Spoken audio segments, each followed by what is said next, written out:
It was a significant day, which our hero was looking forward to with impatience, and therefore shouted and sang so loudly that it seemed that the whole neighborhood could hear him. The servant, standing in the corridor, did not dare to enter the room, realizing that the young master was completely occupied with himself. Privately, the man thought that the guy was going crazy again, although of course he would never have said it to Tom's face. Knowing that time was running out, the servant finally pulled himself together and knocked on the master's door. Closing his eyes, the man informed the host that it was necessary to hurry since everyone was already gathered, and the ceremony was about to begin. Laughing, our hero shouted that he was on his way, and in a quieter voice noted that he was the second son of the Golden Lion family, the youngest count in the empire, a proud disciple of the late swordmaster. The young man considered himself a handsome man, which the world did not see, and therefore was convinced that now all the girls will belong to him, because he is the future star of the Cologne Empire. Smiling once more, the hero proudly declared that from today on, he, Shi Wei-jin Shu, is the Lord of Falcon County. And then he added that he needed to get along with the locals. After that, the young man hesitated for a moment and immediately fell into his own thoughts. He remembered how once some people wanted to kill the Lord to avenge the goddess Zoe. Then there was a complete mess. A stranger was lying on the ground, which was also going to be dealt with. Men called for fighting, saying that they had nothing to fear, but if they suddenly died, they would immediately be resurrected. Therefore, a real massacre was taking place in the square, the purpose of which was to destroy the Lord who was hindering them. Wanting to destroy the young man, ill-wishers shouted that the villain deserved it, because the locals had never met such an evil and arrogant person who does not spare other people's lives. Moreover, this Lord himself had not only sentenced many girls to death, but also young men. Saint Zoe, who was wronged by Master, decided to end her life. She couldn't survive the shame that fell on her. One of the men who called himself the Savior shouted that he wanted to take the weapon of crime away from the Lord, keeping the trophy for himself. The young man was obviously pleased with himself, realizing that he was doing a good job by personally desecrating the body of the executed man. However, all of a sudden, the unknown savior looked in front of him in surprise. After that, he shifted his gaze to the sword that belonged to the deceased lord, who had something wrong with it. At the same time, in a certain room, a stranger was lying on a small pedestal. Suddenly, the guy screamed as loudly as he could, as if his life depended on it, and it seemed that it did, because the socket sparkled and smoked. After that, something went wrong with the young man. The amazing moments did not end there, because after a moment it seemed to the stranger that he was flying somewhere. Once again, events shifted to the Lord's castle, where the servants heard the loud cry of a newborn baby. Holding the baby in his arms, the man said that it was good that he had another son. He stared at this boy, declaring that he would call him Shi Wei-jin Shi. Taking a deep breath, our hero thought that he had already spent a lot of time on memories. He immediately added that the boy who killed the devil ended up becoming a devil himself. Who would have thought that he would become a boss in the game Kane Continent? Crying, the boy promised that he would definitely become a good lord, and immediately said out loud that he was not going to repeat the fate of the previous lord. At this moment, the system notified our hero that the activation was successful. The strongest system of villains is at the guy's service. But after a moment, the young man began to deny and shout that this system should immediately disappear, because he did not want to see it. However, the system immediately notified that the player will arrive tomorrow, and the owner, who is supposed to die according to the game's plot, is confident in his decision to abandon the system. Standing in front of the mirror, Shi Wei-jin Shu asked the system who said that the master should die, and where it was written. The computer said that according to Shi Wei's destiny, the host would not be able to change the ending of the game in which he was killed, but only if he did not use the system. But the guy nonchalantly said that in the last game, the Lord was killed because he did bad things. But if he is a good person, no one will touch him. The system once again reminded that the host can't change what is intended. The host can only improve its strength with this system, and then change its future, but again with the same system. Looking carefully in front of him, the young man declared that everything was clear to him. Immediately, the computer sent a notification that the system was successfully connected. The computer notified that the owner needs to complete a number of villainous missions, for example, desecrating a saint, slaughtering players, collecting catgirls, and so on. When completing tasks, additional points will be awarded, as well as rewards will be given. Thinking about the girls, Shi Wei-jin Shu said out loud that maybe it was really worth taking the villainous path. Suddenly, the young man shouted that something was wrong with all of this. And then he said that if he did the same thing as the last lord, wouldn't it bring his demise closer? Once again, the computer began to send a notification that if the owner refuses tasks, does not receive rewards, and there can be 3 outcomes, the guy will be castrated by the player, he will be forcibly turned into a Lola, or simply die. Realizing that this was not what the young man wanted, he shouted, saying that the system was just laughing at him. As the young man left the room, he told his servant that he was ready so they could go. The guy, having mounted a horse, rode around his estate, seeing how he was greeted by local residents. Many were whispering among themselves, saying that this was their new lord. A toddler was happily shouting about how there were so many strangers around who were dressed up as tin cans, even though the irritated mother said that they were not cans, but knights in armor. One of the girls in the square was embarrassed because she thought that Shi Wei-jin was so handsome and charming that she was willing to spend the night with him. Another child noted that despite the fact that this guy was chosen as a lord, he looks somehow sad, as if he is not happy about it. To himself, our hero thought that all these people do not know about his fate, who will be happy to become the Lord of Death. Standing on the stage, the young man could hear the residents cheering happily, saying that they were happy to see the new lord. After returning to his room and falling on the bed, the young man said that this ceremony was so long, it was noisy and pompous, and therefore he was very tired. But now there is an opportunity to rest, but we didn't manage to lie down because the system immediately grew literally out of nowhere, lifting our hero up. As he fell to the floor, he heard the computer send out a notification that it was time for his daily villainous tasks. But the guy did not like this treatment, and therefore he was indignant, shouting that it was probably enough to behave like this, because the computer resembles a sign that appears and immediately disappears. However, the system did not care what the young man said. She said that he should steal a lollipop from the child, weed the beds, and beat up one local, which irritated our hero. The guy didn't like these tasks, but the computer pointed out that the young man should be happy that everything starts so easy, because then the tasks will be much more difficult. Shi Wei-jin noted that he didn't even want to look at the computer because it had no conscience, and immediately added that he wasn't trying to cheat the system. And he added that he would like the system not to appear out of nowhere and not frighten our hero, and even more so when there are a lot of people around, adding that society can misunderstand him. The computer replied that it is special, and therefore it is only seen by the owner himself. And then he added that the owner can communicate with the system using thoughts, and it was not necessary to shout at the computer. As the young man was walking outside, he saw one of his servants carefully polishing a sword. A moment later, as he continued to walk down the stairs, Shi Wei-jin told the man to follow him, because he wanted to walk through the responsible territory. He knew exactly what he needed, so he rode the horse as fast as he could, setting the pace for those who followed him. The man did not understand what the young man wanted, and therefore carefully looked at him while our hero was heading somewhere.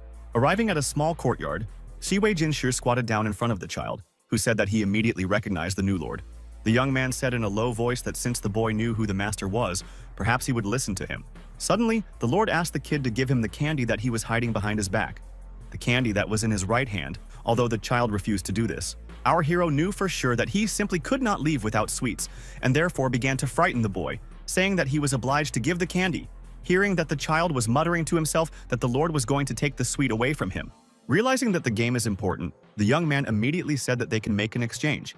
Now the child gives one candy and then receives 2 pieces. Unexpectedly, the system informed Shi Wei-jin that it would not be able to deceive her. You just need to pick up and take the sweet and not change. After taking the candy by force, the boy cried as he had never cried before, shouting to the whole yard that the lord had brought men in tin cans with him, and they had taken his chupa chups. After tasting the candy, the young man thought that this was the most disgusting task, because he was forced to molest children and also take away their food. At this time, one of the workers, looking at the wheat, said that this year there will be an excellent harvest. But after a moment, he noticed that the lord and knights were running across the field, breaking spikelets, and so he asked them to stop immediately. One of the guards wanted to know what was going on with the young master, but the servant asked not to be asked such questions because he couldn't answer them. Some time passed, and our hero was already happily talking about the fact that they had finished mowing wheat in one field. Seeing how happy the employee was, the guy thought to himself that the system is incredibly stupid. He will still find loopholes to bypass the tasks set. Driving up to the castle, the guy knew that he had completed the first 2 tasks, but there was still a third one left, however, in order to save someone. First, you need to hang and beat someone. But just then, the lord saw some movement in the square and decided that this situation could be taken advantage of. The salesman shouted that he wanted to attract the attention of customers to present the best slaves on whom he could give a discount. Coming closer, the guy was glad that he had found the perfect option. Tying the seller to a pole, which our hero hit a couple of times, his assistant reported that the lord had issued a new decree that people and demi-humans must live in peace and on equal rights. Now the illegal trade of people will not flourish. After hearing about this, the girls began to rejoice that their new lord was so generous, and therefore it was a great success for all the residents of the city. At that moment, one of the beauties carefully looked at the young man, but did not say anything.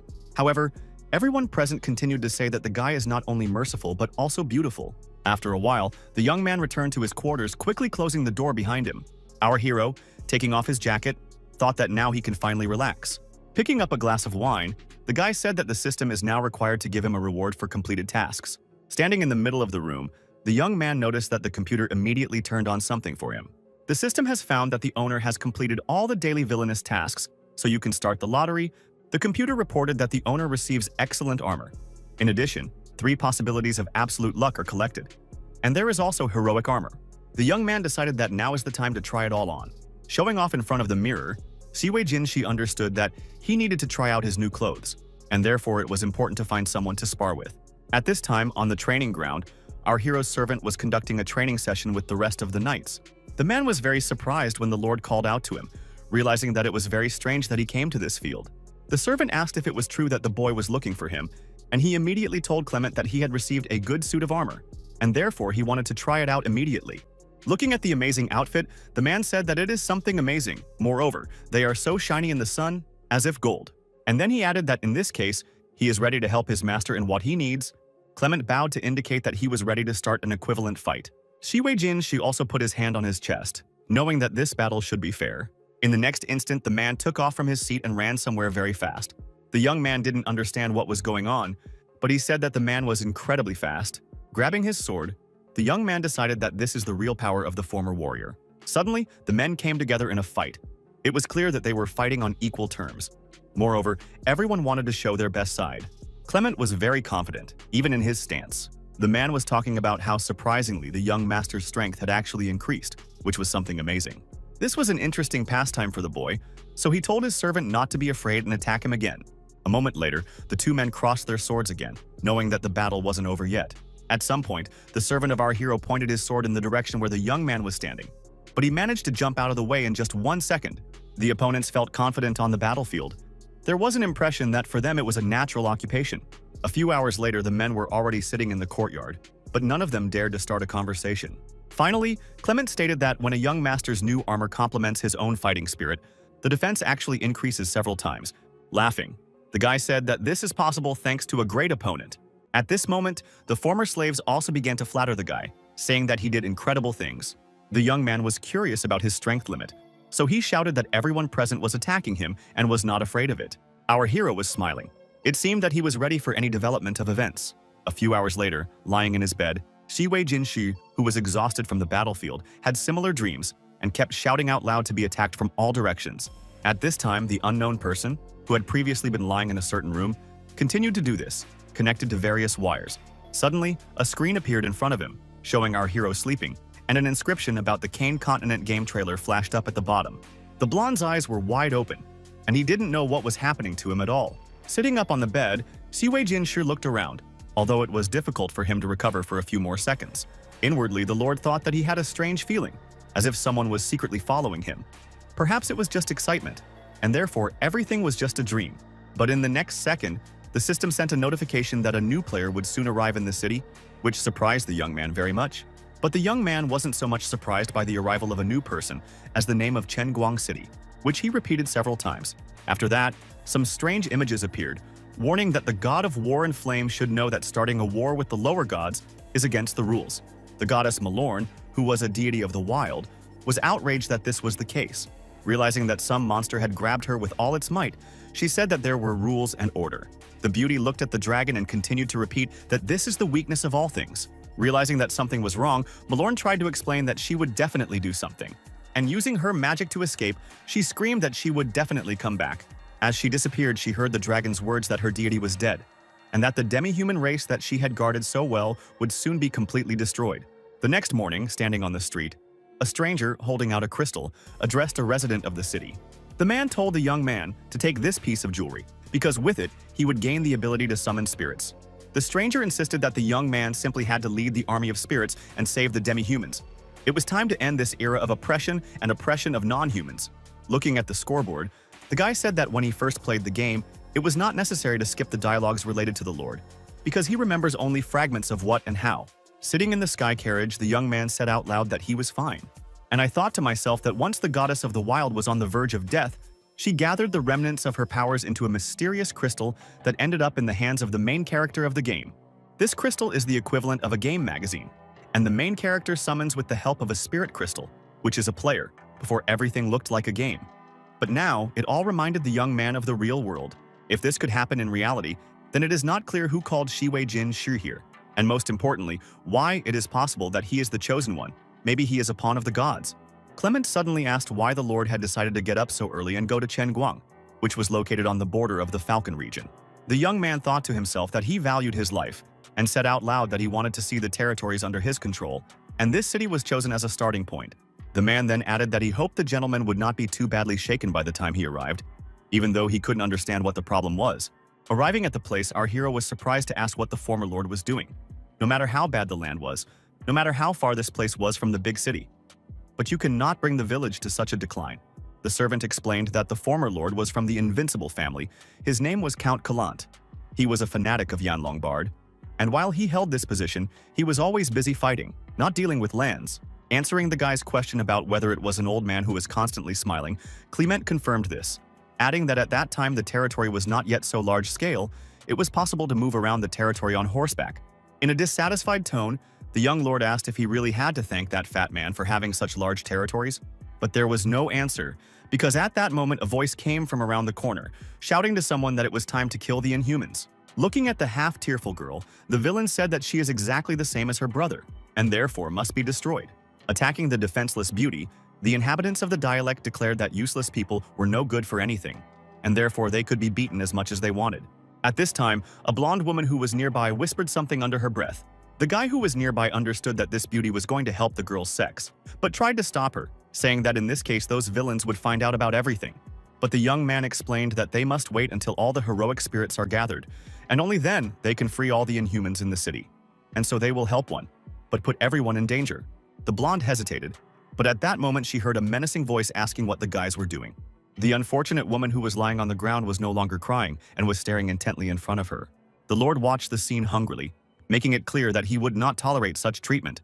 Only a minute passed, and Shi Wei Jinshi was already hitting the ass of the abuser of a young girl, saying that he himself was still a teenager, but was already doing this. And if so, then he himself would show him the real fatherly upbringing. Unknown young man and blonde, those behind them decided that they needed to move on and not look back. They couldn't wait. The boys waited for the moment when the Lord took the unfortunate woman in his arms and then walked away somewhere. Suddenly, the system notified that a significant player was found nearby. The system was successfully updated and immediately asked if the young man wanted to know what else was new. The guy did not think that the computer can be updated, but he coped with his task, notifying that now there is still a function for visualizing information data. The computer confirmed that from now on the host can see most of the information that is lower or corresponds to his own level, and approximate information of the one whose level is higher. And then Shi Wei Jinshi read the information about himself, happy that his reputation continues to grow. However, at that time, the most important thing was to carry the unfortunate woman to a safe place. But the guy did not have time to do this, because the system immediately gave out all the information about the servant of our hero, indicating that Clement also has a fairly high rating. Confused, the young man thought that he certainly hadn't expected anything less from this man. Putting the girl in the carriage, the computer reported that the Lord had received a reward, but the next storyline is the death of the owner, and before that, the abduction and desecration of Saint Zoya. Looking at the screen with displeasure, the guy knew that he didn't like it at all. But according to the following message, our hero had a choice. So if he manages to avoid death 5 times, then automatically he defeats a certain Ye Hao. And after that, the computer began to issue a number of additional rules that made the young man think seriously. The young man thought to himself that, with the exception of the first condition, all the others are aimed at expanding his powers. As the main villain, he can kill the antagonists when they are not really strong yet, although this is not according to the rules. The first storyline is already unlocked.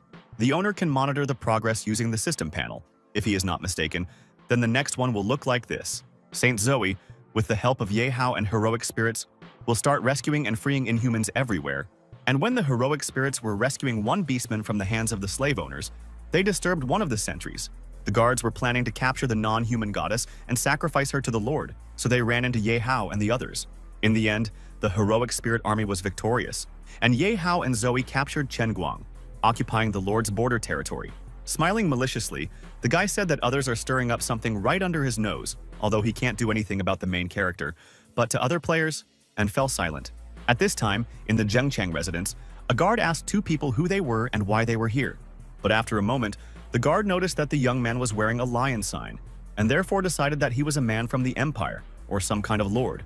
Kneeling down, the man noted that he was the captain of the Chenguang City Guard, and his name was Gu Debai, and immediately asked what he could do for the young master. To himself, our hero thought that this person is talented. In the story, he has only 2 skills, but this man combined them perfectly. In this storyline, the captain of the guard dies at the hands of the player, which leads to the appearance of a small boss, the head of the city of Magilla. After asking for the chief of the city, Shi Wei-jin Shi heard that the chief was currently busy. Heading towards the building, the young man calmly stated that in this case he would find him personally. At this time, one of the girls asked the boss how he was feeling, but the conversation was not completed because our hero opened the door with his foot, hearing how the angry owner asked him to leave immediately.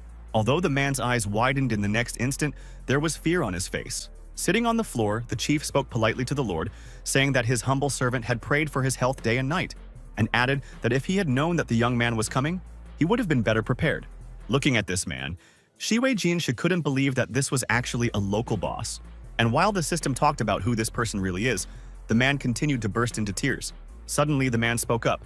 He said that he wanted to tell how things were going in their city, explaining that everything was peaceful here. The young man didn't say anything. He just smiled and watched the man carefully. But the guy shouted loudly that the Inhumans were already breaking into his houses, and he did not know anything about it, and therefore the man was suspended from his post and would now be the captain of the guards. As soon as he mastered this profession, he would come to him and restore his position. Moving behind our hero, the man said something aloud to him, but Shi Wei-jin explained that he was here to protect him. The current captain understood that there was a reshuffle in positions, which he absolutely did not like. So, grabbing the guy's leg, the man shouted that such a castling is unacceptable, because if someone takes his position, what will he do? But the young man proudly declared that from now on he will be his personal bodyguard. Moreover, the salary will double. When the Lord left, he said that he would be back soon, and therefore the guard should make sure that a room was prepared for him. The former captain reflected that he hadn't been demoted because he hadn't prepared a welcome present. The reason is that the Lord just sympathizes with Inhumans, and this guy behaved majestically and haughtily. He immediately ordered one of the servants to immediately pick up the best Inhumans and bring them to the master's chambers. The man didn't like that he was going to be acting captain from now on, even though he still believed that he would soon regain his position as chief. Entering the room, our hero thoughtfully said that if he was not mistaken, then there should be a squirrel in front of him. The young man looked more like a child, who noted that the tail should be so soft to the touch, and the ears most likely move. But the young man was in no hurry to address the girl. He just looked at her carefully. After a moment, the beauty regained consciousness, even though she was still lying down. Suddenly, Shi Wei-jin still exclaimed happily that the girl was finally awake. The confused stranger immediately began to apologize. She said that she did not want to get the bedclothes dirty and she did not understand how she moved from the floor to the bed. Then she fell to the floor and begged the Lord not to kill her. Intuitively, the girl covered her face with her hands, as if she was about to start crying. The young man thought to himself that they were afraid of him for some reason, but said aloud that he did not understand why he should kill her, because he had saved her. Looking up, Lori said in a startled voice that she remembered everything perfectly, but only she didn't lose consciousness. The guy didn't understand what this beauty was talking about, but the girl immediately added that she was just starving. As she ate everything on the table, Lori quickly said that she didn't know how to thank her master for such unprecedented generosity. The young man told her to chew and swallow everything well first, and only then tell her what she needed. At this moment, the system sent a notification that our hero was not behaving as a villain should, but he did not worry about this, thinking that he saved the girl in order to make her his pawn and strike at the crucial moment. Immediately, the computer noted that it had taken this into account, but the guy thought that he knew the main weakness of the system and therefore could do what he saw fit. But after that, Shi Wei-jin was literally showered with daily tasks that he must complete. Slamming his fist on the table, the guy shouted that he didn't understand what these strange tasks were that he came across. Lori, who had been happily eating a chicken leg, now looked at her rescuer in surprise, not understanding what had happened to him. At some point, the beauty thought that the Lord was hungry, and therefore offered him to try the dish, giving her part of the chicken. Smiling, the young man said that he didn't need food, adding that Lori didn't need to call him esteemed master. He was the Count of the Falcon, and his name was Shi Wei-jin. And then he added that the girl asked how she could repay him. After that, the young man said that he did not have a personal maid, and therefore from that day on she would work for him. 3 meals a day and 2 days off a week would be provided. At this time, other girls were being whipped by a stranger. This was happening on a slave owner's estate, where you could do whatever you wanted. The man heard the exclamations of girls who said that they had children, and therefore asked them to let them go. But the bad man added that they could gather everyone and bring them here. Hearing that the night came for slaves for the master, the ill-wisher noted that he had recently caught the best and unique ones, and therefore he was sure that the boss would be satisfied. The angry young man asked the girls if they had heard this conversation. The man wanted to hit the beauty again, but at that moment, a hand stopped him. It was the gambler Lin Fan, holding a decree in his hands, asking the slave owner if he knew that human trafficking was punishable by law.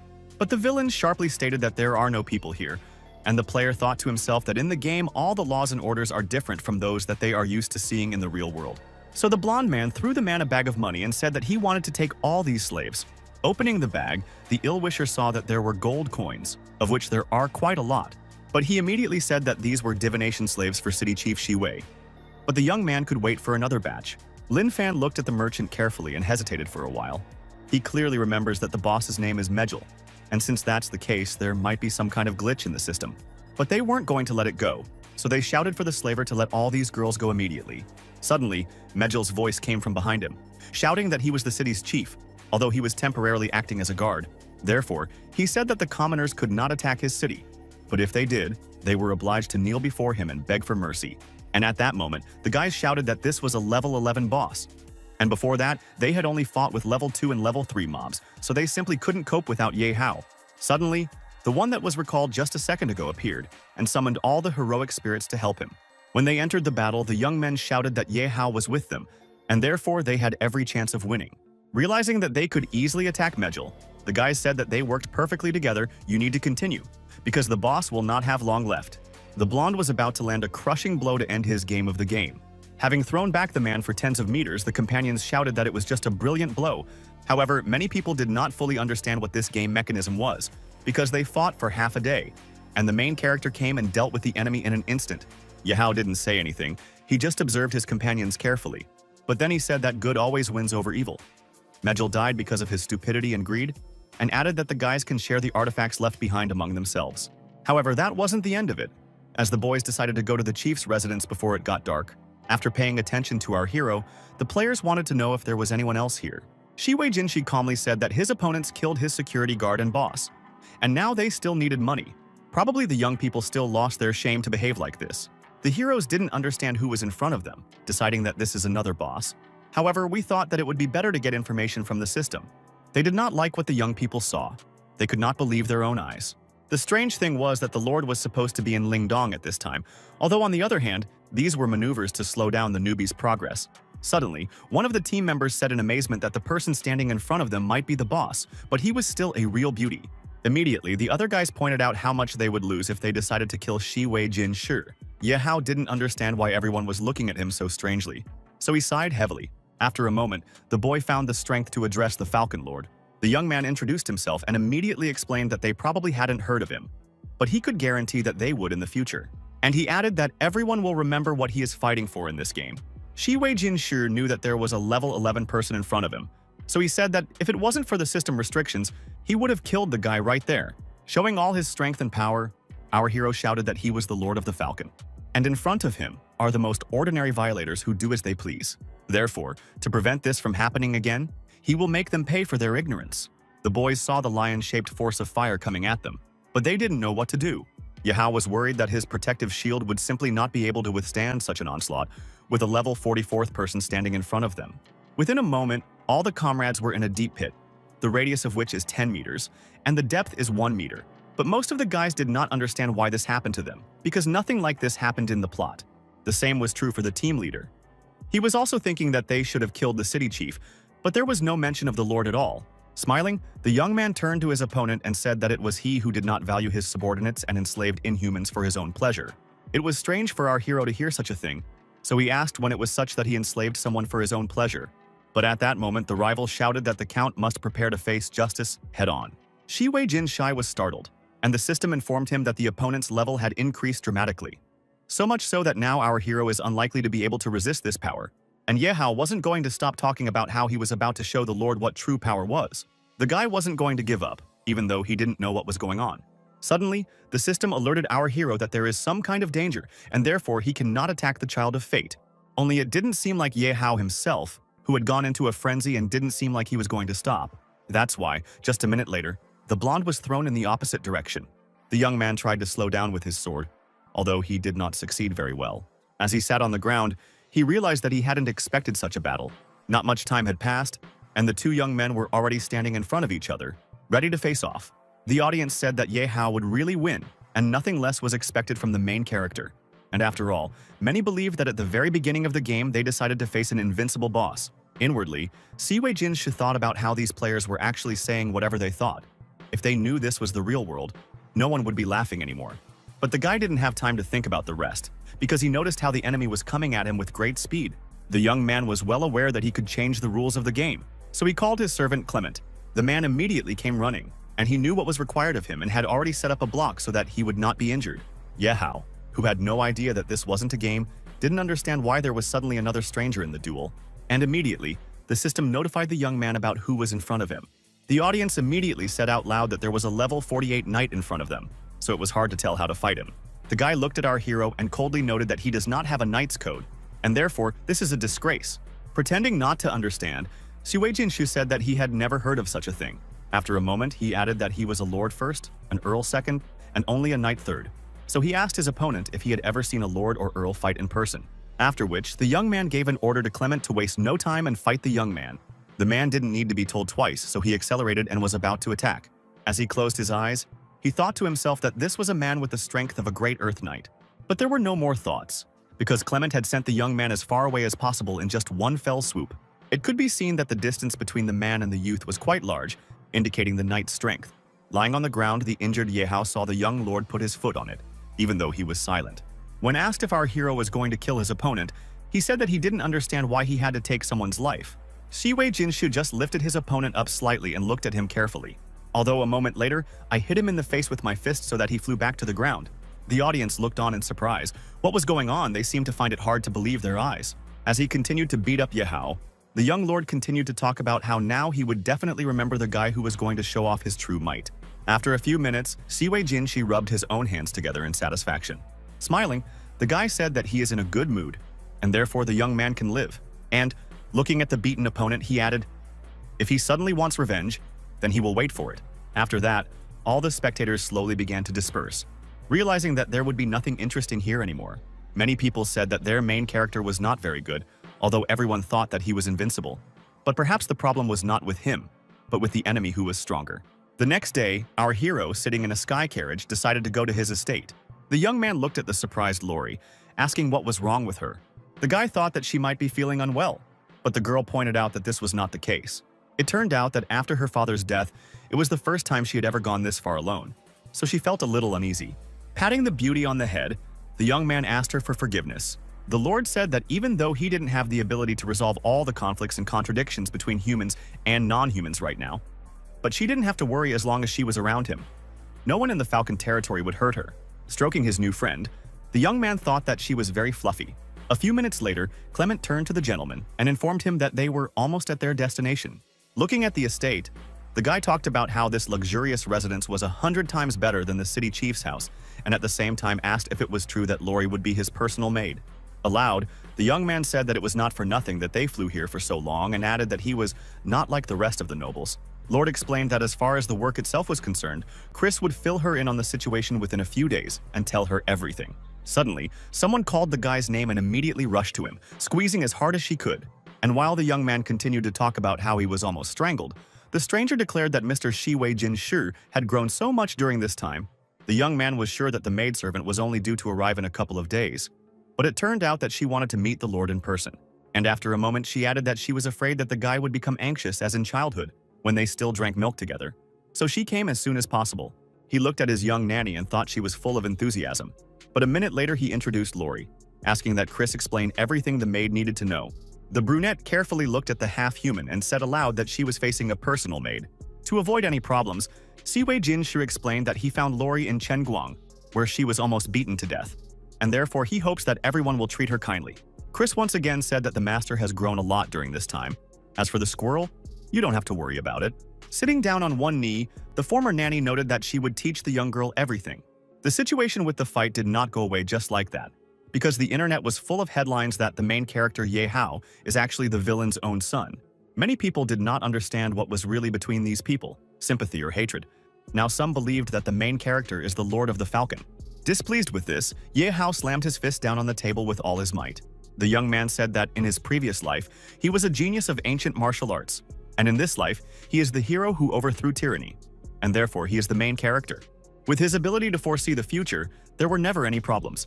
Everything that happened completely repeats the plot of what he saw. The guy lamented that it was all because of this lord, because he somehow changed the course of events. Now Yahao looks like a laughingstock in the eyes of other players. The main character shouted that the time would come, and he would definitely tear Shiwei Jinshu to pieces. As for our hero, at that time he was sitting at the table in his new estate and eating. The young man said out loud.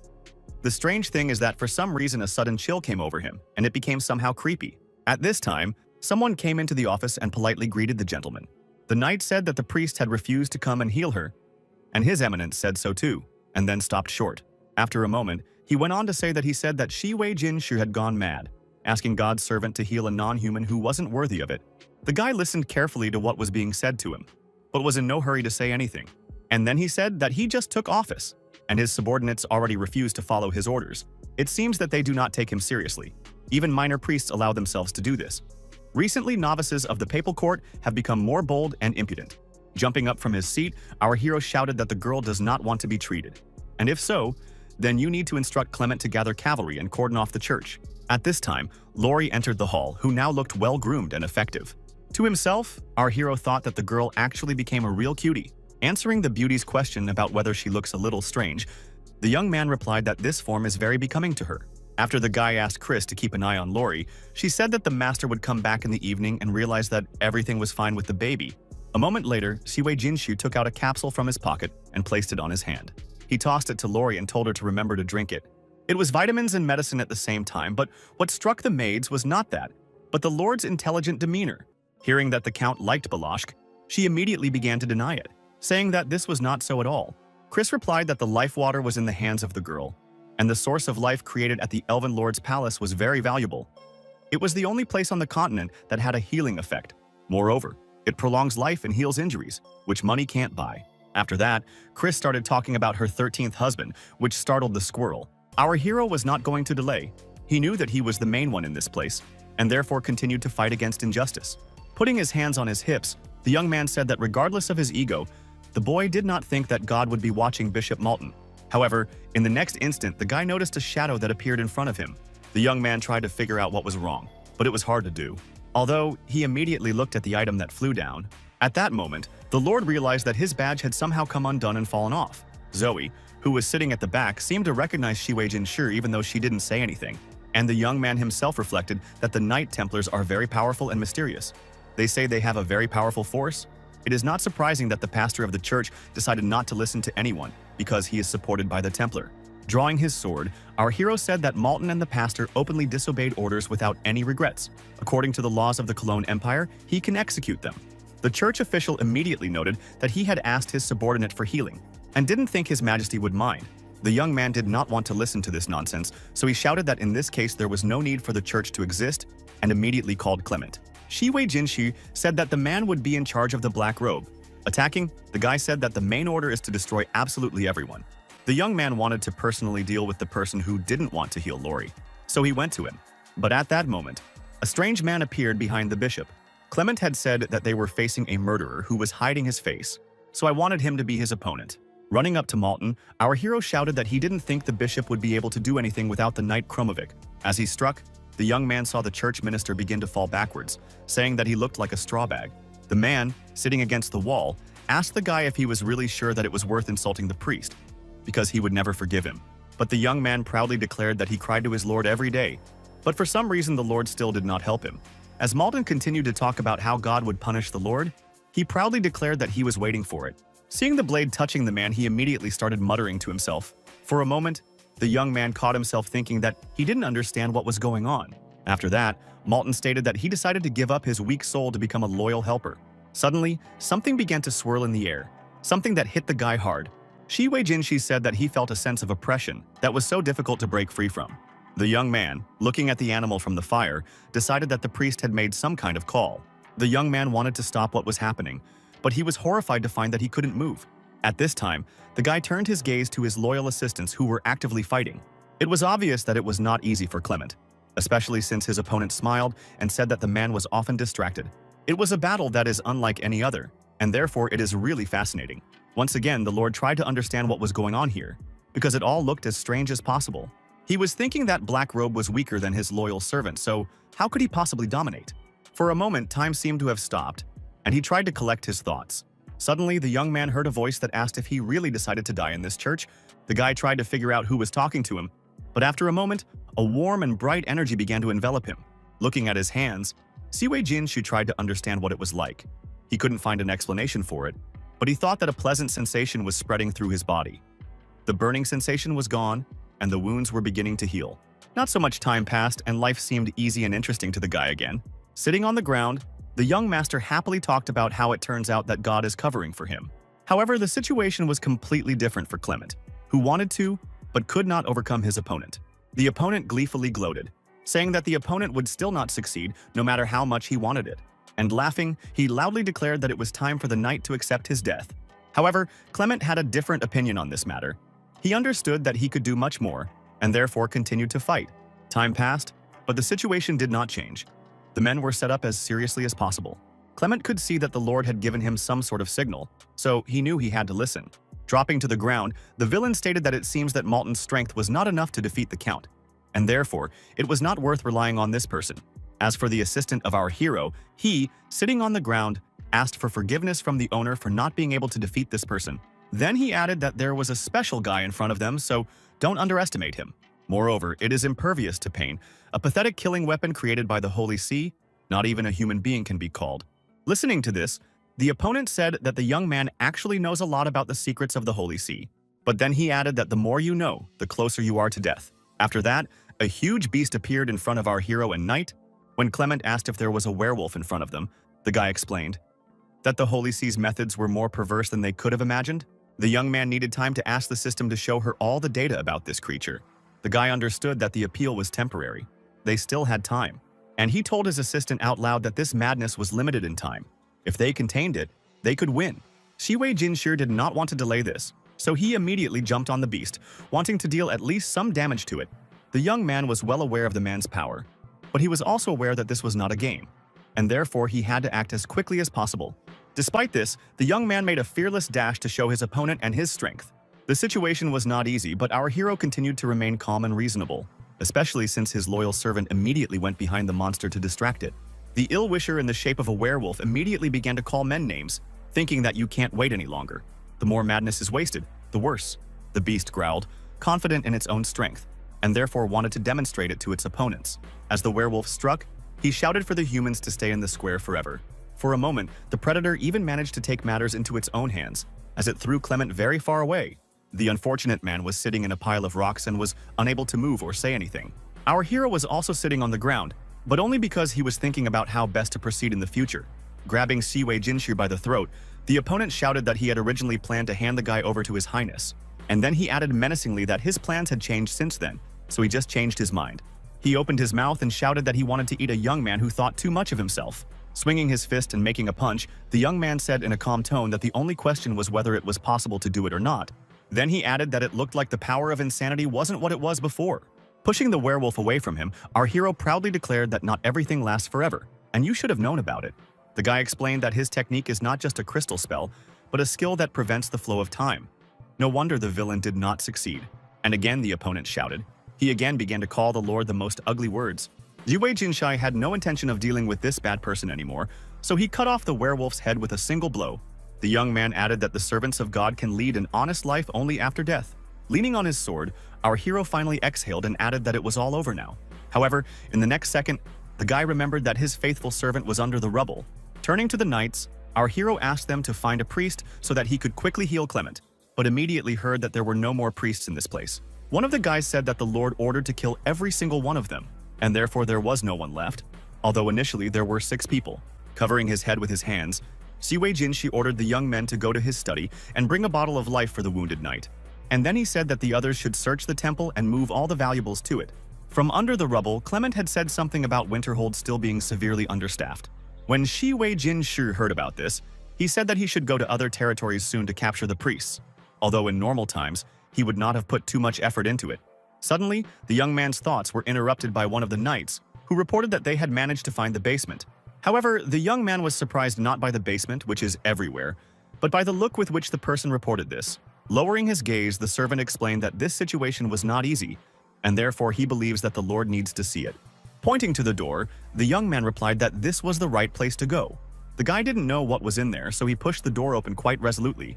Covering his nose with his hand, the young man said aloud that he did not like the smell that was there at all. Suddenly, our hero's eyes widened, and he stopped dead, unable to do or say anything. There were demi-humans everywhere with signs of torture, and it was hard to tell how long they were in this place.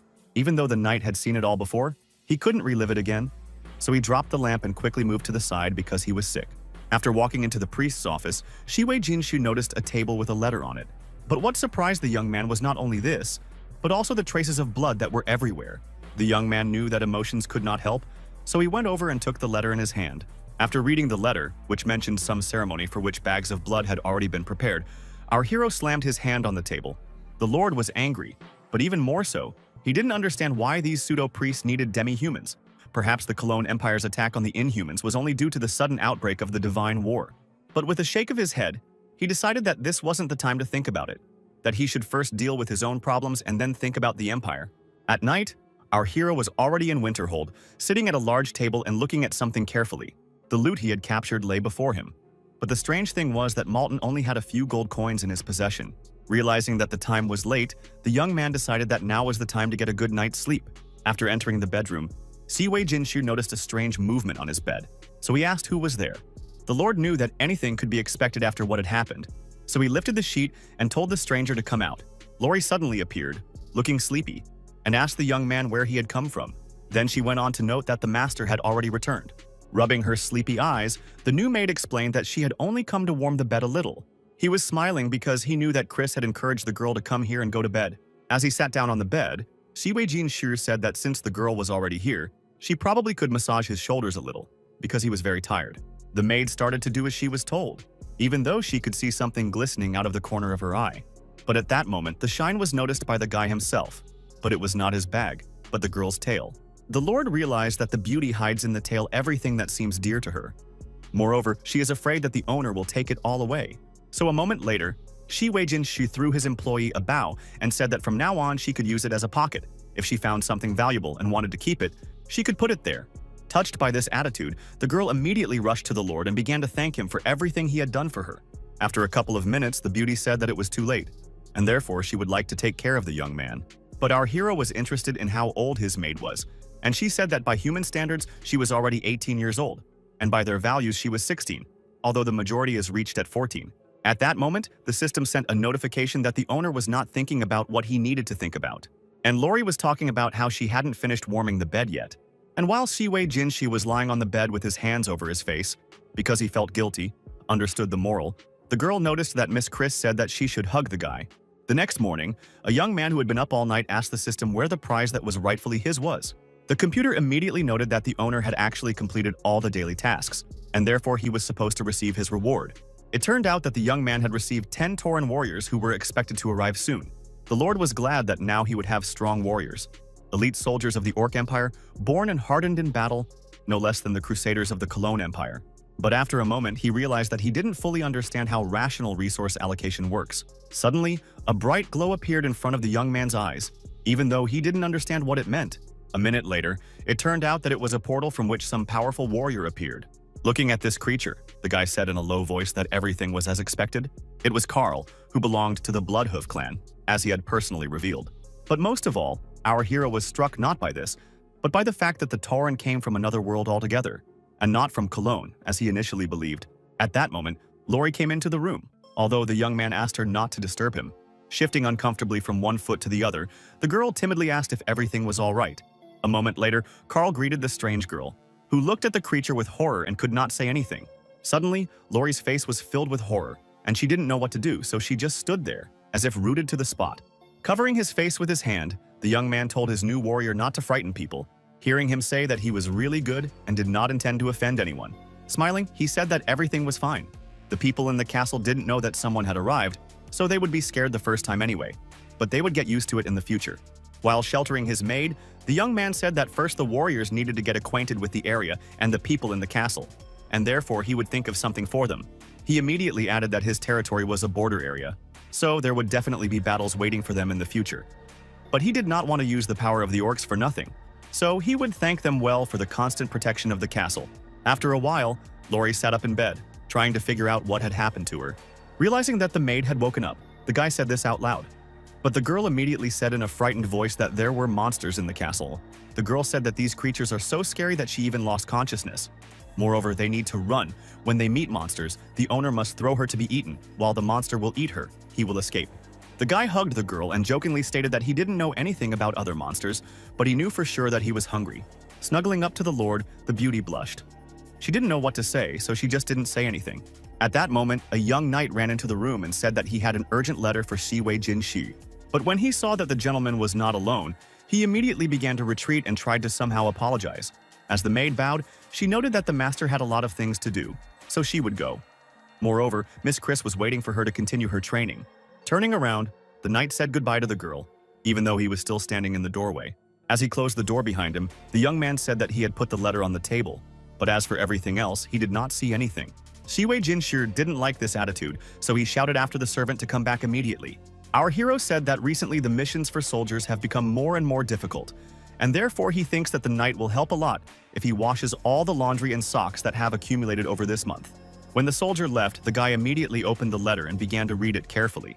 It was a message from Tylanbo, who said that his territory of Heihei had recently been attacked more frequently by orcs, and therefore he hoped for the Lord's help. The guy was only angry that the stupid system knew that he was going to blackmail this person, and also planned to meet with the players again, and now he still had to harass the saint. Meanwhile, Lori, who wanted to be alone for a while and relax, was taking a bath. After changing clothes, our hero thought that the system had cornered him again. He was a noble lord, and he should be thinking about how to steal stockings. Considering that there were only two maids in the castle, Chris and Lori, he decided to go with the second one instead. While the young man was already holding the stockings in his hands, a girl came out of the bathroom and looked at him carefully. The beauty immediately started shouting and calling this person the most indecent words. Hiding behind her own tail, Lori begged for at least someone to come to her rescue. Suddenly, a towel was thrown in the girl's face, which now blocked her full view. She also did not see that soldiers were running to her aid, shouting that she should not be afraid, because they would save her. Hiding around the corner, Shiwei Jinshi lamented that this Gudabai, who he didn't want to see, had come again.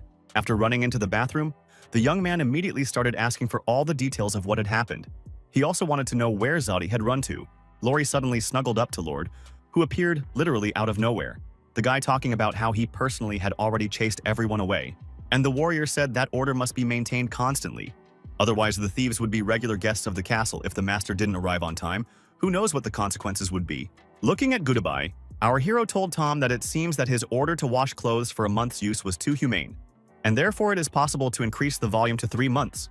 The girl didn't understand anything as she stared intently at the door that had just closed behind the knights. Moving closer to the young man, Lori said that there was really no need for the master to play tricks. If he liked something, he could just say it. He thought to himself that it was very likely that his maid had guessed everything, but said out loud that he could explain everything. At this time, Tylanbo loudly shouted that this was pure blackmail.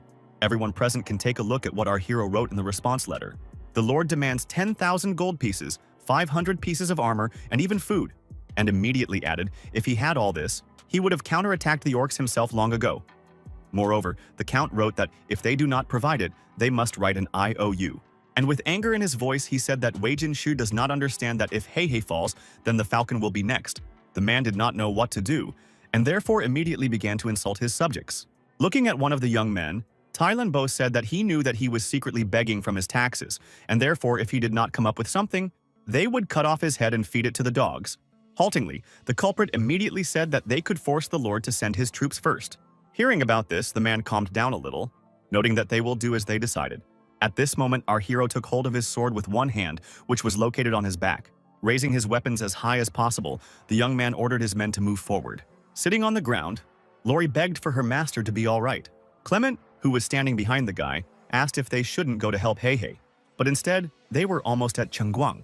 The Lord pointed out that the orcs were brave and good at fighting, but there were still not enough troops, so they were now marching on Chengguan to use the grass boats to get arrows, although the man thought that the Lord was talking nonsense again. At this time, other players sitting at the wall noted that since they occupied this city, they had such simple tasks for guarding and tracking the territory in abundance. As soon as the time runs out, they can go to the saint for a reward. Suddenly, a voice rang out behind the guys, saying that young people were playing on the city walls. Whether they thought that this kind of negligence was unacceptable? Hearing the man talk about what to do if the Falcon Lord appeared again, One of the young men remarked that if he saw Shi Wei Jin Shi, he would turn into a tiger. Hitting the ground with his sword, our hero said, "Is this really true?" Hugging the blonde man, the young man said that he would really like to see it. The audience immediately noted that they did not expect such a turn of events. Looking down, the young men saw the knights below shouting that the Falcon Lord was attacking this city. Ye Hao understood that this wasn't what they expected. As for his acquaintance, she was sitting and praying as usual. It seemed that there was nothing else she could do, so she just sat there. With sadness in her voice, the blonde asked if it was true that her people were going to war again. With anger in his voice, the young man said that he did not go after this lord. In that case, why did he want to come back? Ye Hao didn't like the whole situation. He saw what was happening on the street, but he still said that today he would show the count that provocation was fraught with consequences, and therefore he would bury his opponent alive. The knights knew that they could not advance until they received the appropriate order. Shi Wei Jin should just stood there for a while and carefully observed something. For a moment, time froze, because no one was attacking and no one was going to defend their territory. After a while, the audience clung to the window, carefully watching what was happening inside. But there was also nothing special going on, as a couple of people gathered, including our hero and his friends. Shi Wei Jinshu felt quite confident. It was obvious that the guy was going to voice something. The young man was happy about something and waved his hands, but it was difficult for people standing on the street to understand what was being said. And the gestures did not mean anything in particular. It was clear that the Lord's comments were unacceptable to Zoe, who jumped up from her seat and began to complain. As for the youth, he was just smiling, seemingly completely unmoved by the blonde's words.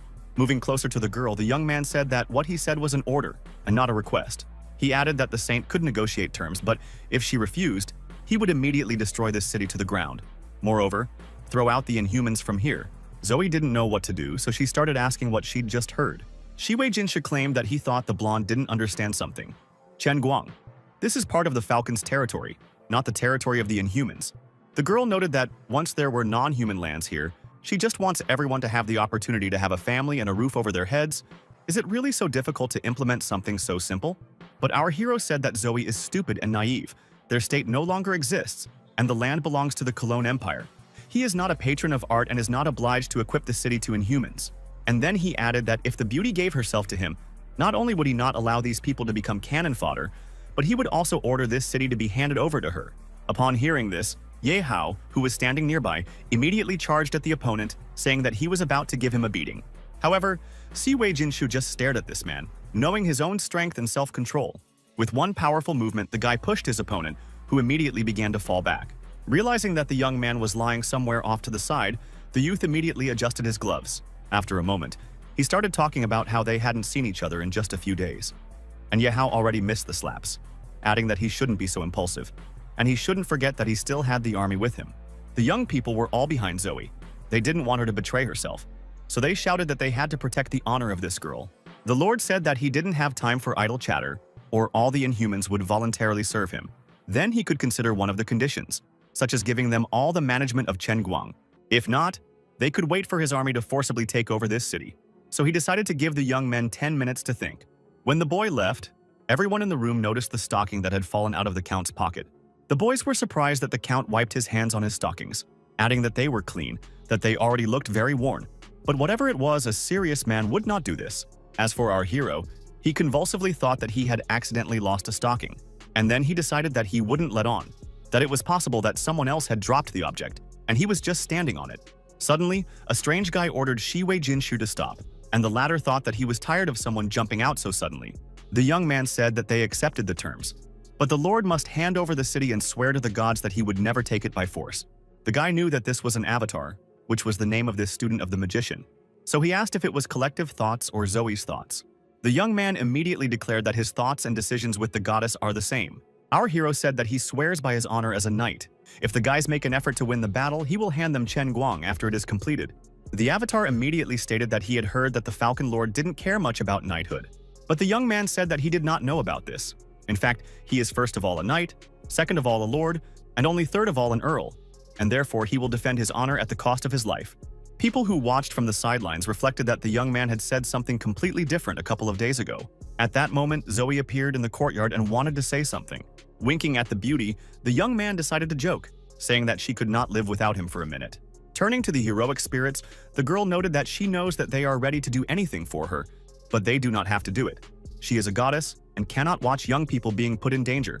Young people said that Zoya was very sincere, she had a good heart, it was nice that she was worried about other players, and therefore they said that, so that the beauty would not worry, they themselves want to do what they agreed to.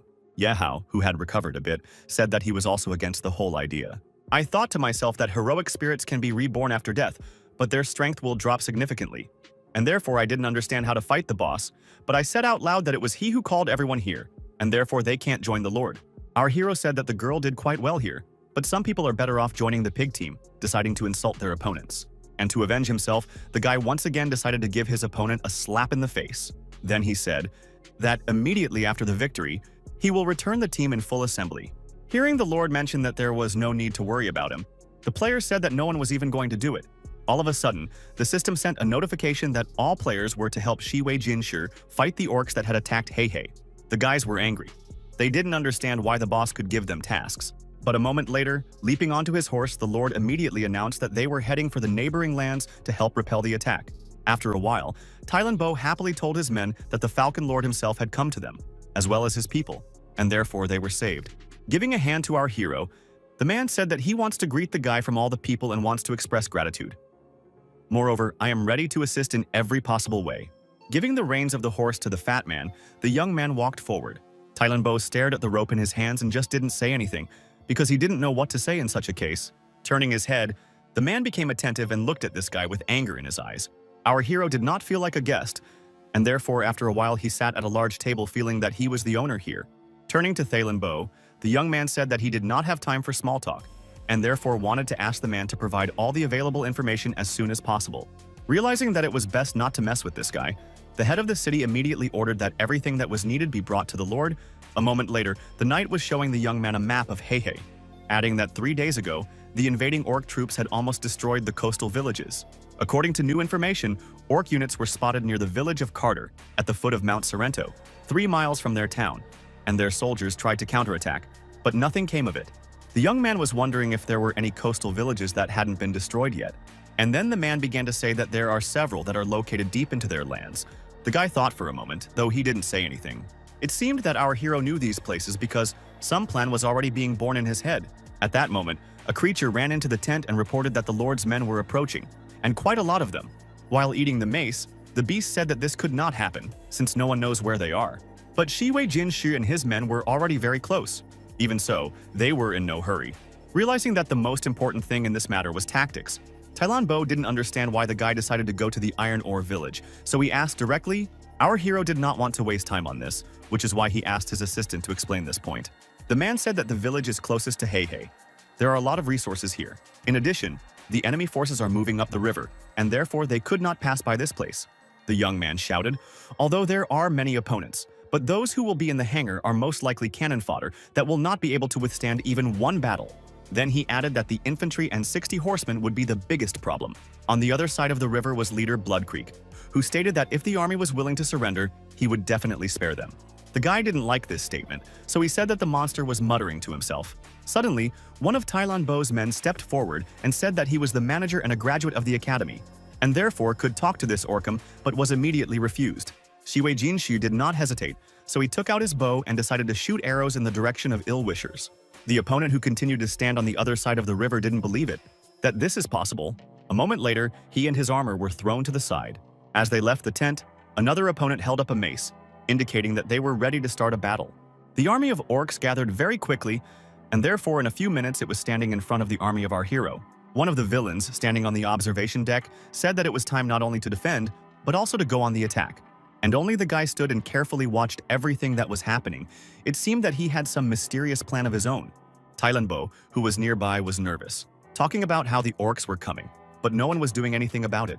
At this point, the guy turned to the archers, telling them to be ready to shoot. There were spellcasters standing behind the young man, and they were also expected to perform at this moment. The army understood that it had to start doing what they were told, because only coherence is the key to success. In a moment, the torches were lit. They could burn down the place quickly enough. The young men were not going to delay, and therefore launched everything in one gulp. The orcs, who were very close, did not expect such a rush and therefore did not know what should they do. The leader pointed out that those in the front wouldn't last long, but their cannon fodder would greatly weaken the archers and mages. Then they would be able to show what they were capable of. The battle began, but it was difficult to say who was stronger and more resilient at that time. If initially it seemed that the army could do a lot, then after a while it turned out that the orcs did not want to give up so easily. The young man who had noticed the beast standing next to him had already lost all hope of escape. But just in time, Ye Hao arrived and slashed the orc's eyes with his sword, hearing the orc complain about it. And then the young man said that the orc infantryman who is next to them cuts everyone right and left. He is strong, and therefore it is necessary to beware of him. For a moment, Siwei Jinshi looked in front of him, knowing that the battle was still ahead. Suddenly, he turned to the Baron and said that the situation on the battlefield was not going in their favor, and therefore he would ask him to lead the cavalry and follow him. Clement would follow him if he suddenly decided to run away or something like that. After that, our hero grabbed his sword and shouted that they would fight for their glorious army. And then he said that the knights should aim at the enemy camp and attack at his command. After they destroy the shield bearers, you need to make sure that they do not fall into a siege themselves. The knights were ready, shouting that they would do everything for the overall victory. Siwei Jinshi was not afraid to go forward. He understood that he had to complete the task. Suddenly, the orc turned to the young man and said that he would pay for angering the great warriors. It was a blood wolf, and the system immediately alerted them to its identity. There was no time for the young man to waste time talking, so he immediately went on the attack, throwing the enemy a few meters away from him. The guy said that it was cruel. He himself is well aware of this. The orc claimed that a human cannot win. He admits that our hero is strong, but he must look at those who follow him. They are exhausted. But there are a lot of orcs.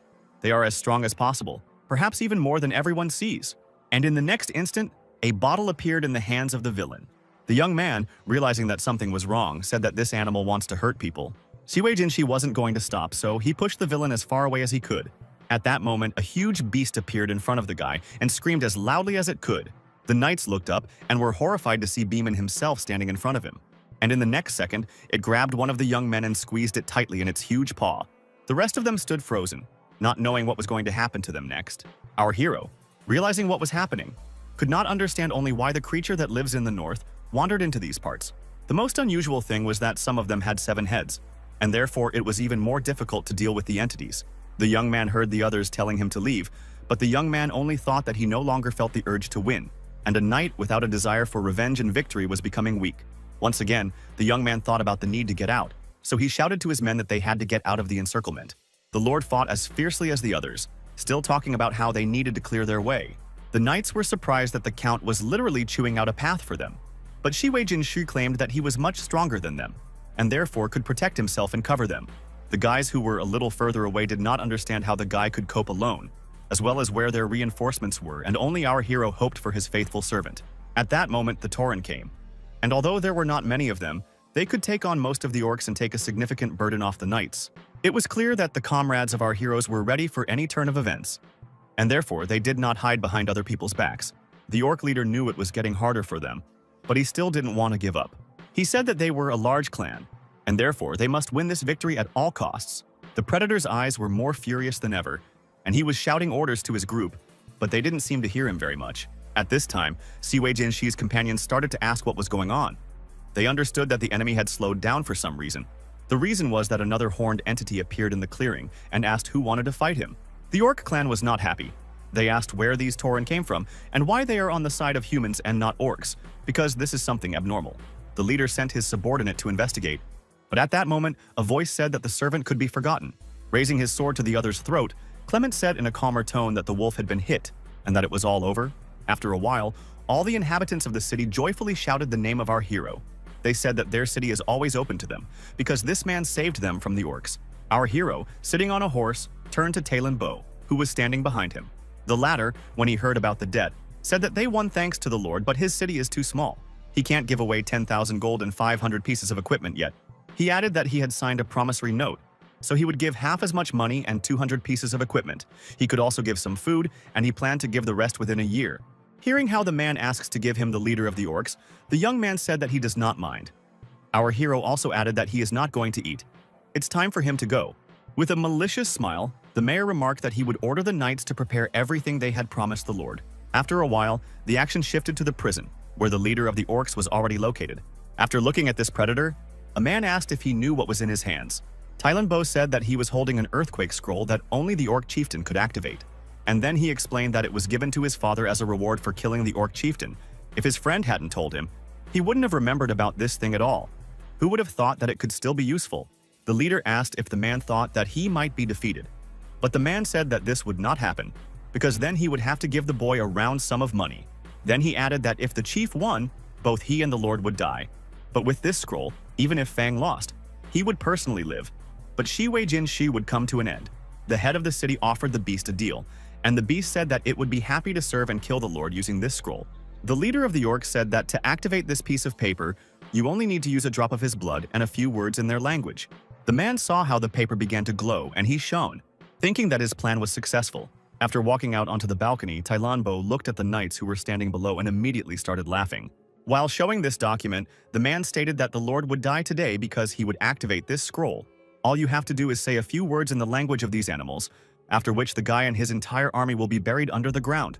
And all because of the greed of the head of the falcon. But our hero was not at all moved by these words. Moreover, he said that he does not pay attention to any garbage. The man immediately shouted that he had originally planned to make the young man crawl on his knees and beg for mercy. But now, he immediately faltered. Suddenly, the mayor felt something unpleasant. He could not understand what was happening to him. The knight standing next to him said that Tai Lan Bo likes to talk too much, but if it wasn't for the scroll, the man would have been dealt with the day before. The baron shouted. He was talking about how his most loyal servant decided to betray him, hearing that he was never a servant of this castle, because he worked for a completely different person. And then he added that if the ill-wisher hadn't insisted on fighting Siwei Jinshi, this would never have happened. After a while, going into the hall where the guy was already sitting, Alan said that they had not seen each other for a long time. Taking off his helmet, the young man proudly declared that he had saved the Lord's life this time. He said that he immediately recognized the young man because his voice did not change at all. But when it came to the map and the area, our hero understood everything and immediately asked how the knight came to be in Heihei. An acquaintance of our hero explained that he was originally sent here as a Grey Cardinal. But now everything is in the past. The Lord thought it had something to do with his father, and Alan explained that the king was already old, so some things had to be decided in a hurry. Inwardly, Siwei Jinshu thought that even though he didn't know what was wrong, he hoped that the Duke of Manhattan wouldn't do anything wrong. After all, he had always been kind to the guy. A moment later, our hero shouted that it could not be that the blood of non-human girls helped in the preparation of sacred nights. Hearing that Alan had already decided to take his leave. To change the subject, the knight said that this time, on behalf of Shi Wei, Jin Shi would raise the head of the Bloodfang chieftain to the king, and he could hope for Heihei as a reward. After seeing his guest off, the Lord decided to take a personal look at Tai Lan Bo's treasure trove to make sure that the money was really low, just as he had said. However, what the young man saw shocked him to the core. Looking at the mountains of gold coins, the guy said that there is such wealth, and this despite the fact that the head of the city pretended to be a beggar, and immediately added that they will take everything. A few hours later, the carts were piled high with the goods that had been taken from the storehouse. Players who were standing on the side of the road said that they have almost nothing, and immediately thought that it would be nice to take at least one coin. No one will find it missing anyway. Our hero, sitting on a horse, asked the system where his reward was and immediately said that next time you can tell about it without a reminder. The computer immediately announced that the owner had received a special item, which was the Breath of the Wild, although the young man was not happy about this, because he did not understand what it was. Once again, the system spoke about some miracle of the world, although the guy thought that it still did not become clearer to him. Then the computer explained that the Breath of the Wild is the law of the forces of nature. Creatures that are pure in soul can awaken this power in different manifestations depending on individual talents. Our hero wanted to know if he could feel this power, but it turned out that he couldn't. After that, the young man was even more upset because he realized that the reward was useless. When the Lord found out which creatures fell under the category, he was surprised because it turned out to be his horse. Shiwei Jinshi said that he loves animals, but not to this extent. Moreover, the reward cannot be applied anywhere. All the young man knew was that he could now give living things a chance to develop, even though so far his horse had only changed a little, and no one else had. The difficulty was that to awaken the force, you also need to have an innate talent. After a while, our hero visited the residence of Chief Chen Guang. Sitting opposite our hero, the girl said, "If the Lord does not mind, then they would like the transfer of the city to take place today." The guy was looking at the contract carefully, but his face didn't show any emotion. Suddenly, the guy was very surprised by something, and so he opened his eyes wide. Our hero was surprised by the image of the Goddess of Order, which he saw on parchment. Jiwei Jinshi didn't understand how these players had such a valuable item, thinking that the falcon might also have a temple of this goddess. The girl who was sitting opposite the young man gave a very languid sigh. Inwardly, she thought that there was a very incredible aura emanating from the master that couldn't even be described in words. Jumping up from her seat, the beauty suddenly froze, even though no one could figure out what was wrong. Unexpectedly, the girl got as close to Shiwei Jinshi as possible, thinking that she really wanted to kiss him. The players didn't understand what was going on with the goddess, so they immediately turned to her and tried to drag her in the other direction. When the girl returned to her seat, one of the guys asked a friend if everything was all right, although she didn't know what to say to her. Moreover, the goddess was even more confused as she stared at something in front of her. But she remained silent. The young man saw tears rolling down from the beauty's eyes. He looked at the girl in surprise, but did not understand anything. And the beauty suddenly sharply asked what had happened to her. Ashamed of herself, the goddess thought that she had never had any shameful desires and thoughts in her life. And now, she had allowed herself to do something obscene. After a while, the young man approached the goddess, who had already regained her composure, and said that the Falcon Lord had drawn up a contract. If there was no objection, they could sign it. Aloud, the girl read out that the authority to manage the city was transferred to Saint Zoya. From this moment, the girl becomes the manager for an indefinite period. The Lord of the Falcon guarantees the entry into force of this contract, and also undertakes not to terminate it. After the beauty finished reading, one of the players asked if it was true that the Count would keep his word and not just play with words. He confirmed that he had indicated that the city was being passed on to the guys on behalf of Medjol, although the girl herself had a strange feeling. Putting the signature, the beauty, thought that this parchment is protected by the goddess of order, and therefore any violation will be followed by punishment, so there should be no problems. After the signature was placed, the audience saw the shadow of the goddess over the table, although they did not understand what it meant. And while the guys thought that the contact had come into effect, our hero laughingly noted that from now on, another goddess is the manager of Chen Guang. Hoi was smiling, although there was something that still confused her, but the girl didn't show it. As for Shiwei Jin Shi, he pointed out that it was high time to discuss something important, the fact that this city is under the administration of the Falcon, and because they will do with the taxes. The surprised girl carefully looked at the young man who was sitting opposite her and did not understand anything.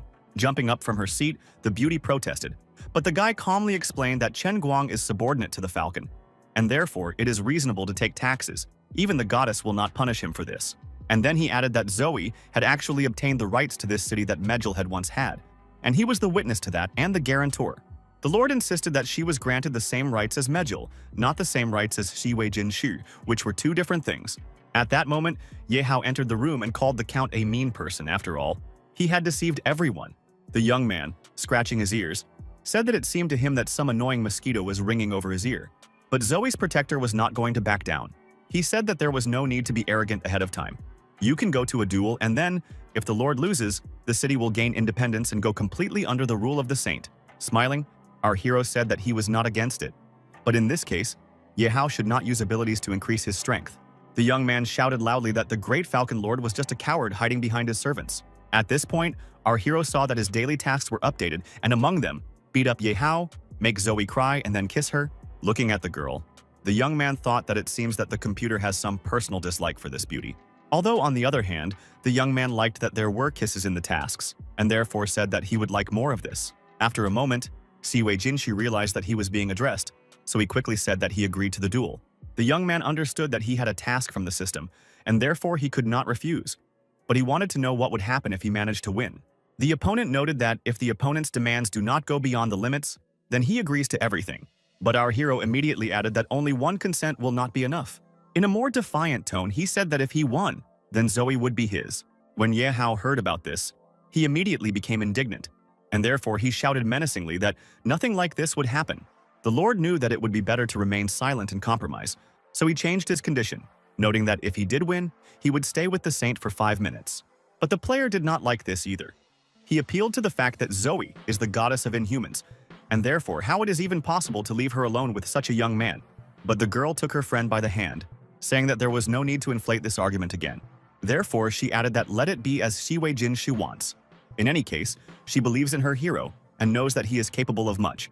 Ye Hao, knowing that the argument would still lead to nothing, said in an indifferent tone that he agreed and immediately added that there was no way he would lose.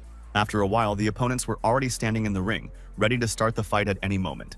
The two young men didn't wait for a special invitation, so they immediately rushed to meet each other in order to resolve the dispute as soon as possible. After a moment, our hero decided that the sword was good, but no one canceled the techniques, and therefore kicked the opponent with all his strength, noting that he seemed to have eaten little porridge in the morning. Sitting on the squats, the aggrieved Ye Hao knew that he needed to fight back against this arrogant man. After waiting for the moment when Shiwei Jinshu turned his back, the guy immediately ran towards his opponent to catch him off guard. And it was really sudden because the young man saw the tip of the blade pass by him only a few millimeters away. But thanks to his skill, our hero still managed to quickly pull away and assess the situation. When Yehao heard the guy swearing about how mean it was to smear poison on the blade, he said that in war, all methods are good. Wei Jinshu knew that he was sometimes dishonest, even though he didn't use bad tricks, so he was doubly angry that he had been treated so badly. The Lord slammed his sword down on the ground with all his might, as a sign that he wouldn't let up from now on. After that, the young man attacked his opponent, wanting to deal with that as soon as possible. Yehao didn't like the current situation, and he realized that he had miscalculated so no one would take him into account. The guy was angry that his opponent had excellent skills. Despite this, he was glad that recently he had been training hard in fencing, and therefore he could also show something. The young man shouted that the Falcon Lord should be prepared for his powerful strike. Once again, the player was playing a foul game because something resembling a sphere appeared above the arena.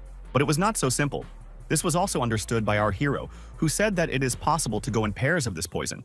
Moreover, Wei Jinshu felt that his body almost ceased to obey him. Many viewers noted that this is a killer move. You will get caught and you are a corpse. They saw that something was happening to the Count, although they could not understand exactly what was wrong. At that moment, Clement entered the ring and shouted for the fight to be stopped immediately. But he was blocked by one of the players, explaining that this is a duel, and therefore no one has the right to interfere in the duel. Our hero struggled to hold on, but he did not say anything. It seemed that he was gathering his strength. The guy said in a barely audible voice that he was a luminary of this empire, a disciple of the legendary Blade Master, and therefore he couldn't lose. He remembered how, as a child, the boy would hold on to the hilt of a sword and cry, saying that the weapon was so heavy that he couldn't even lift it, let alone more. And the mentor said that the reason is that the student is distracted. Therefore, you need to clear your head. Get your body and mind to work together. After a few minutes, the child opened his eyes and the teacher told the boy to try again. After summoning all his strength and concentrating it into the sword, Wei Jinshu decided that now he would show his best. The young man shouted, showing that he did not just give up, that he was one of those who goes to the end and does not use dirty tricks for this. Seeing what was happening, Zoe talked about asking the goddess of the wild to protect Yehao. Despite what was happening, the girl hoped that the young man would return with a victory and unharmed.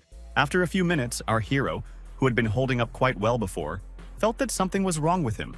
The audience saw this, and therefore some of them even began to worry about it. But it wasn't just the Lord who was in trouble, but also his opponent, who knew something was wrong. The guy felt a tangible and militant spirit that was moving away from his opponent, and he didn't like it. Clinging to his sword, the young man thought that his legs felt like they were made of cotton wool. They were completely unable to obey him, and since that was the case, he wouldn't be able to easily dodge the blow. Standing in the middle of the arena, the player thought that he is as if in a simulation. But even in this case, he is not going to die in this way, and also in front of everyone. For a while, time stopped for Yehao as he carefully considered his next steps. Suddenly, falling to his knees, the player screamed that he no longer wanted to fight, and therefore admits defeat.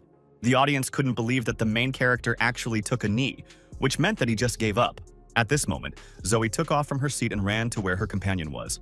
But Wei Jinshu stopped her, noting that she had to fulfill her promise.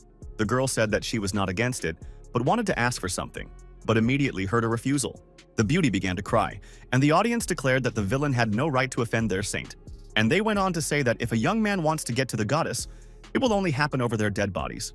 Grabbing his sword, the guy happily said that if they wanted it that way, then he would fulfill their request. And quickly enough, as she walked through the crowd, Zoe pointed out that she didn't need to kill anyone. She didn't want anyone to fight anyone anymore. And, falling to her knees, she said that she agreed to the conditions that were set earlier. The guy carefully looked in front of him and breathed a sigh of relief, even though he didn't want to fight anyone anymore. And then the Lord noted that he just wanted to talk to their saint alone. It wouldn't take more than 5 minutes, they wouldn't see her for a moment, so there was no need to worry so much. And as he went back to the castle, he said that if they didn't believe the young man, they could keep watch outside. Putting Zoe against the wall, our hero put his hand next to her, which scared the girl very much. The beauty did not understand what the Lord wanted, so she asked why he needed her, because he always said that they just needed to talk. Wei Jinshu replied in a soft tone that he didn't remember saying that much, hearing that he was a real villain. The unfortunate woman didn't understand what this meant, so she looked at this guy in confusion, not understanding what she could do against him. In the next instant, our hero kissed a beautiful woman who asked not to do anything like this. Only a few minutes passed, and the guy was thinking that the system did not send an alert, and therefore it is not clear whether he coped with the task or not. But the guy advised Zoe to cooperate with him, saying that she probably doesn't want all those Inhumans to die because of her. The girl was silent. She wanted to say something, but she knew that she was not in a position to do anything or prevent it in any way. And while the goddess was telling them not to do this, the system sent a message indicating that the host had completed the task. To himself, Our hero thought that this girl feels sorry not for herself but for her people. This is the reason. If he knew about this, he would have completed the task much earlier. A minute later, Siwei Jinshu came back to Zoe, who was shrinking down. But it was not only this that struck her, but also the fact that a special aura emanates from the young man, to which the body responds very strongly. Suddenly, the guy took his hand away and said that it was time for them to go, because the allotted 5 minutes had already passed. However, the reaction was not what the young man expected, because the girl suddenly asked him not to leave. Grabbing the Lord, the beauty declared that she had tasted him, and therefore now she would not let him go anywhere from herself, which surprised the young man. Shiwei Jinshi said it would be enough, but Zoe couldn't stop screaming about wanting another kiss. The guy did not know how to influence the girl, and therefore noted that now a kiss costs 10 gold coins. If the beauty climbs to him, it will be a debt. The beauty didn't understand what this meant, so she looked at the Lord carefully. The girl was outraged and called Shiwei Jinshu a fraud, although he immediately said that it was still a question of who was actually cheating. After a moment, Zoe curled up in a tight white ball in such a way that our hero was surprised. Startled, the girl slowly began to peek out from behind her own tail, but she was silent. After some time, the goddess still returned to her usual appearance. Remaining in the hall alone, she said aloud that the young man had left. Sitting on his horse, the guy happily mumbled to himself that he had completed the tasks, but something did not see where his reward was. After a few minutes, the computer wrote that the owner received a potion from the dragon's blood. Unfortunately, with this reward, additional bonuses are not provided. Holding the bottle in his hands, he was glad that he had obtained a strengthening potion developed by a legendary pharmacist. The only strange thing was that there was no one on the entire continent who was a good pharmacist right now. Opening the bottle, he thought that if he drank this potion, he would turn into a red dragon. But the system reminded him that it wasn't a polyjuice potion, but a restorative one, so he would just get stronger. Shiwei Jinshi decided to try immediately what it is, so that the drink does not evaporate or spoil. After a moment, the guy felt an incredible surge of strength. He thought that he had never felt anything like this before. Moreover, I want to go back to my childhood again in order to run freely on the lawn without clothes. The computer again sent a notification that the reward was spent, but now new features are available to the player. At this moment, Ye Hao was pushing open one door after another, looking for Zoe. After finally finding the girl, he immediately asked how she was doing. The young man looked at the confused beauty, and therefore asked her if the Lord had done anything wrong with her. Time passed, but the goddess was silent, which caused many questions from her friend, who asked what was wrong with her. But there was no response. Instead, the girl threw Ye Hao out, telling him to leave. They talked about how they'd heard that after the Falcon Lord left, Zoe didn't want to see anyone anymore, and added that this would never have happened if someone hadn't lost. It was unclear when this incapable protagonist was going to fight back. After a while, Ye Hao placed a small box on the table, thinking that he didn't want to, and then she said that it was all Shiwei Jinshi's fault. If it wasn't for him, everything would have been very good. The player did not say what was inside, he just opened the box slightly, which contained something resembling a devil. At this time, the system notified our hero that after activating new features, the host will receive villainous points for certain actions. The system reserves the right to judge these actions. You can use this to buy certain items in the villainous store, which is updated once a week. The young man said that the system was going to make him the most evil of the villains, although many goods still cannot be bought, which is not very happy. Moreover, there were weapons, beasts, and other useful items in the store that could be used to strengthen the combat power. 3 days later, driving up to his estate, the young man happily said that visiting is good, but at home it is always better. Immediately, Siwei Jinshi noticed that Chris and Lori were coming to meet him. The latter addressed her master in a frightened and low voice, as if she did not believe that she would ever meet him again. The guy didn't understand what the girls were doing alone at the gate, but Chris explained that her ward was waiting for the Lord every day and couldn't believe that she would be able to see him again. He found it hard to believe that the maidservant was waiting for him so much, even though he was very flattered by the fact. Shiwei Jinshi was happy to enter his house.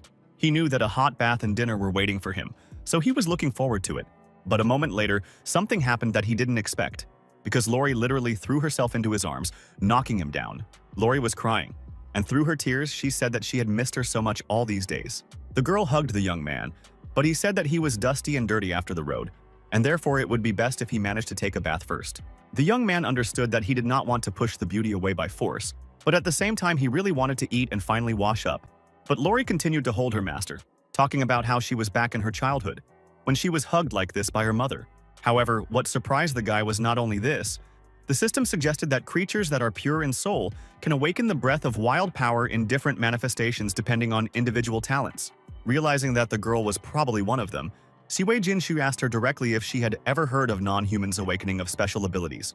As a child, my father said that the Inhumans were a very powerful race. A few decades ago, Inhumans can't cultivate, but they can awaken the hidden power of blood naturally. But there are extremely strict conditions for awakening. One must not only have this hidden talent, but also resonate with one's own perception and blood power. For example, the power of a water flow can be awakened by being relatively close to a waterfall. The power of a wild beast through contact with beasts. She does not know what talent is hidden in her body. You can only try at random, but few people succeed in this way. He knew that it could be used by any non-human to find the very power that resonated with what was hidden in his body, which was why Lori said that he radiated warmth. She felt the breath of the wild.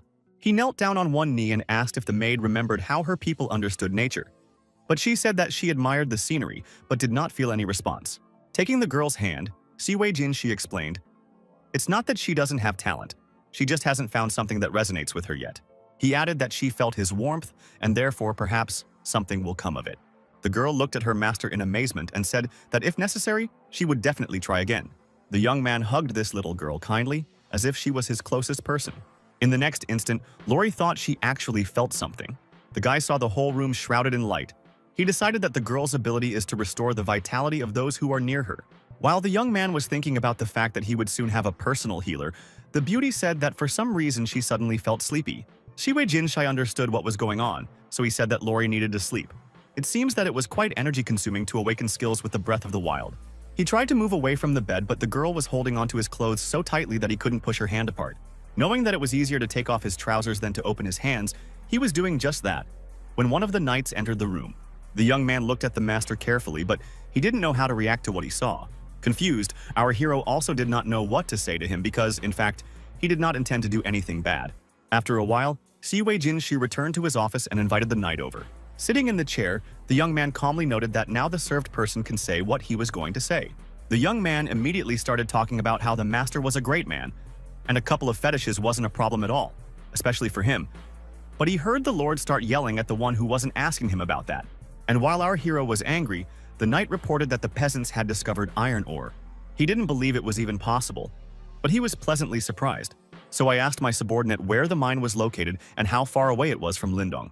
Siwei Jinshu knew that the man wasn't really saying anything, so he asked him again.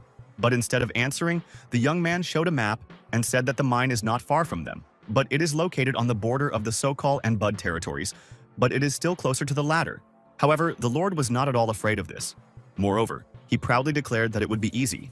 He added that the mine was now theirs, and that the knight would have to give the map to Count Boughton. If he didn't agree, then war would break out. After that, our hero smiled as if in fact there was no problem in this case. When the knight heard about this, he said that in this case, he would start preparing for battle, and this time he would definitely be one of the first to enter the battlefield.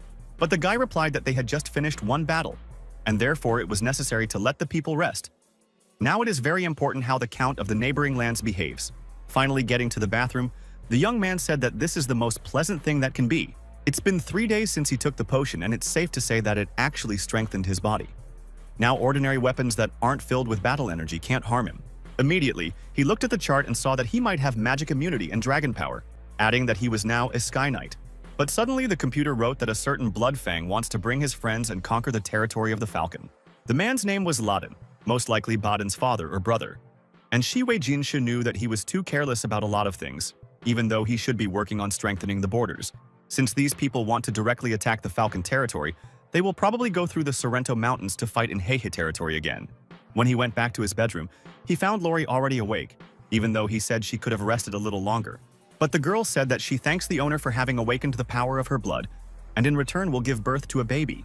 The guy did not understand if the girl knew about how children were born, but the maid noted that first you need to warm the bed, and only then there will be a child. Covering his face with his hand, the young man smiled that Chris had even mentioned it and said that the maid was still too young right now, so they would talk about it later. He immediately added that Lori had just awakened her power and her vital energy hadn't recovered yet, so she needed to rest and save up her strength. At this time, an important meeting was being held at Lord Bud Herman's residence. The man said that according to the latest news, an ore deposit was discovered on the border of the territories of Cologne and Butten, and he had already sent people there who estimated these reserves at 8 million tons. The audience, hearing such a figure, immediately began to be surprised, noting that this is something incredible. But after that, the Baron said that only the Lord of the Falcon wants to take them back. A moment later, he put a map on the table, telling them that it was Jin Shu who sent it, marking the borders there. People began to resent this impudence.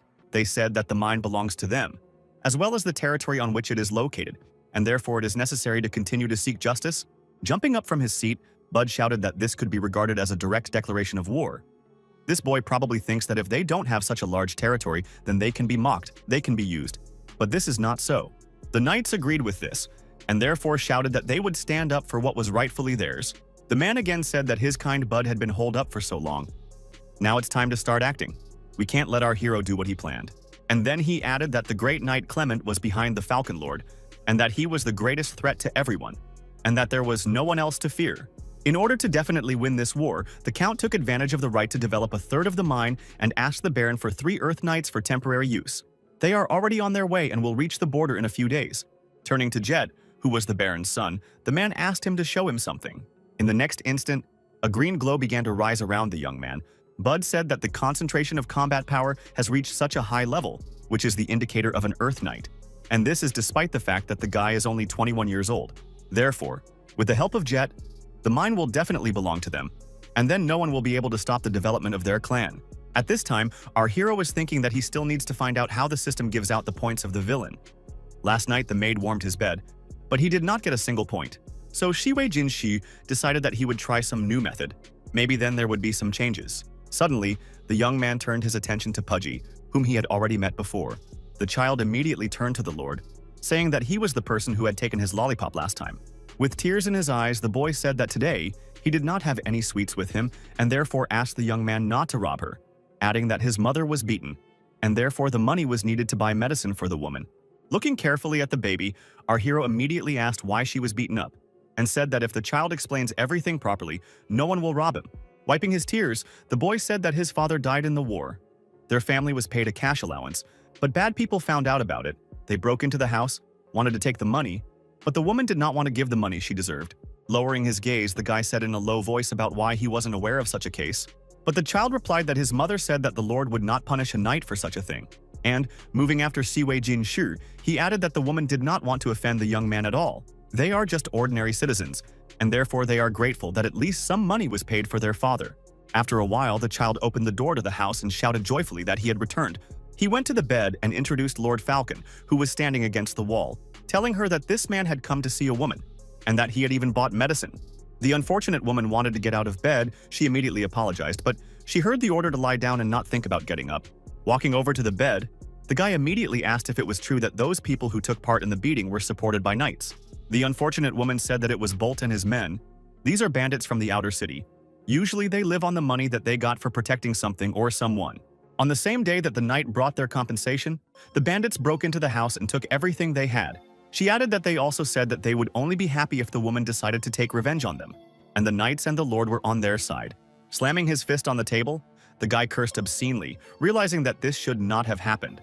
And then he said that these people are not only rampaging, but also using his name. He would like to know who is behind all this.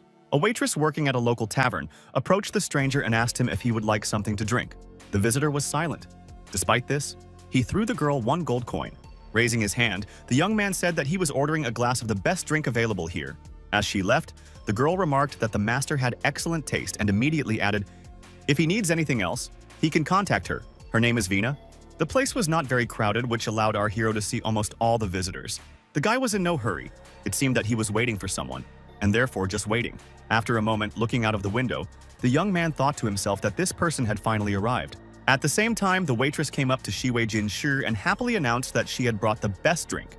But in the next second, something unexpected happened, and Vina screamed that the wind had literally knocked her off her feet. However, when she picked up the mug and stood up on her own, she noticed that the guest was nowhere to be seen, and the guy was already standing in a quiet alley and holding the ill-wisher by the throat, saying that he should quickly and clearly answer questions.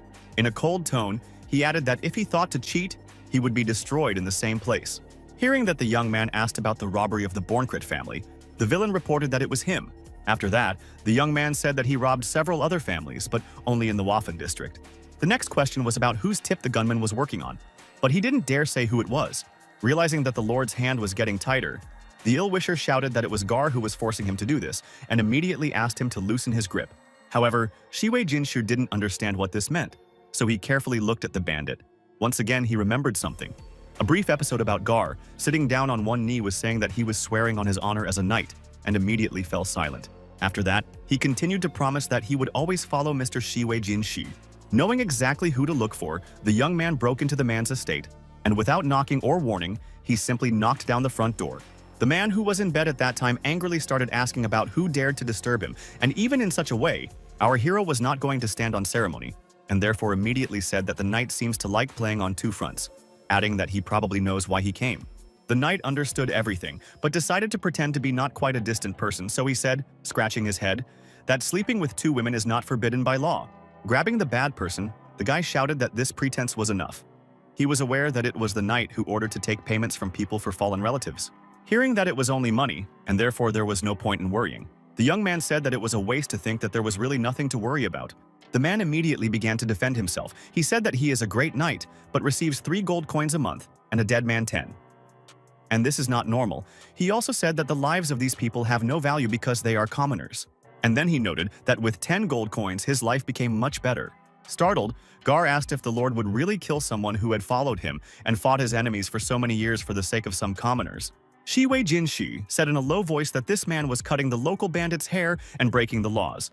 And after that, he still dared to call himself a knight. Then he added that the man probably envies those families who received payments. But his family will receive the same.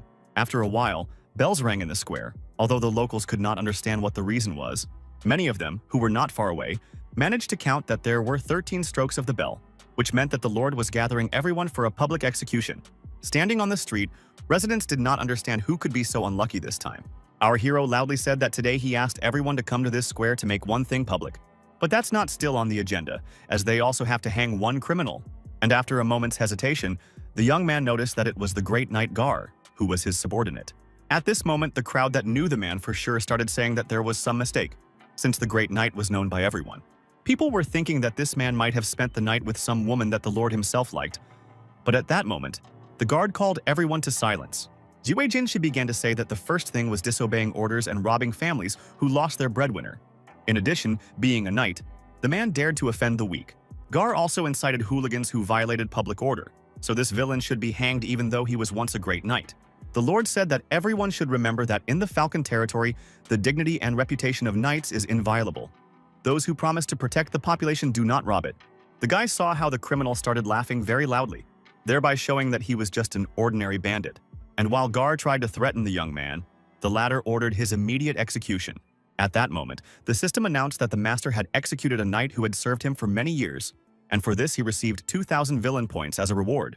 After that, the system also stated that the guy will not be superfluous to speed up to become the best villain in history. Smiling, our hero thought that he had killed someone who was harming people, but got the villain's points, and therefore did not understand what was wrong with this system, because in fact, he did a good thing, not bad.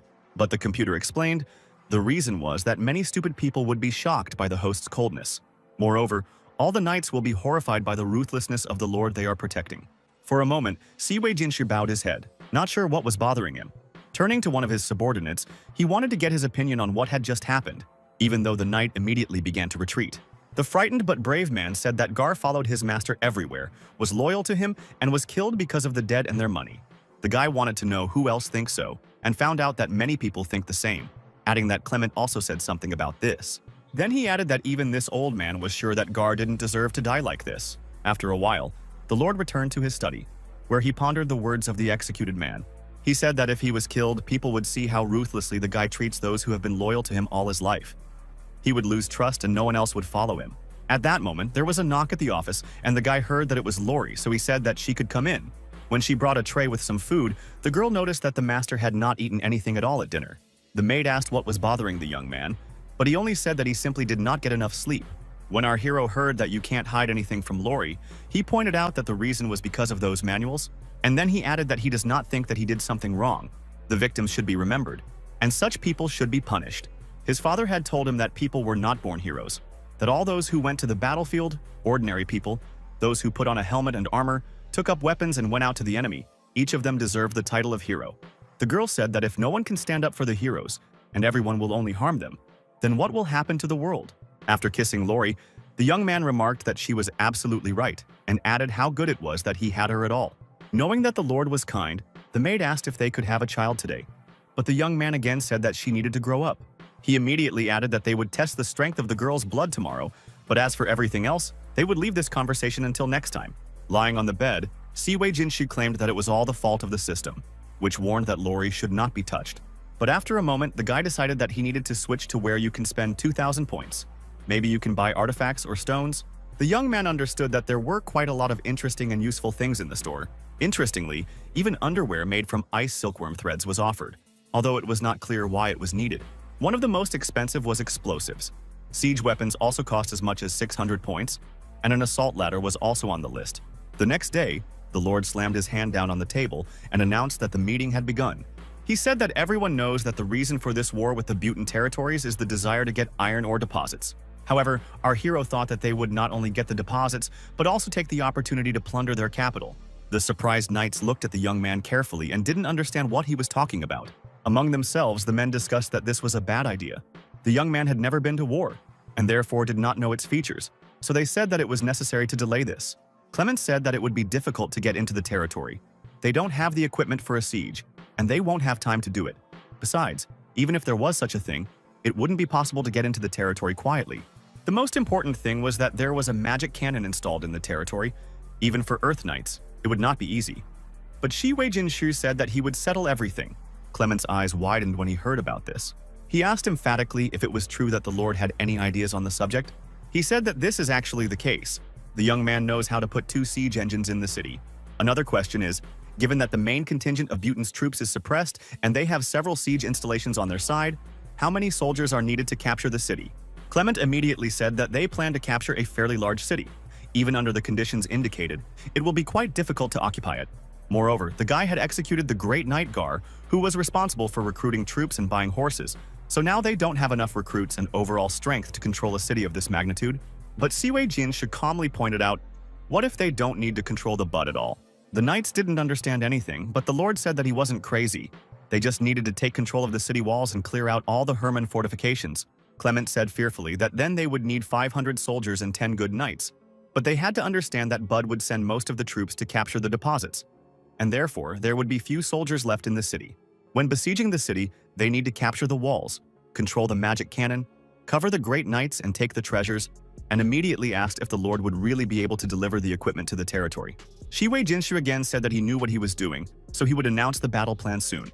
After a while, the guy said that Clement and Bane were moving out with their commanders at noon. There was no need to hide. The enemy should know that they had arrived. The rest of the Bloodhoof members will lead 500 soldiers and move towards Bud. And by nightfall, everyone will be in place and then begin their offensive.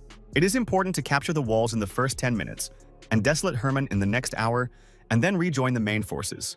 One of the knights immediately asked, since they were sure that they would defeat the Bud army, why don't they just attack head-on and then take the city?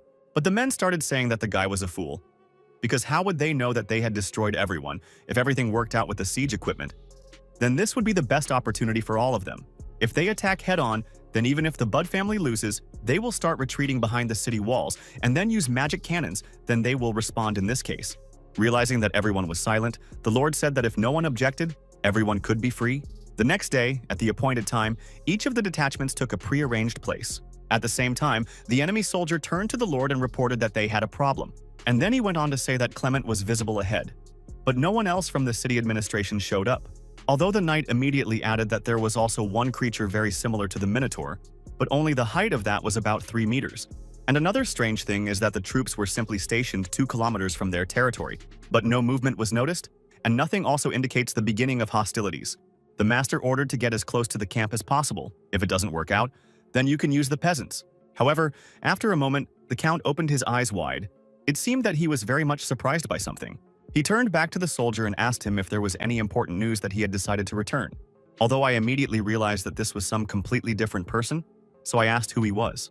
As he handed the envelope over, the young man stated that he was the one who wanted to help Bud, and the letter contained all the information he was interested in, as well as what he was most concerned about, was the location of Lord Falcony. Looking at the envelope, the young man asked why he should believe the stranger, moreover, why he was helping him. The boy did not answer, but said that he had one condition. If the gentleman won, he wanted half of the mine. Jumping up from his seat, the count began to insult the stranger, saying why he should give his profits to someone who is not clear. The youth was silent for a while, after which he unhurriedly removed his hood. After that, he smiled and said in a calm tone that he would absolutely lose if he didn't accept his help. At the same time, our hero and his squad were already standing at the city walls of the city of Bud and carefully looked at the castle. The Lord pointed out that the family didn't really need money before. Even if he, a sky-level knight, started bombing this wall, it would take him a lot of time.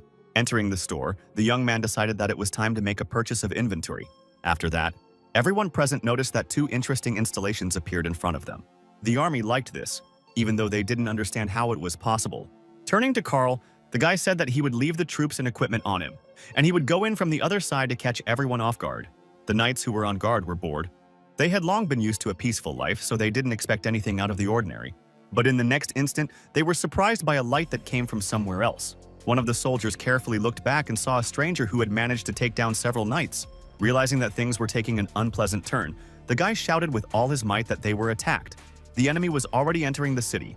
Lord Falcon's military immediately began using cannons, as had been arranged beforehand. Carl knew his job, so he did everything very clearly, understanding that the life of the entire squad depends on it. In the next instant, the enemy soldier who was standing on the city wall flew down. The Tauren was glad, because it was part of the plan and also a well-coordinated effort. But the struggle did not end there. On the contrary, the battle only gained momentum. With each passing minute, the cannon worked more smoothly. Its effect could not be overestimated. Carl, who had previously been just in charge of the process, now decided to try out for himself how and what works. The happy Tauren said that he liked it very much. He understands that they are all doing the right thing.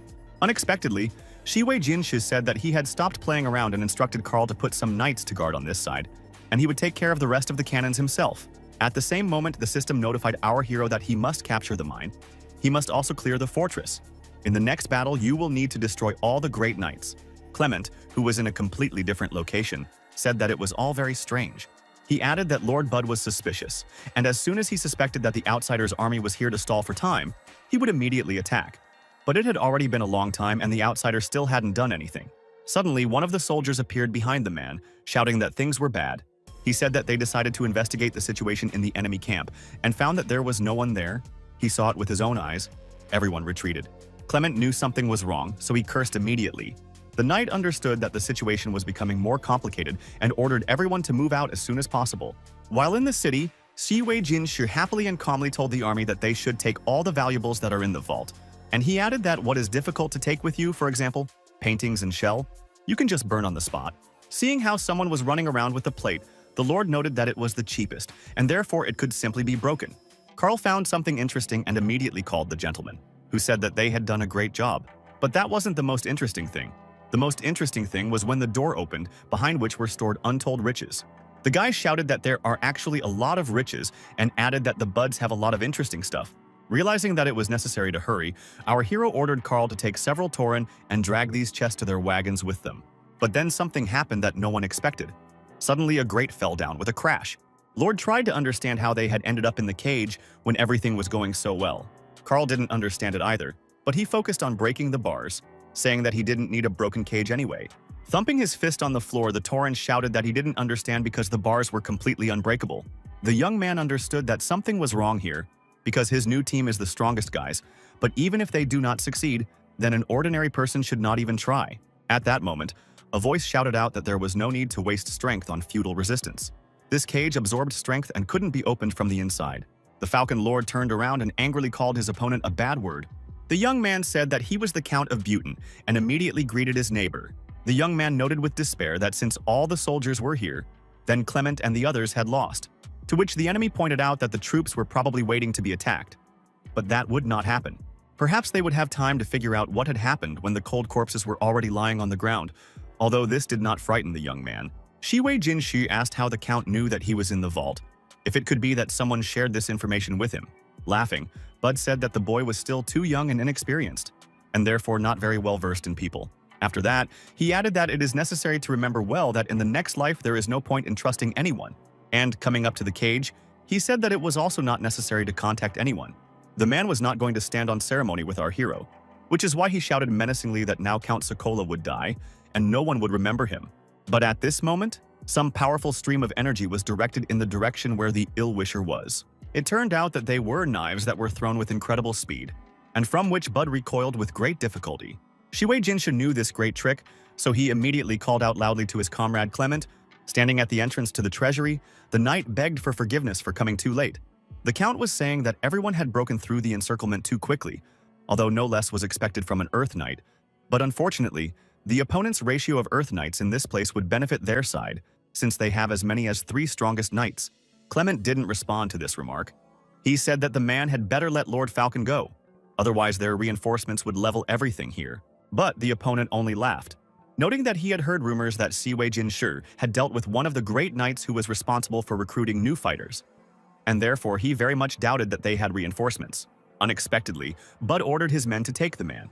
Clement could see that his enemies were approaching him, but he knew that he would not give up just like that, so he immediately began to use his skills. The guy was worried about his knight. He shouted to Tom that the villains were not only in front of him, but also behind him, at the same time angry that he personally could not help anything. However, the experience did not have any effect, because in a moment the knight was already lying on the ground and several opponents were standing next to him. A moment later, the soldiers put the tip of their sword to the throat of Clement, who did not understand how to get out of this situation. Suddenly, Clement was approached and told that he would live if he swore allegiance to Count Empire. Such a great knight should not just die because of some boy. The man was a true knight, and therefore proudly declared that he was loyal to only one person, and that is the Lord of the Falcon. Bud looked at Clement sadly, and said that he was very sorry to announce his decision, and immediately ordered his men to destroy this man. At this time, a battle was taking place in the vicinity of Buton, but it was impossible to say who was showing their best side in it. The Vins discussed among themselves that there were too many enemies, and their men were severely depleted. If this continued, they would definitely lose. Even so, it was reassuring that Clement was breaking out of the encirclement, and therefore he would definitely be able to protect his master, even think of something, and they would need to retreat and think carefully about everything. Others were against it, but one of the knights said that they did not have time to think. It was better to share their thoughts carefully. As for the enemies, they were shouting loudly at this moment that they would kill all the attackers because this was their land. Suddenly, the warriors saw ordinary people grabbing garden tools and shouting that they had come to help. One of the men explained that they were simple farmers, but Lord Falcon needed them now more than ever. Although the knights still didn't understand why ordinary people were involved in the war, they also explained that the master took pity on them and lowered their taxes. They can only repay him by doing something useful, and this is exactly what is needed now. Clement still lay on the ground and watched the sword loom over him, though there was nothing he could do about it. The man saw a powerful knight who for some reason stalled for time, although he said that the enemy was waiting for death. But in the next moment, something unusual happened. Somehow our hero managed to throw a knife at the soldier who was going to kill Clement. Stopping, the knight said that Lord Falcon was in agony, but unfortunately, he missed. In a low and icy tone, Siwei Jinshi stated that he had a completely different opinion on the matter. Not much time had passed, and the young man was already at large, and he was walking next to one of his men. Surprised, Bud didn't understand what had happened in the couple of minutes he'd been away. How his opponent had managed to free himself from such a cage? Someone said that the reason was a thrown knife, which caused the spell to destroy the cage outside. The count saw that the opponent was coming straight for him, but he was not afraid of it, noting that they had 3 of the strongest knights, and therefore the main forces were on their side. That was why Bud shouted to his subordinates to go into battle and destroy these people. Clement, who had regained his senses but had no weapons, tried to warn his master that this battle was not going to be so easy, and therefore it was necessary to remain vigilant. Realizing that the guy did not react to this in any way, the man turned back to Tom. However, Siwei Jinshi was so engrossed in his own power that he couldn't hear anyone or anything at all at this moment, as he was only concentrating on the target. That is why it seemed to the opponents that it simply would not happen, despite the fact that they are in their field. Our hero struggled like never before, hearing his opponents say that they were facing a real heavenly knight. Not much time had passed, and the guy had already dealt with those who were a threat to him with ease. Turning to Clement, the young man wanted to know how he was feeling, but instead he was answered by Carl, who explained that the man was badly injured, and therefore he lost consciousness. Walking over to the wall where the wounded man was leaning, Siwei Jinshi noted with satisfaction that his servant's life was not in danger, and that he should be given live water upon return. But such situations cannot be avoided in the future, and therefore there will be more wounded. It is also not possible to give them live water every time, and therefore you will need to help Lori wake up as soon as possible. At that moment, one of the Tauren was holding some kind of installation in his hands, saying something under his breath. Opponents saw that the soldiers of our hero were firing a magic cannon and wondered where they got them from, although they immediately realized that this was their weapon, and it was standing on the walls. But the Bloodhoof clan didn't care what they said. They knew their mission, so they shouted that now was the time to attack. After a while, the soldiers said with horror that Bud was taken, the fortress was looted, the Viscount had escaped, and therefore they needed to escape. Already in the evening, Sitting around the campfire, everyone asked how the young master made the breakthrough to the heavenly night. The same one said that it happened 2 days ago. There was simply no way to say about it. Clement, with a kind of sadness in his voice, began to apologize to the Lord for not believing him, adding that if it wasn't for the people's militia who believed in Shi Wei Jinshu after seeing what he was doing for the people, they would all have died. The boy smiled and remarked that perhaps one day the falcon banners would be displayed in many cities on the continent. Taking these words seriously, Carl stated that their clan was willing to do everything possible to make this a reality. After returning home, the young man immediately began to tell the system that he was waiting for his well-deserved reward. After that, the computer announced that the owner had received a military award, namely a 3-headed hellhound. However, the most interesting thing was that, just like last time, the system decided to reward the villain for scaring the people of Bud with his actions, showing that he was a real bandit. In the next minute, the locals noticed something strange and indescribable in the sky. At the same time, the system sent a notification that it had already sent the young man his reward, and therefore he can meet her. But only the youth had no idea what kind of beast this hellfire was, believing that it just had the power of fire. Moreover, it was unclear where the reward itself would come from. At that moment, a huge rock was hovering over the castle, ready to land directly on it, despite the fact that it could destroy half the structure. Suddenly, a huge monster that was made of stone appeared next to the domain. It spoke of being invincible. And then he added that he was already ready to serve the great villain Shi Wei Jinshi because it is a hellfire.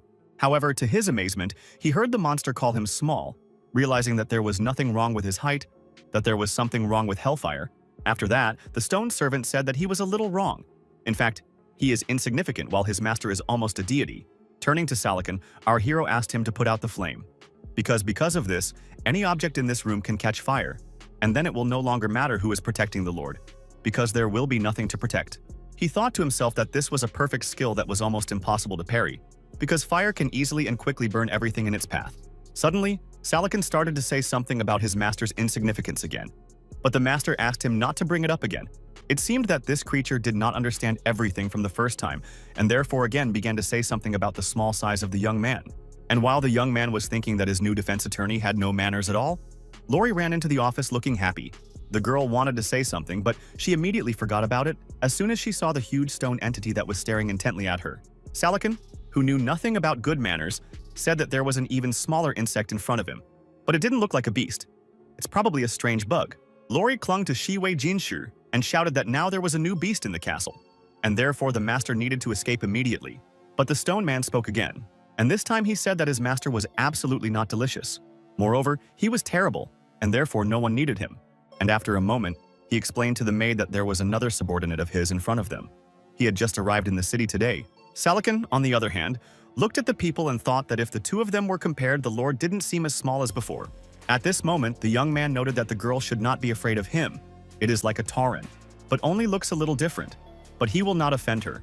Suddenly, Clement flew into the office, as well as the bloody herd, which started shouting from the doorway that the master could not have died. And they ran to his aid. Shi Wei Jinshu didn't understand anything from what he heard, but he immediately said that everyone needed to get to know each other first so that there wouldn't be any misunderstandings. But only before introducing everyone did the representatives of the Blood Army carefully look at the new creature that was in front of them. Moreover, Salakan and the Tauren began to bicker among themselves, the latter saying that they did not understand why the Hellfire appeared here, whether the gatekeepers of Hell reached here as well. The knights didn't understand where the new monster came from in the castle, so they shouted that they had to protect their master immediately. But the young man said that everyone should show a little patience. In front of them is his new subordinate Salakan. Now they will all be comrades and will not harm anyone, unless of course the conflict is provoked by someone. Carl spoke up and said that even though this was not an ordinary demon, he had demon blood in his veins and his body was made entirely of stone. So he asked if the young man was sure that this creature would worship him. But Salakan said that they originally came from the same world, and therefore there is no need to separate them. Although the Tauren stated that there they were forced to cooperate in order to invade another world. After that, the stone monster added that the Thundercliff Tauren and the Hellfire Legion were honored. Shi Wei Jinshu saw that an argument was starting, so he calmly said, "If things continue like this, then everything will be ruined here." Immediately, the young man announced that everyone was dismissed, even though his new subordinate had no idea where to go. The Lord immediately thought about it, realizing that his servant was actually very big, although Lori immediately pointed out that she would take care of it. The guy was surprised at this, because he didn't know what a fragile girl could do, but she just smiled. In the evening, local residents who passed by the square were very surprised by what they saw. So, on a large fountain sat a stone Salakan, which did not even move. At the same time, the strangers in black behaved strangely. It was clear from them that they were up to something bad.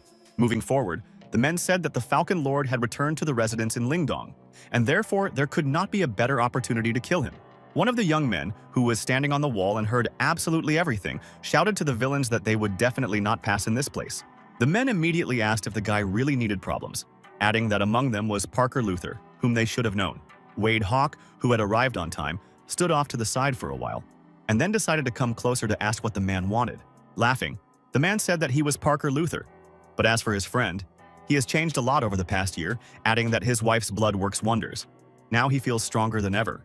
The old man stated that he knew that the day would come when the ill-wisher would appear, but only did not think that he would dare to do it, because he does not even have magic power. Taking out a pill from the box, the villain noted that he originally wanted to deal with these pawns and then go after him. But who would have thought that he would come by himself? And then he added that now he was going to see a real revenge, which he had never seen before. A man immediately said that this fool used a special elixir that made him a heavenly knight, but the price was his own life. The man did not specify who exactly he was talking about, and then gave the order to go to fulfill the mission of His Excellency. After a while, something began to go wrong in the city, and large clouds of smoke gathered over the castle. Jumping out of bed, our hero immediately shouted loudly that he could smell burning, although he did not understand that he could burn. Looking out the window, Siwei Jinshi was even more horrified. He didn't understand why the city fountain had turned into some kind of volcano.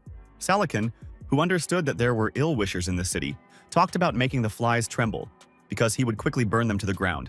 As for the villains, they weren't prepared for this, so they wanted to know where the lava-made creature was coming from in the Falcon Lord's residence.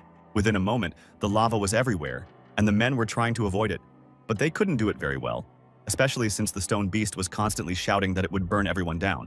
It seemed that the new guardian had actually gotten a taste for it, and was only thinking about how to destroy the largest number of people.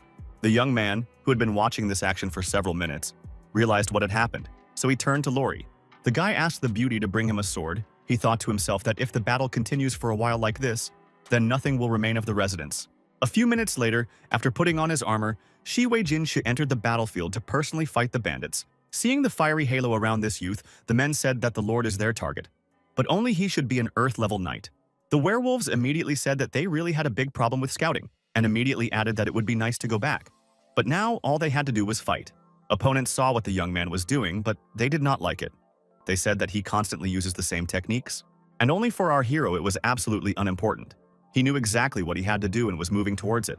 The young man fought as if there was no one else around, because he understood that there are not many opponents, and therefore can resist them. Some people said that a heavenly knight who finished off a great Earth-level knight with a single blow was cool, something that only true masters with many years of practice could do.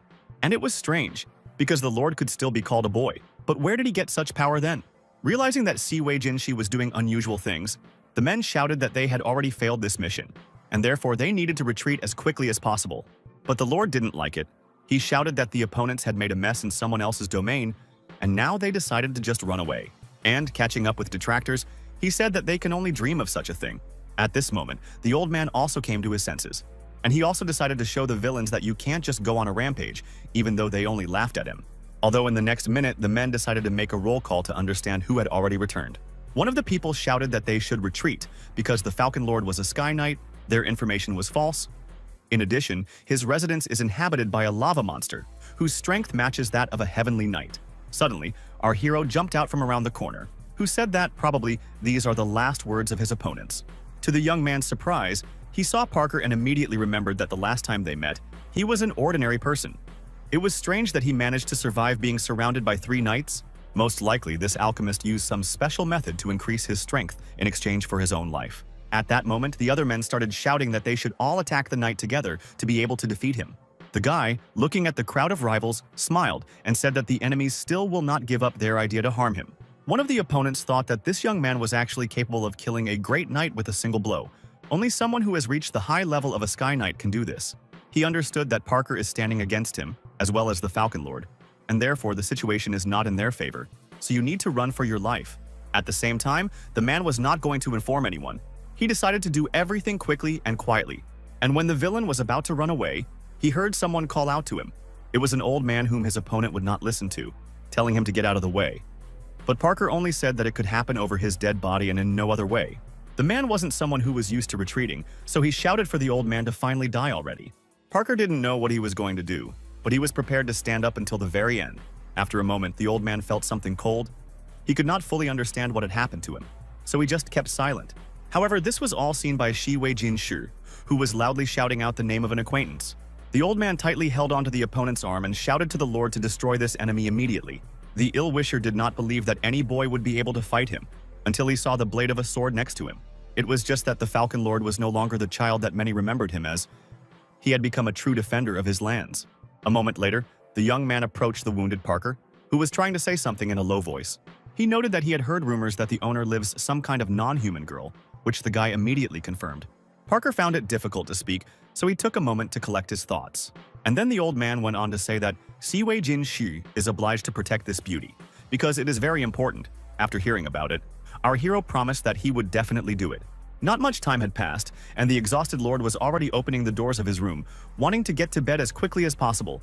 However, at that moment, Lori ran up to him, who literally almost knocked him down. Although the young man did not understand what had happened, the girl immediately stated that she had heard terrible sounds and therefore was very scared, and added that she did not want the owner to suffer. Moreover, Lori wanted to go and protect the guy, but she was afraid of being a burden. In a calm voice, our hero explained that she is not a burden and will soon awaken. Then, she will become much more powerful than him, and will be able to protect not only the young man, but also many others. Suddenly, these words did something to the girl, who insistently began to repeat that she no longer wanted to hide. She did not want to be afraid, but wanted to wake up and become stronger. The young man stared intently at the maid as incredible things began to happen to her. A moment later, a sphere of fire appeared on the spot where the girl was standing, and it flooded the entire room with light. Shi Wei-jin Shi watched the situation carefully, knowing that there was no point for him to interfere since he didn't understand anything about it anyway. At this point, the system sent a notification about who Lori is now. Not understanding anything, the girl stood carefully looking at the young man, guiltily asking him about what happened to his eyes. Running up to the girl, the young man happily informed her that she had finally woken up, becoming the person she wanted to be. Holding his head, Shi Wei-jin Shi happily thought that Lori would now be able to warm his bed, and immediately praised himself for having such abilities that had awakened the girl. Sitting in a spacious room, the girl said that she provides treatment for rare diseases, injuries, stabbing wounds, as well as bites of poisonous insects and animals. The price of the issue is 1 copper coin. Beauty knew that Salakin didn't approve of insects, but he would rarely encounter them, even though he was guarding her. Passing by the medical center, people said that now its head is a non-human. She is also a favorite of the master, although all this is done for entertainment, since the beauty probably will not help anyone. Our hero said that he misses the Dr. Parker, but everything has changed. Now Lori is in charge here, which is not all smooth sailing yet. But this is normal, because they just opened. Initially, the young man thought that the opening of the center would make the girl more confident and gradually change the attitude of people towards inhumans, at least in their city.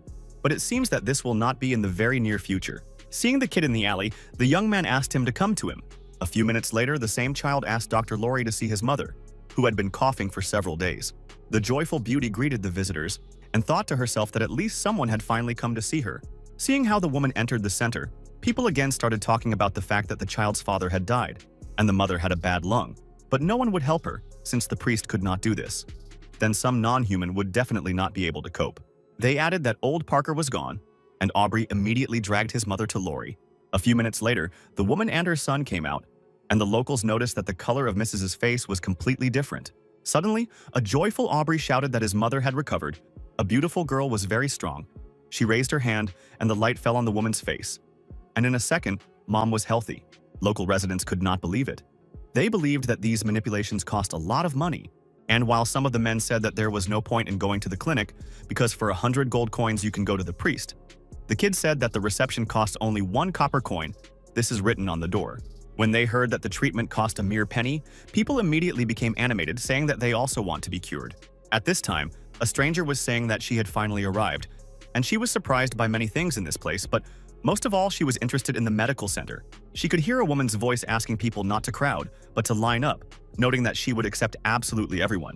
Peeking through the window, the brunette thought to herself that this was a place where a non-human girl worked, and Lindong was tolerant of such people, although it looked like this was the beauty that the master had once saved. It's just not clear if this is a safe place for Lori. Our hero thought that his former maid shows herself perfectly, only it is completely unclear who the stranger who looks through the windows is. After a moment, the young man decided to identify her so that he could understand what to expect from her.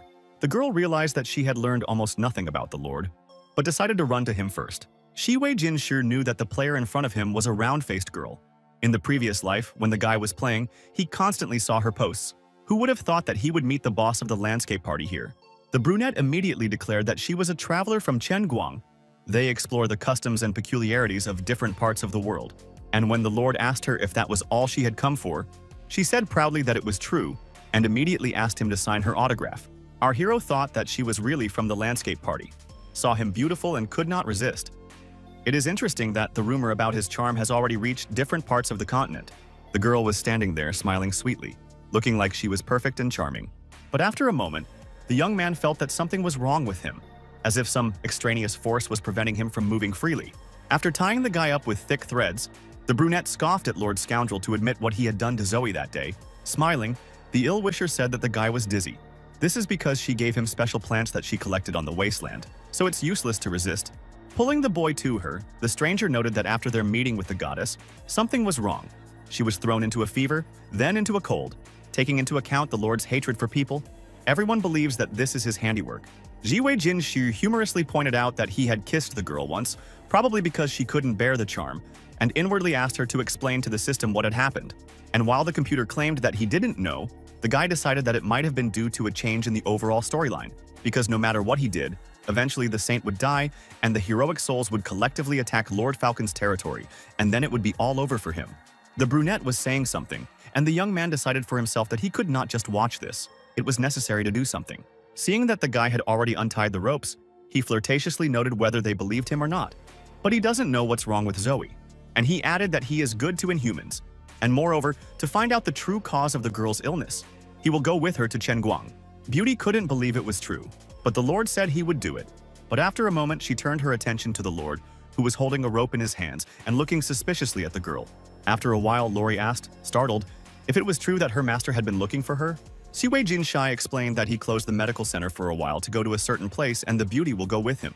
Sprawled on a huge bird, the brunette realized that this was the very non-human who now runs the medical center, but it was not clear to her whether the young man really treats demi-humans well. While being near the castle, some guys wanted to know where the main character was. It turned out that Ye Hao said that he would find a way to save the saint, then left, but did not tell anyone exactly where he went. They thought it was all the fault of the Falcon Lord, so they hoped that someday he would be captured. Suddenly, the crowd turned their heads. They were surprised, because behind them was exactly the one they were gossiping about. The guy didn't say anything, because the system notified that an anomaly was detected in Ye Hao's fate line, which was cut off and divided into 3 parts. The world storyline can't be restored, but that wasn't all. The computer also stated that the anomaly appeared in the lifeline of Saint Zoya, for which no cure was found, and she had a couple of hours to live. But if the Lord kidnapped her, the situation might change. The young man knew that he didn't have much time and didn't even know what the problem was, but it was obvious that it had something to do with Ye Hao, so he decided that he would take the girl to Lindong first. Just as the young man was about to move on, he felt someone grab onto his sword. However, our hero was faster and more agile. Grabbing his weapon, he ordered everyone present to immediately make way, opening the bedroom door with his foot. Si Wei-jin Shu heard the maidservant ask who the young man was. The young man didn't answer. He went over to Zoe and found that she was actually on fire. Moreover, she didn't look the best. Picking up the girl, the guy also raised his sword, as a sign that it was better not to approach him and not to ask unnecessary questions. Not much time passed, and our hero was already returning home in a hurry, taking the beauty with him. Looking after the youth, the locals shouted that the Falcon Lord had kidnapped Zoe, adding that he had definitely made a breakthrough to the Sky Knight, but sooner or later he would be finished. After a while, the boy and the goddess were already in the castle, and the latter was lying on the bed and whispering something unintelligible to herself. Lori, who was standing nearby and performing some manipulations, didn't seem to fully understand what was going on, and after a couple of minutes the healer herself fell to the floor. Hearing the young man running up behind her, asking if she was all right, the beauty said that she was fine, but she couldn't completely cure the saint, and could only contain the symptoms. But Shi Wei-jin Shi wasn't angry, saying that the healer had already done so much, and if you also take into account the treatment of the townspeople, then this is generally a great contribution. Lori said that this case is unique. She feels that some evil force has settled in the body of this Zoya. Demonic energy has deeply taken root. The girl cannot wake up, because the evil force constantly shows her terrible dreams. If Zoe was going to save herself, she had to fight her own nightmares, but that wasn't what bothered the young man now. It was the fact that Lori had a high fever too. He thought to himself that he couldn't help the girl directly, but maybe he could somehow save her from the nightmares. At this time, some entities in the girl's dream said that she should honor the goddess, while the monsters asked why the beauty could not wake up. They added that they took her out of the orphanage in the hope that she would become worthy of the title of a saint. But she seemed to have forgotten about this, as well as the need to protect the Inhumans. After a moment, Zoe felt as if she were out at sea, sinking deeper by the minute, even though she knew she didn't want to. Trying to somehow prevent this, the girl asked that such things should not be done to her. But in the next instant, what the beauty had hoped for but found hard to believe happened. A strong hand grabbed her arm. Suddenly, Zoe's eyes widened in surprise. The girl saw that she was no longer in the water, but was flying on top of a mythical bird, and next to it was the Falcon Lord. The confused beauty tried to understand what this young man was doing next to her. He only joked that she herself was not against kissing him before. Hearing about this, Zoe immediately hit our hero in the face. He only thought that she looked so fragile, but the blow was quite powerful and strong. The girl wanted to be released, and the guy didn't mind, so he pushed her a couple of meters from the ground. This behavior did not please Zoe, who screamed that she was in pain. She fell from a height, but the young man, hugging his friend, noted that she cannot feel unpleasant sensations because they are in her dream. It seemed that the girl did not believe that this was all a dream, but the young man noted that these were her nightmares, and if not for the Naden scroll that brought him here, she would have already died. The beauty hardly tried to understand all this, but immediately asked why the young man decided to save her after all. Shiwei Jinshai explained that he was worried that she would die, and people would say that she couldn't survive because of his unearthly beauty. But he just didn't want to be blamed again. Taking his friend by the hand, the young man said that they should definitely find a way out, otherwise she would die in this place. For a moment, the beauty was confused, but it was not clear what the real reason for this was. And only the guy didn't care about anything. He talked about just holding the girl's hand. Coming to a certain building, our hero said that it looks like it is a temple of the goddess. Apparently, Zoe is afraid of this particular place, and therefore, most likely, it is here that they will find a way out. At some point, the girl either saw something or remembered it, and therefore she stopped abruptly. That's why she abruptly stated that she wasn't going to go to this place. Inwardly, Siwei Jinshu thought that his friend was trembling, and said out loud that she was really afraid, and therefore the exit was probably right here. Throwing the saint over his shoulder, the young man shouted that it would be much faster and more productive. For a while, the beauty resisted, but then realized that it was for her good. But now the girl was confused by something else. The reason was that there was a statue of the previous goddess in the temple for some reason. Closing one eye, Zoe explained that there was a statue of the goddess of nature Malorn here, and the young man calmly added that the girl was a little inferior to her ancestors. Pushing the guy, the beauty said that she did not understand what these hints were, while at the same time the young man called her to find a way out. And since the girl didn't dare move from her seat, Shiwei Jinshu literally had to drag her by force. They couldn't see what was happening behind them, but the statue suddenly started to smile. But the only thing that scared me was that there was something strange in her eyes, like the image of death or a skull. Our hero knew that sleep takes a lot of energy, and therefore he was in a hurry. For this reason, the guys were already walking along a long corridor, ahead of which a door could be seen. The dreamers decided not to stand on ceremony, and therefore with one sharp movement opened the door, which was a classroom. The beauty didn't understand why there were the same classes as there were in the shelter, but the guy explained that they are in her nightmare is normal, that many things are similar to the real thing. But it was not only this that struck the children, but also a strange teacher who was scratching something on the blackboard with her own nails. The young man suddenly saw a door and shouted that they had to hurry, and Zoe was preoccupied with the fact that the teacher was not favorable to them. Again, the heroes did not see that the girl had the same sign on her neck as it shone in the eyes of the statue. But after its activation, the picture became completely different. Turning around, the woman immediately asked who dared to open her mouth, after which she looked at Zoe and said that she was not listening to anything again. It was inappropriate, as well as the fact that the student was not in her place. The young man saw how confused the beauty was. Her face was filled with fear, but she couldn't immediately respond. And when she did, she said that she would do as Mistress Maria told her, even though the Lord was shouting that the door was on the other side. Running up to the student, the teacher said that the teenager does not listen at all, and therefore she will be punished. The young man saw how angry she was, so he said he didn't understand why she was so fierce. For a while, the young man still thought about what he could do, but still decided to stop Maria. Shiwei Jinshi realized that he had only come to the dream to free his acquaintance, and this woman could ruin everything. Taking a stick, the teacher immediately switched to a small boy, saying that now the music lesson begins, and therefore she wants to check who sings and how. The children obeyed, so they immediately opened their mouths and started shouting loudly. Closing his ears, the guy said that these are terrible sounds. It chills right to the bone, it is impossible to tolerate, it causes spiritual pollution. What was interesting was that Zoe somehow automatically joined the group and did the same thing they did. She said that this place was just like a classroom in an orphanage. These children, as if spellbound, Obey Maria with a bad temper. All this corresponds to her memory from childhood. The girl looked at everything carefully, but she herself did not know how she could influence the current situation. And after a while, the teacher was standing in the center of the classroom, while at the same time she was surrounded by students from all sides. Again, the woman screamed, now asking who had stolen her glasses, adding that if she found out who had done it, she would be punished with 5 to 10 sticks. Holding her glasses, one of the students laughed, thinking that no one would know what she had done. Scratching his head, the guy tried to say something, but it seemed that he couldn't formulate his thought. Suddenly, Zoe approached the young man, who told him not to worry, because no one could see them. The guy did not understand how this could be, but the beauty noted that this is the shelter in which she grew up, and Maria raised all of them. It seemed that the girl actually knew everything about this woman. Not for nothing did she say that her eyesight is actually bad, but her hearing is incredibly sharp. She can even hear what is said in a whisper. Realizing that something bad might happen, our hero immediately picked up his friend. At that moment, Maria ran in the direction where Zoe had been a moment ago.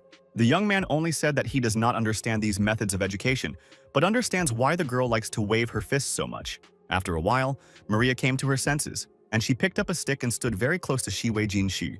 And while the woman was distracted by another student, the guy shouted that now is the time to run. When he opened the door, something strange happened, and the Lord decided that the passage led to some other space. After a moment, the young man felt as if he had fallen to the floor of his room with a crash. Falling after the young man, the beauty said that now she was in pain, but she did not understand where the doll that was lying next to them came from. And only the guy did not pay attention to this. Moreover, he began to joke about Zoe, who said that it was necessary to get up. Looking around, the heroes tried to figure out where they were, although the saint noted that this place also seems familiar to her. After a moment, the beauty noticed with some concern that they were in the city chief Guangchen's room. The guy suggested that the space in the nightmare of his friend is divided into rooms with which her painful memories are connected. You need to continue to look for a way out to choose from here. At this time, Zoe screamed that there was some kind of huge doll behind the Lord. Although she had never seen anything like it in her real life, Shi Wei Jin Shi, in turn, noted that the girl has quite a lot of terrible memories, but it was not clear what such a doll had to do with it. He stood still for a while, wondering how he could possibly fight this strange creature that looked like himself. Turning around, he found Zoe preparing to leave the room very quietly. And then he jokingly began to say whether the girl thought that this doll is a bit like a man who risked his life, went to save her. Suddenly, pointing to the floor, the young man shouted that another door was located in the place where the doll had stood until recently, and therefore it was necessary to try to open it. The young man was not afraid, walked around the toy from the back and immediately pushed it hard to the floor. Moving along some dark corridor, the guy said that it was impossible to accept this. A huge doll does not help to find a way out. But it's not that scary. But what he is like, Shi Wei Jin Shi in Zoe's eyes. The beauty tried to laugh it off, noting that they also coped with this doll, and the guy said that he sees the light, so we can hope that there is a long-awaited exit.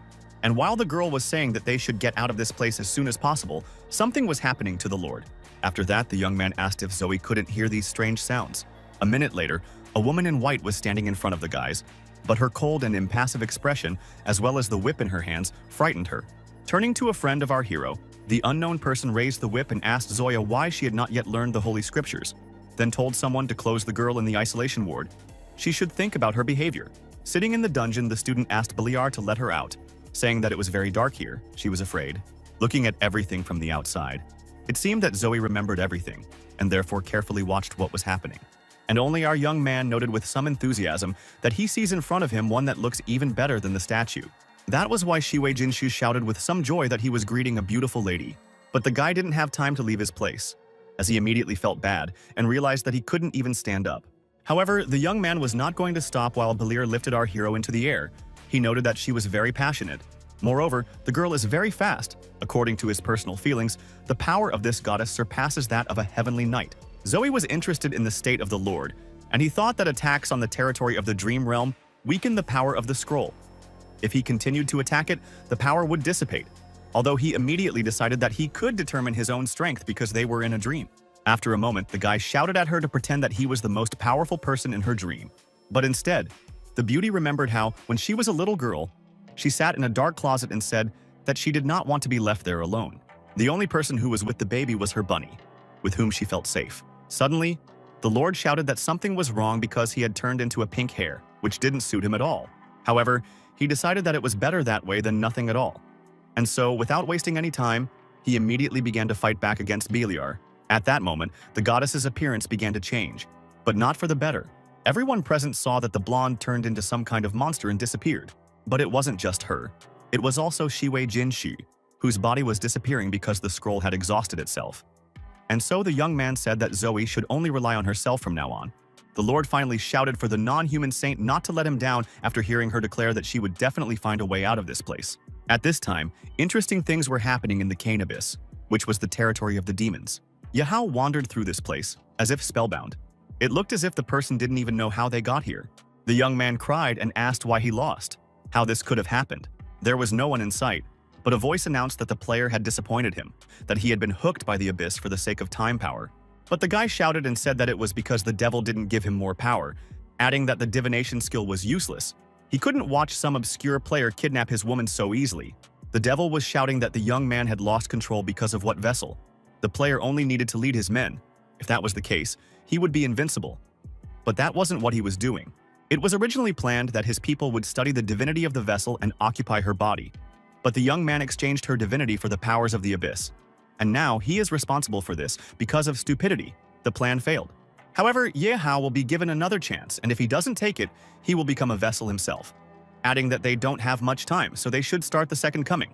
At this time, Lori nervously thought that she didn't know when her master would wake up, even though it had already been an entire night. She was worried, though she tried not to show it, knowing that he knew what he was doing.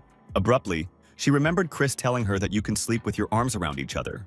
The maid explained that close physical contact can help you gain a sense of security. You just need to choose the right outfit. Opening the wardrobe, she thought about which one to prefer, white or black.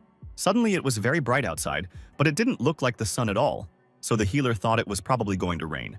At this time, Siwei Jinshi also opened his eyes, who, after a restless sleep, did not even understand what was going on. It was also frightening to see Lori looming over the young man, holding a hypodermic needle. Grabbing the girl's hand, the guy began to swear, asking what she was up to. While the healer said that the owner was awake, our hero tried to understand why this beauty was so strangely dressed. In a flirtatious voice, she talked about how she dressed to help the guy wake up, adding that Chris's methods work flawlessly. Answering a question about whether the young man likes it, he said that everything is very beautiful, but she can only dress like this when they are alone. Looking at Zoe carefully, he decided that she wasn't awake yet, but after their adventure, he was sure that now her life was not in danger. That was why, turning to Lori, the Lord suggested that the girls go to another room and rest for a while because he was very tired. Holding on to Shiwei Jinshi, the healer noted that it was raining and stormy outside. She was afraid to be alone. Moreover, the owner said that when Lori regained her strength, it would be possible to give birth to a child. And while the guy was thinking about the girl's enthusiasm, the system sent a notification that the young man has a weak body. There is a threat to life, you need to sleep. Running away from the room, our hero shouted that Lori should sleep. Moreover, tomorrow the beauty works at the medical center, and therefore should be cheerful and rested. Standing in the other bedroom, Siwei Jinsha thought to himself that he couldn't do this. He couldn't break his word.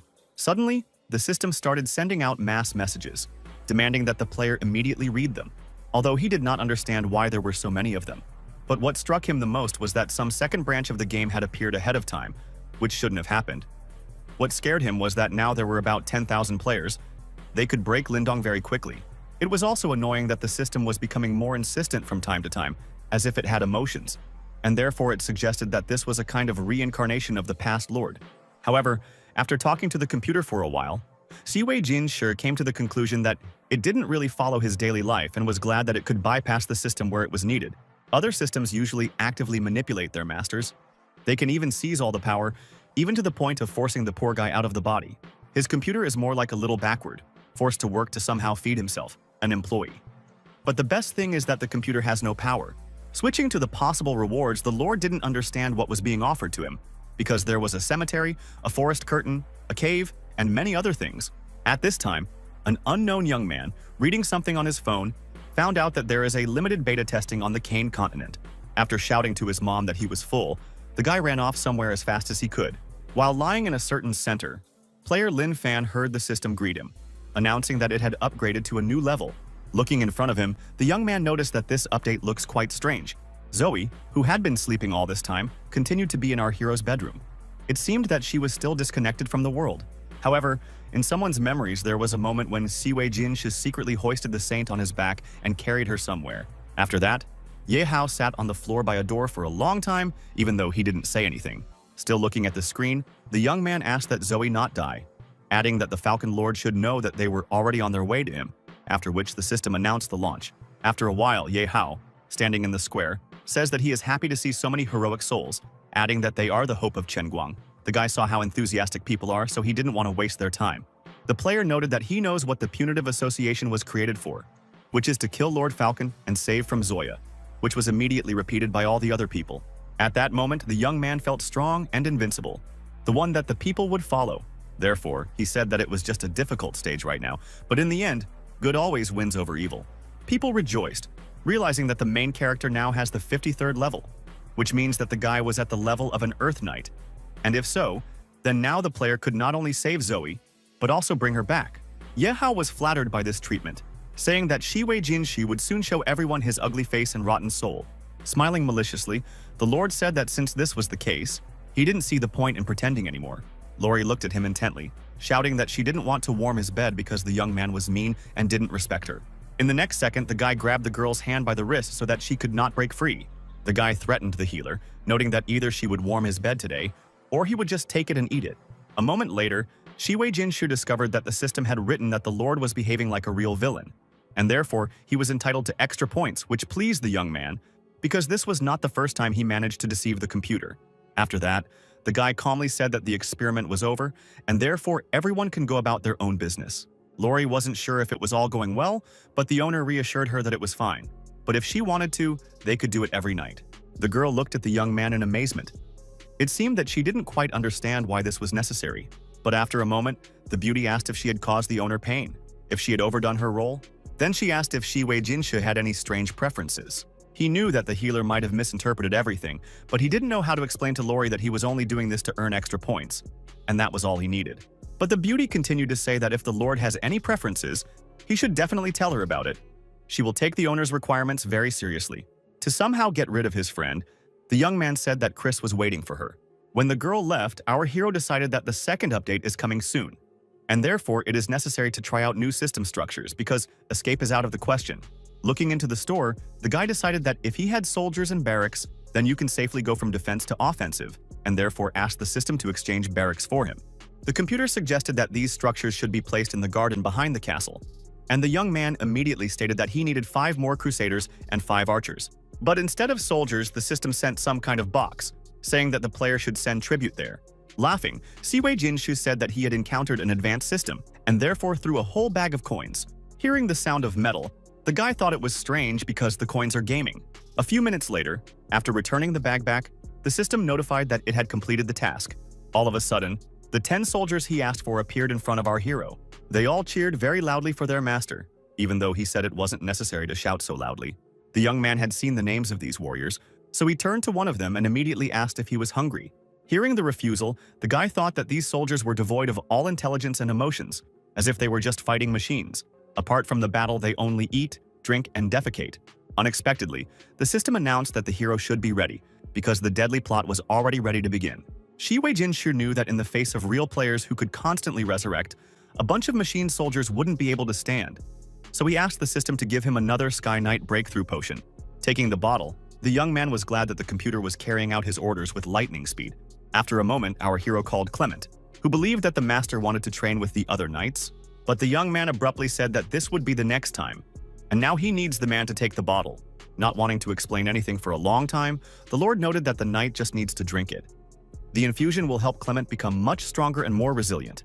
Seeing the servant drink what was offered in one fell swoop, the youth thought that the man's loyalty was simply boundless. Suddenly, the Lord thought that something was wrong with the knight, because his gaze turned wild.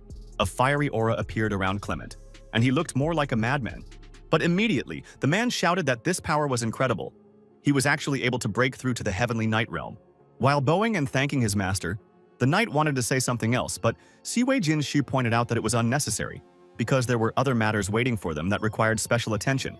The man didn't understand what had happened, but he knew that the Lord never did anything for nothing, so he said that he was ready to listen to him. Turning around, the young man loudly replied that he had information that the army had moved out of Chenguang and would soon be at the walls of their palace. Clement couldn't understand it, because he didn't believe that the people they had defeated so many times were trying their luck again. So he said that now was not the time to talk about it. But then he shouted that all the soldiers should prepare defensive traps, large stones, and other devices. It is necessary to notify everyone that martial law is being imposed in the city and immediately added that all local residents will be evacuated until midnight. And after a moment, the knight proudly told his master not to worry, because he would protect both the city and the lord. After a while, one of the soldiers came to the house and said that the army that was discussed in the morning was only 1 kilometer away from Lindong. Smiling, he noted that the guys were fast, but privately wondered if he thought it would take a little longer. If all these players really wanted to destroy him so badly, then he decided that maybe this was the right time to get Zoe to tell them in person. And then he told Lori to check if the saint was awake. The young man himself went to the city wall and immediately asked how they were doing. But the answer did not come immediately. Instead, the system notified that our hero again received villain points for the fact that one of the enemy's soldiers was bitten by a snake, and therefore he was seriously injured. Observing everything through binoculars, the guy alerted his soldiers that soon the enemy would be very close. Therefore, it was necessary to prepare equipment as soon as possible. At this time, one of the players was drowning in some kind of mud pit, which was literally teeming with poisonous snakes, but as it turned out, there were no snakes there, since it was an ordinary dung pit. But it didn't matter to the players because they had set up a resurrection point very close by that the Lord didn't know about. At this point, the system notified the enemy group that a big battle was beginning, for which the corresponding reward was also due. Standing side by side at the gate, the boys shouted that they would rob, kill, and destroy. Otherwise, how would they get revenge for bathing in the garbage pit? Smiling, Shiwei Jinshi thought that everything comes with experience in this world, and ordered the warrior to launch a magic cannon and open fire. Let the opponents relax a little. In a moment, everything was ready. The army was waiting only for the order of the Lord, who did not keep himself waiting. The soldiers knew their job well, so they told their enemies that they were well prepared, and therefore they could show them what it means to fight. Players did not understand what this strange cannon was, and before they found out, they did not want to take any chances, and therefore noted that crowding was not the best option. Every lock and latch was important to the enemy. They knew that siege ladders were not very effective. They were easy to destroy. I would attack the pioneers immediately, so I couldn't rely on ladders. Shiwei Jinshi could see that the enemies weren't doing very well, but he had heard how they relied on mages, and those mages who had been resurrected, so he knew that he was being hindered. It was important to destroy the resurrection points. Magic cannons are effective, but there are too many enemies. If you get surrounded by 8,000 people, then nothing good will happen. After a moment, the young man thought he saw Ye Hao, who clearly looked stronger than before. Having gained strength, our hero told Clement that he was leaving him in charge of the city, and he himself planned to go out into the forest to fight the main enemy. The guy had a trump card in the form of Salakin, which he turned to before leaving. He added that he should be able to see the 3 crystal structures that are located behind all this crowd. The stone monster immediately said that it saw something that looked like 3 bugs. And the guy noted that he remembered the Hellfire Condescension skill, which can destroy the chosen enemy. Salakin's task was to help destroy these crystals, and when he was done, he could take on the aliens surrounding them, but it was a 10-minute task. The happy assistant immediately declared that he knew his job very well, and therefore he would destroy everything, destroy and kill. Realizing that Odin had received the task, it was necessary to connect Bane, who immediately appeared with the Lord. When the Tauren heard that the defense of the city wall was left to the Tauren, he said that he would do everything and even more, but not one enemy would pass. After taking his new soldiers, Shiwei Jinshi happily said that now was the time to move out. Immediately, the enemies started shouting that something interesting was happening because the gate was opening. And while some thought that the Lord was capitulating, others said that this person was going to destroy their resurrection points. Last time in Heihei, he realized that they could use such a thing. But the time points of resurrection are already noticeable. And here the main character is still right in the middle, who shines brighter than the sun, and Count Sokola is not blind. Ye Hao heard this and shouted happily that he was here to protect these crystals, so everyone could rest assured that nothing would happen to them. However, at this moment, Clement ran up to the player with a sword, who immediately shouted for him to give up his life. The guys saw what their main character was doing, and they absolutely did not like it. They did not understand why sometimes he behaves like a fool, and therefore decided to act without him. At last the gate opened, and for a moment all was still and silent. The heroes didn't understand if the Lord would actually appear, so they pondered for a while longer. However, after only a few seconds, they realized that it was Shiwei Jinshi, whom some called a nightmare, who was standing in front of them. But then the guys started cheering each other on. They said that the Lord was alone, and there was a whole crowd of them. Moreover, many of them had already reached the 15th level. Ye Hao could hear his men shouting that they had come to save the saint and would do it, and he was thinking that he was already tired of hearing about his opponent, who only knew how to fight. And while the young man was fighting with Clement, realizing that he also became much stronger, the devil turned to him. He said that there was a rift between one world and the other, so he could change the rules of the current world for a while. The young man did not understand anything. He thought that this was an attempt to save himself, although he was told that he should move forward and not look back, because this way self-destruction cannot be avoided. Our hero did not hear all this, but it seemed to him that something unusual was happening to him. Pausing for a moment, he decided that he was feeling the most intense suppression he had ever felt before. At this point, all players received a notification that the main branch of the boss, Siwei Jin Shu, was revealed. Due to a gap in the levels, changes are being made. Now player attacks will cause real damage. The guys immediately started talking about how it looked like the Falcon Lord wasn't as strong as before. The young man said in a low voice that he suddenly felt a chill on his skin, as if something bad had happened.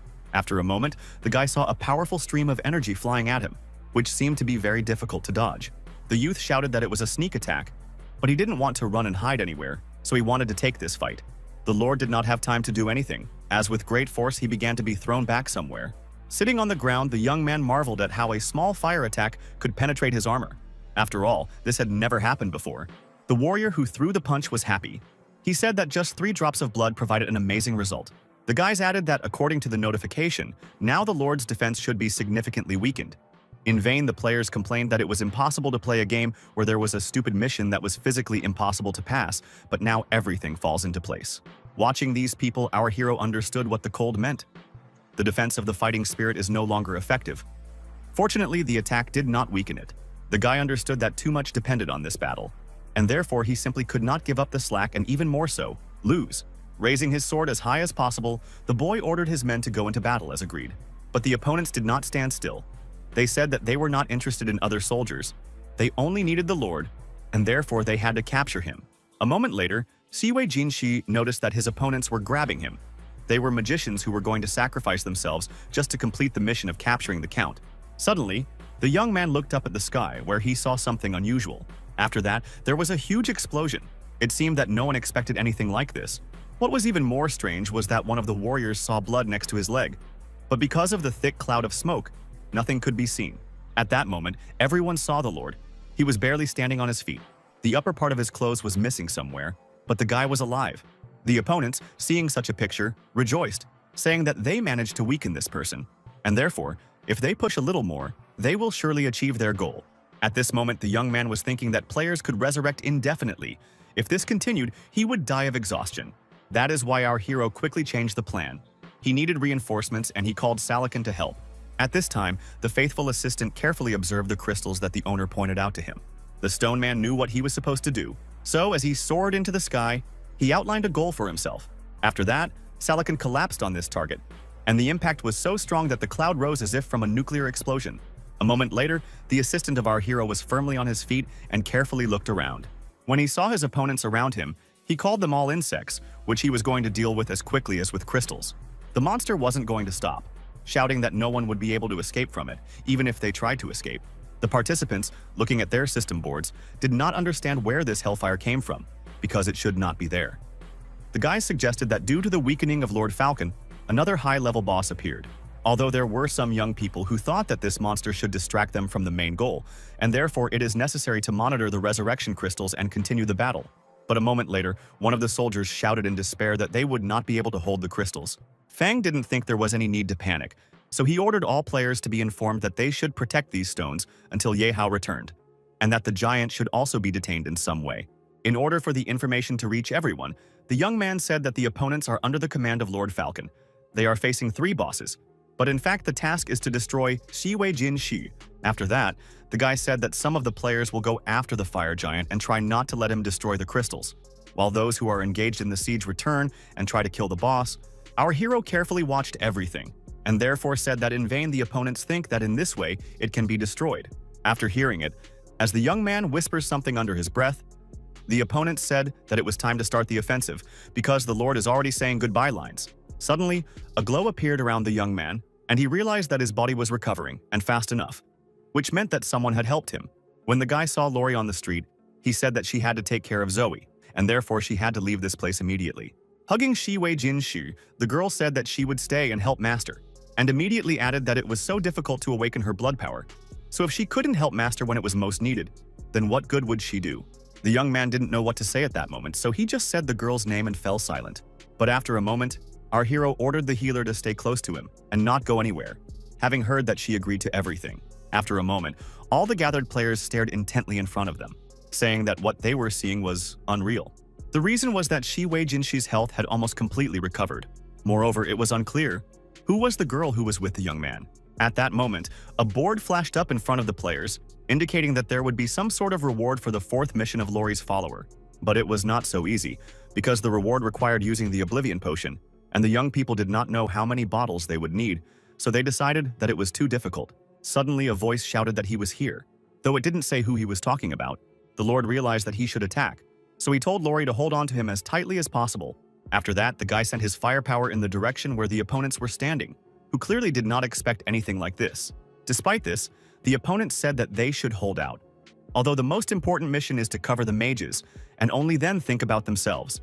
And while someone was shouting that it was necessary to prevent the Lord at all costs, a man ran up to our hero and tightly clung to his leg. Once again, the opponents began to say that now will be an important moment, and therefore they must prepare. Suddenly, the opponents sent a third-level fire avalanche towards the Lord. The players were sure that this should work, because such an avalanche is considered incredibly powerful. The attack was supposed to destroy the healer's shield, but after the smoke cleared, everyone saw that the young man was still standing there, and that Lori was still unharmed. This was an unpleasant surprise for the opponents, who said that the attack damage was 1,300 units, which is a lot. But there is a strip above the Lord's head with a mark of 10,000 units. Fan himself understood this, and therefore turned to his colleagues and said that there was no point in aiming at the guy while the healer was with him. As long as they were around, they could not do anything about it. However, when asked by the guys, he continued to note that one should wait for death, although it was unclear what was being said. I thought to myself that Lord Falcon is impossible to kill. Lindong is impossible to conquer. Saint Zoe is impossible to save. Players will automatically respawn near the rebirth crystals. If the goon destroys the crystals, the players will die, but they will be revived after a while in Chen Guang. Jumping on Salakan, our hero asked him to help, saying that none of the opponents would leave this city, and immediately asked the assistant not to touch the last rebirth crystal. You need to block the passage and destroy the players. After hearing about the Lord's plan, the young men shouted that it was important to spread out. If this monster caught them, they would be finished. However, many did not even have time to realize what had happened, because a powerful stream of fire hit the ground where the villains were standing. Lori knew that now was the right time to act, so she said that it was okay to move forward. But at that moment, two people appeared on the city wall. One of the strangers was definitely a woman. Laughing, she said that there was a small disappointment. There were so many players, but still lost, and therefore it's time for her to personally act. The guy pointed out that maybe Siwei Jinshu has some trump cards. They only know that the healer can activate the shield and has the gift of healing. The girl noted that it seems that there is something difficult for the black sword itself, and who said that it is able to approach its victim unnoticed, ignoring any protection and silently eliminate it. Then she added that the Holy See had sent them here to make sure they eliminated the Lord, so they couldn't screw up. Our hero didn't fully understand what was going on, but he didn't like the whole situation. If Lori had felt calm before, now she felt the presence of something dark and not good. In the next second, the man in black who had been standing on the city wall earlier was now behind the guy. The girl immediately shouted to the owner that he was careful. Shiwei Jinshi saw the blood, but he did not immediately understand where it came from, so he felt quite well himself. But the same couldn't be said for Lori, who was still on her feet, but was badly injured because the enemy had hit her with a sword. Finally, the young man realized what had happened at that moment, and therefore loudly called his friend by name. The villain was watching the young man closely, but he stood still as if waiting for something. At this moment, the healer activated some kind of protection, thanks to which the ill-wisher was immediately thrown back. Smiling, the beauty declared that everything was fine with her. She put the protection of the Holy Spirit on herself, which helped block the blow, and therefore the weapon did not cause any damage. Standing behind him, the guy said that Lori seemed to be immune to instant death skills, adding that she was very interesting. Looking at Shika Sonoshi, our hero angrily asked how he dared to touch the healer in the first place. Aloud, the young man shouted that he would make the opponent regret what he had done. But to himself, after reading the scoreboard, I thought the Templars were people from the Holy See. The young man, having connected all his strength and power, decided to take revenge, and therefore sent a powerful flame in the direction of the enemy. Shiku Sonoshi thought to himself that when faced with such an enemy, the brain screams that it will not be possible to win, but you just need to find an opportunity and stick a blade in the back. However, no matter how hard the opponent tried, it seemed that he couldn't find the right moment. Noticing that the ill-wisher was running somewhere, Siwei Jinshu caught up with him and asked, was he planning to run away from the battlefield? After that, a fight broke out between the men, but even here everything was not easy, and therefore the enemy called his partner to him. Time passed, but there was no help, so the young man began to panic and shouted even louder. Suddenly, a voice announced that a spatial rift would appear, which looked very strange. What was more surprising was that somehow he hit our hero as if it were some kind of powerful weapon. Just a few seconds later, Shiwei Jinshi started talking about how he was feeling really bad, and that Lori, who was already rushing over to help him, also saw it. The youth only had time to think about the fact that he was instantly injured by this spatial blade. Who would have thought that someone would have such a skill? The young man started scolding himself for being inconsiderate, hearing the beauty ask how he was feeling. Shiwei Jinshi said that he would be fine, as the healer only needed 30 seconds to fully recover. Having heard the necessary information for themselves, the opponents began to rejoice, stating that during this time they would be able to cope with the task. The girl had told Shiku Sonoshi that he had already disgraced himself once before in front of the enemy, but now it couldn't happen again. He also pointed out that this wasn't the time to talk, because he needed to get rid of the Lord and his healer as soon as possible. At this time, the people on the battlefield were discussing that it was all very strange, including those two strangers who appeared out of nowhere, and they must be from the Holy See. The most amazing thing was that this scene overlapped with their mission to attack the Winter City. Moreover, the two of them almost destroyed the Lord. But this is not according to the plot, and while some people were worried that they would not get any awards again, Shiku Sonoshi was already running in the direction where our hero and healer were standing. Crying, Lori tried to say something, but the guy said that it was unnecessary and tried to protect her, telling her to duck down.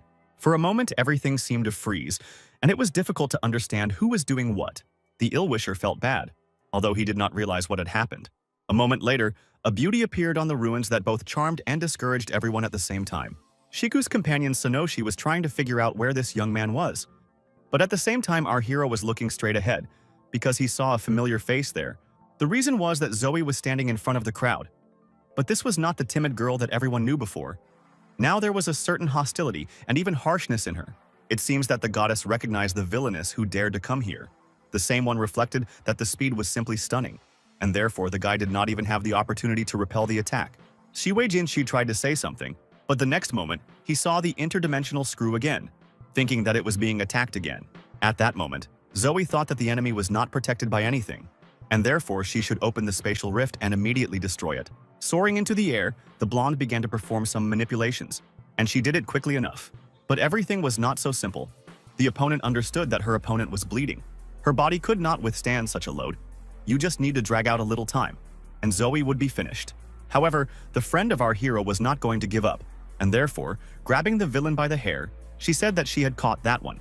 She didn't understand how it could be that her spatial magic didn't help, noting that something had gone wrong. And while Shiwei Jinshi was wondering if Zoe was really in front of him, she looked down at her hands and wondered how many injuries she had sustained in total. Turning around, Lori said it wasn't much more, and immediately started to add something but stopped. After closing the guy, the healer shouted that she wouldn't let some blonde hurt her master, even though the young man said that it shouldn't be done. Suddenly, Zoe jumped out of her seat and ran off somewhere. Our hero raised his sword just in case, because he already had no idea who to trust and from whom to expect something unexpected. And at that moment, something happened that Shiwei Jinshi didn't really expect, because the saint immediately swooped down on him, throwing a punch. The young man, despite the fact that he defended himself, saw that Zoya was ill. She tried to say something but was not able to do it because of her poor health. Suddenly, the girl fell on top of the young man, because she could no longer stand on her feet, and he just looked at her. Now the guy thought that he couldn't realize anything at all. Evie's speed just clearly exceeded the limits of normal, which was something incredible. Suddenly, the system announced that the person in front of the hero is actually Evie, a demi-human holy maiden who has a first-level awakening. As the young man picked up this unfortunate woman, he also heard Lori ask if he was all right, saying that everything was fine. Looking back, the Lord stated that wars are already coming to an end. Players are essentially those who are chasing experience and rewards. Shiwei Jinshi told the healer that they should go to the castle and take care of the injured one, and the Minotaurs would take care of everything else. But he thought to himself that there was such a serious bug during the game that no one could just leave it all behind. The players didn't understand who was in front of them, and it wasn't clear whether to take the girl to Sunny City because it looked like the Eagle Lord was injured. Young people were confused by the fact that the game's plot had shifted a lot. They wanted to know if it was an additional quest or something else. But the bottom line was that they spent a lot of time and were left with nothing.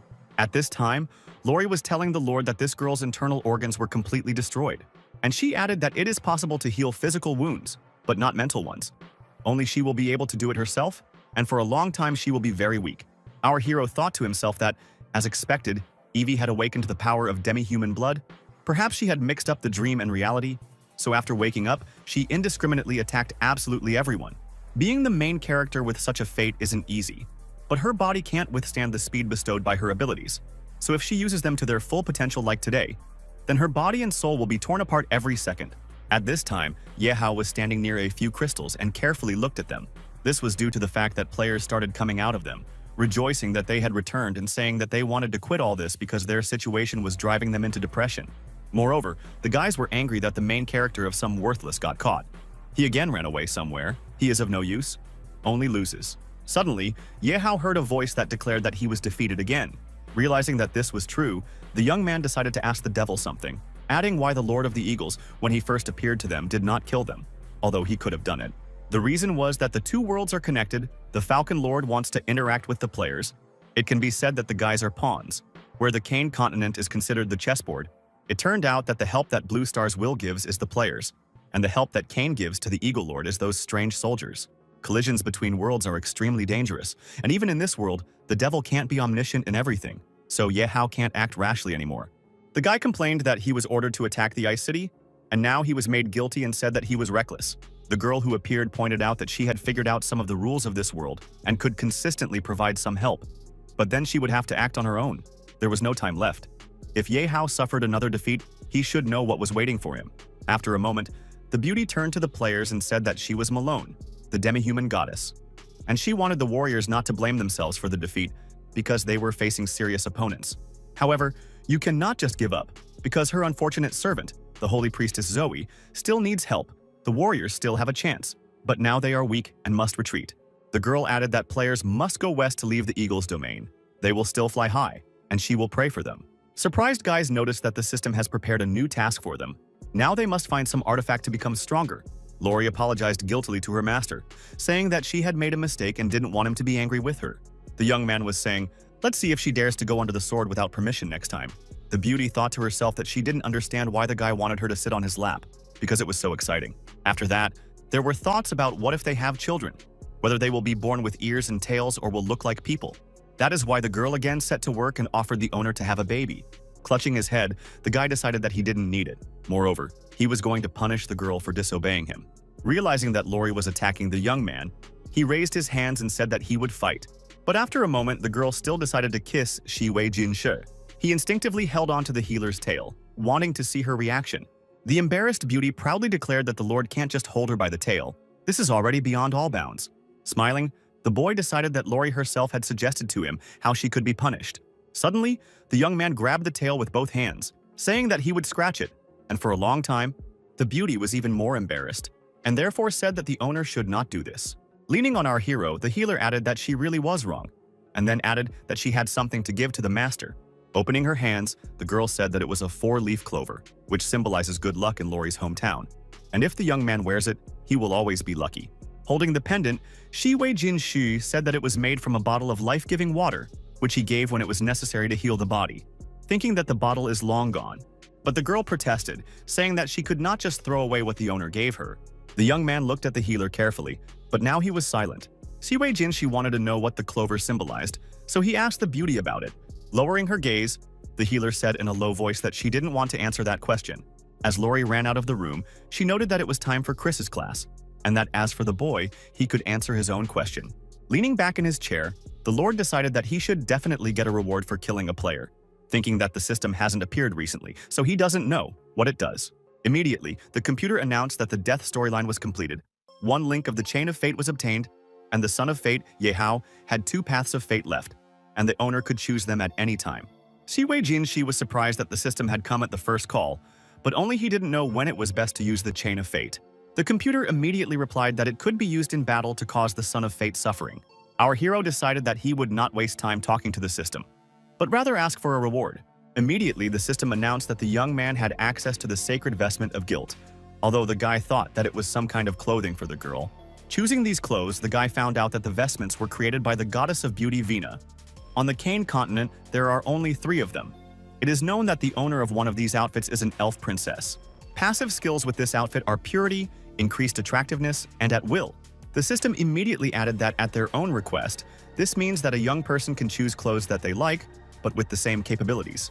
Moreover, the goddess of wine can transform into any image. Just imagine it mentally, and the transformation will happen instantly. The guy thought about it. He understood that this is a very interesting gift. After hearing it, that the system was about to materialize this, Si Wei-jin-shu shouted that there was no need to do this. Moreover, he was angry that the computer was constantly in a hurry. Taking his new clothes, the young man decided that the fabric is slippery and cold to the touch, and such a heroic outfit will be quite comfortable. At one point, the Lord decided that he would turn the clothes into a maid's dress during the day. But at night, he immediately stopped himself, saying that it was time for him to go to the bathroom. And while our hero was busy with his own affairs, Zoe was recovering in one of the rooms. Opening her eyes, she tried to figure out where she was and even wanted to say something. On her way somewhere, the girl asked if she was in a dream or in reality, but immediately caught herself thinking that she had never dreamed of such a decorative environment before. When she found a door, she decided that it was quite possible that she would come out of her dream through it. A minute later, Zoe found herself in the hallway, where she bumped into Si Wei-jin-shu, who had just come out of the bathroom. The surprised beauty began to scold herself for how such a thing could have occurred to her in a dream, especially since she did not expect that this particular guy would dream. The young man didn't have time to say anything to the saint because she ran away from him as fast as she could. Closing her eyes and feeling ashamed of her thoughts, Zoe admitted to herself that the guy had a beautiful body after all. Catching up with the beauty, our hero was surprised to notice that his friend finally woke up. But instead of joy, the reaction was completely different. The girl immediately declared that she was a demi-human holy maiden, and therefore would no longer be afraid of such a small nightmare as this. The next minute, the young man felt like he was falling somewhere because the goddess decided to beat him up, believing that he was a monster. The girl squeezed the young man very hard. Moreover, she was going to bite him, hearing him complain that he was in a lot of pain. Realizing that Zoe is really between reality and a dream, the guy threw her on the bed and asked her to come to her senses. But the girl stood her ground. She said that all the deceivers in dreams are trying to convince her that all this is true. Si Wei-jin-shu said that the beauty shouldn't believe it, but when he bites her, she will know that all this is true. A minute later, the demi-human goddess screamed, and she felt real pain and realized that this had never happened in her dreams. Realizing that she had finally woken up, the beauty began to feel embarrassed, because something rather piquant had happened before. Looking at the girl, the young man once again asked her if she believed him now. But Zoe was looking in a different direction. At this point, the system notified that the last task Holy Virgin was launched, after which the guy will be able to take part in the lottery. Our hero needed a lottery, and therefore he agreed to the task, which consisted in taking the girl by the bust, although he immediately received a slap in the face. Getting to her feet, the confused goddess began to insult the guy, saying that he had treated her dishonorably. At that moment, Lori was standing in the corridor. She heard strange sounds that came from the master's room, and therefore she was very wary. Knocking on the door, the healer cautiously asked Tom if the young man was there, adding that he might need something. Si Wei-jin sure knew that he wasn't in the best situation yet, so he ordered Lori to come in. Startled, the young man watched the door, trying to find a way out, even though he knew there probably wasn't one, since Zoe was sitting on the floor. When Lori entered the room, she explained that Chris had left early, so she came back and immediately asked why Lord was standing in the middle of the room like a statue. He couldn't understand it himself, but what surprised him most was that the girl had disappeared in a flash. At this moment, the healer took a deep breath. She tried to sniff, which scared the guy. A minute later, the beauty coquettishly asked if it was true that Si Wei-jin had been alone in his bedroom all this time. The young man said that Zoe had recently visited, but she was just in a kind of gloomy state. Maybe she couldn't distinguish reality from dreams, but now she probably went back to her room. However, this was an incorrect assumption. The frightened girl was standing on the parapet and closed her eyes tightly. Zoe cringed and started to cry, knowing that she was very high up, and the most interesting thing was that this wasn't a dream, so she couldn't do anything rash. Setting the tray down on the table, Lori immediately turned to the Lord, saying that she had something to say to him. And then she added that the gift that the young man gave the healer was very convenient. She liked it. The guy said that it could not be otherwise because it is a heroic object. It should be comfortable. It can change into different outfits, for example, in your favorite maid dress. In addition, the garment has other functions. It does not get dirty, helps to get along with nature, and even increases attractiveness. If Lori puts it on, she will immediately become the most beautiful. Privately, the beauty thought that increasing her attractiveness would make it much easier to persuade the owner to have children with her, because Chris said that it was worth acting while the guy himself hinted at it. Leaning on the bed, our hero asked why the girl looked so sad, as if something was wrong with her again. The beauty coquettishly noted that this sweater opens up her back, and this was noticed by Si Wei-jin, because he said that she really is so, and therefore Lori looks even more interesting. Holding a glass in her hands, the healer thoughtfully said that she obeyed the master. He told her to drink milk, and she does it. The Lord noted that this is good, and immediately told the girl to drink even more, because dairy products are very good for health. After that, the beauty said that the day will come when she will be as lush as Chris, and therefore the young man can wait for this day. But the guy said that even now the half-man is very attractive. Immediately, the healer started to say something about children again. Although Shiwei Jinshi immediately stopped talking, he again said that they should wait for the girl's birthday, and then they would return to this conversation. Lori started to say something, but the young man put her to bed and immediately threatened that she didn't really want anything, adding that the beauty needed to rest as much as possible. Holding his head, our hero began to smile. He thought that not a day goes by that the girl does not talk about her favorite topic, and therefore he is even tired of being angry at her. Sometimes it seems to him that the healer is becoming more dangerous, and therefore you need to behave very carefully with her.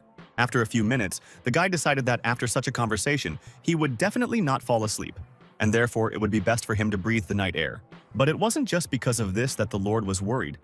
He knew that the changes in his body caused by the dragon potion were starting to show. The duration of the skills was too long, and the cooldown time was too short. Shiwei Jinshi wanted to think about something else, but at that moment, he saw Zoe, who was standing on the parapet trembling all over. The young man could not believe his eyes. He loudly asked the girl what she was doing there. Moreover, how many hours she was already on the street. Freezing, Zoe explained in a shaky voice that there was nothing she could do. There was no way to just leave, and the owner of the room was constantly in it, so there was simply no way to return. Dragging the beauty into the room, the guy said that she really froze and thought to himself that he had completely forgotten about what happened during the day, for which he was ashamed. Shiwei Jinshi claimed that Zoe had not fully recovered yet, so he ordered her to immediately take a hot shower or bath and quickly return to her own room. At this time, a voice was heard outside the door. Moreover, a person was pulling the handle hard, which was not appropriate. As soon as the young soldier entered the room, he immediately started saying something about the capital, even though no one was listening to him. Then the guy still wanted to say something about the city, but when he saw a piquant picture, he immediately fell silent. A moment later, the Lord shouted to the whole castle that his servant should get out and never break into a room like this again, especially in the middle of the night. The next morning, the soldier who had committed the crime the day before was standing at the window with his sword raised above him, and he could hear his master telling him to even breathe as quietly as possible, let alone sigh. Shiwei Jinshi said that he had somehow managed to bring this strange boy, who was still useless. The girls who were behind the boy looked at each other, because they didn't really understand why the Lord was angry with him. However, they were not only concerned about this, but also about why they were in the same room together, because nothing like this had ever happened before. After a while, Islands entered the office, and therefore our hero immediately asked how it happened that he came to their city, thinking to himself that this person looks very tired. The knight wasn't going to explain much. He said briefly that the king was dying. But the point is not that, but that the Pope of God wants to take advantage of this moment and seize the throne. It is unknown how they did it, but over the past week, they killed several heavenly knights who commanded the royal army. Now the royal army is actually paralyzed, and Mr. Ziwi, the brother of our hero, Count Hitler the Golden Lion, went over to the Vatican, and with the help of the Pope, completely took possession of the Duke's property. He even wanted to attack the Eagle's domain and kill Shiwei Jinshi so that no traces would be left. Lori was immediately outraged. Even though Lord immediately said that the whole thing wasn't that simple, he thought to himself that his brother had gone completely mad. What would he gain by taking over this backwater land of the Eagle? If only the opportunity to fight the orcs, why attack the Eagle's domain? After all, the young man probably knows that there are almost only half-humans in those parts.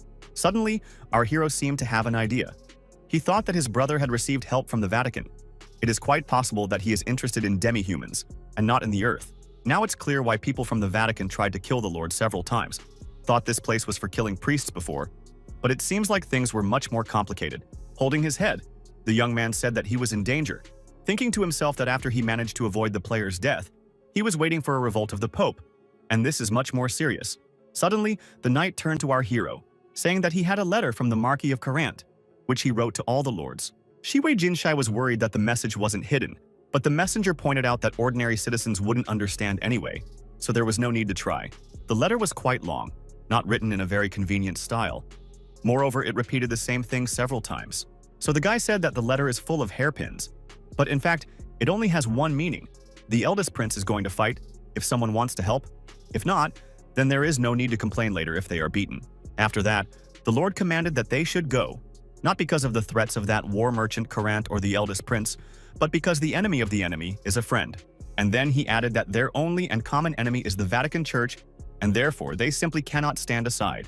Standing off to the side, Zoe thought about trying to pretend she hadn't heard it. After a while, the knight said that he still had some information that was obtained from the spies living in the capital. It has to do with the Vatican, and it also has to do with the demi-humans, but he doesn't finish the sentence because Zoe immediately starts panicking. wondering what happened. The girl was worried and constantly asked about what was written in the document, while the guy said that they should first get acquainted with everything. The fact is that the priests brought demi-humans to some dungeon who did not want to do this and asked them to let them go, but they kept them. And while Dad was tearing off some kind of veil, the poor girl was saying that she shouldn't be killed because she didn't do anything wrong. But after a moment, the unfortunate woman was thrown into a kind of cage, adding that it was the right place for her there. Once inside, the girl immediately began to tremble, although for the first seconds she tried to collect her thoughts, but it was not working well. The stranger saw monsters in front of her with burning red eyes. Their gaze said that they were hungry, and the girl was someone who could at least make a little profit. The unfortunate woman screamed and tried to get out somehow, but the cage was closed, and the clergy simply watched as the predators destroyed the unfortunate woman. A few minutes later, those who called themselves priests took out the girl and threw her into the pile where the other demi-humans were already. Moving along the corridor, the men said that this time the inhumans were lucky, because the drugged animals only slightly bit her, but did not cause serious damage to her health. At this time, the knight was telling our hero that, based on the information that the Lord had provided earlier, he believed that the Holy See produced Templar knights using the blood of young demi-humans and had already tasted the fruits of this method. However, perhaps because of the low conversion rate, they now intend to start research on the demi-humans themselves, including their genetics. And while our hero was thinking that he thought that what he saw in the basement was the limit, Zoe asked if it was true that church servants use demi-humans to create knights. Lori, hearing about this, went as close as possible to Shi Wei Jin Shi, showing that she was very scared. But the guy immediately said that this would never happen on his territory. He immediately asked the healer to take Ellen's down to rest, and then the girl would have to heal the man's wounds. The young man himself wondered when his brother Hitler was going to attack the Eagle's domain. Not because he was stupid, but most likely on the Pope's orders. Lord Crumb might have followed his father's orders to capture the Inhumans in a previous life, because his strange abilities were only a small part of the reason. When the system sent new tasks for our hero, he thought that the story task had changed for some reason, thinking that it had something to do with joy. After that, the young man decided that he wanted to think about demi-humans, and also how it could have come to this. The paradise plan that our hero read about was most likely widespread by this point. He was afraid that more and more such people were hiding in the shadows, and now they will flock in large numbers to the Winter City. If Shi Wei Jin Shi were to capture demi-human slaves at such a moment, then in the eyes of the system, he would be a villain who would believe that the real demons were the Holy See. After all, this will bring the Lord back to death again. Moreover, there is a real holy maiden here, and it would be ideal if Joy could convince the demi-humans to just follow him, who can't awaken their abilities, could find jobs. The problem is that there is still Ye Hao, who has his own goals, so he will do everything possible to thwart this plan. This mortal danger is related to the Holy See, and is a task of the system, so it must also be related to Ye Hao. But it's not clear what role he plays in all this. Looking up from his business and thoughts, the guy remembered that Zoe was standing next to him, which the system for some reason began to call Joy, and immediately said that the girl could do her own business. He would not sleep with her, and immediately heard insults in his address. The beauty knew that the Lord was joking, but she was more worried about demi-humans, so she asked if it was true that nothing bad would happen to non-humans in this city. Falling to the floor, the beauty began to beg the young man to help her people, adding that if he did, she would be in his debt and fulfill any request. Smiling, Shi Wei Jin Shi asked if Zoe was really willing to do absolutely anything. He pulled her close to him and asked her to move even closer, though he didn't say what he wanted her to do. Confused, the goddess carefully looked at the young man. She didn't know what he wanted, but she was afraid that she would hear the most unpleasant thing for herself. Closing her eyes as soon as possible, the beauty said that she was not ready yet, and therefore wanted to think a little more about this. The guy was annoyed that Zoe had hit him. He said that he only wanted to point out that after everything was over, he wanted the girl to become his servant and nothing more. Realizing that she was wrong, Zoe immediately began to apologize, saying that first she wanted to help the Lord stop the blood, because it was she who broke his nose. The next morning, Ye Hao came to the residence of the mayor of Chenhuang City. Grabbing his sword, the young man spoke angrily to someone, although it was clear that he wasn't going to attack. Sha, who was standing in front of her, began to make faces, saying that the main character was standing in front of her personally, and this guy had a look that could kill anyone. The young man was angry. He claimed that he did not invite such guests, and therefore asked that they leave his territory, thinking that last time he was deceived by demons, he did not think that they would dare to come to him again. But the girl kept saying that the first time the guy called her, he also called her Little Sia, and now he's being so impolite. Ye Hao replied.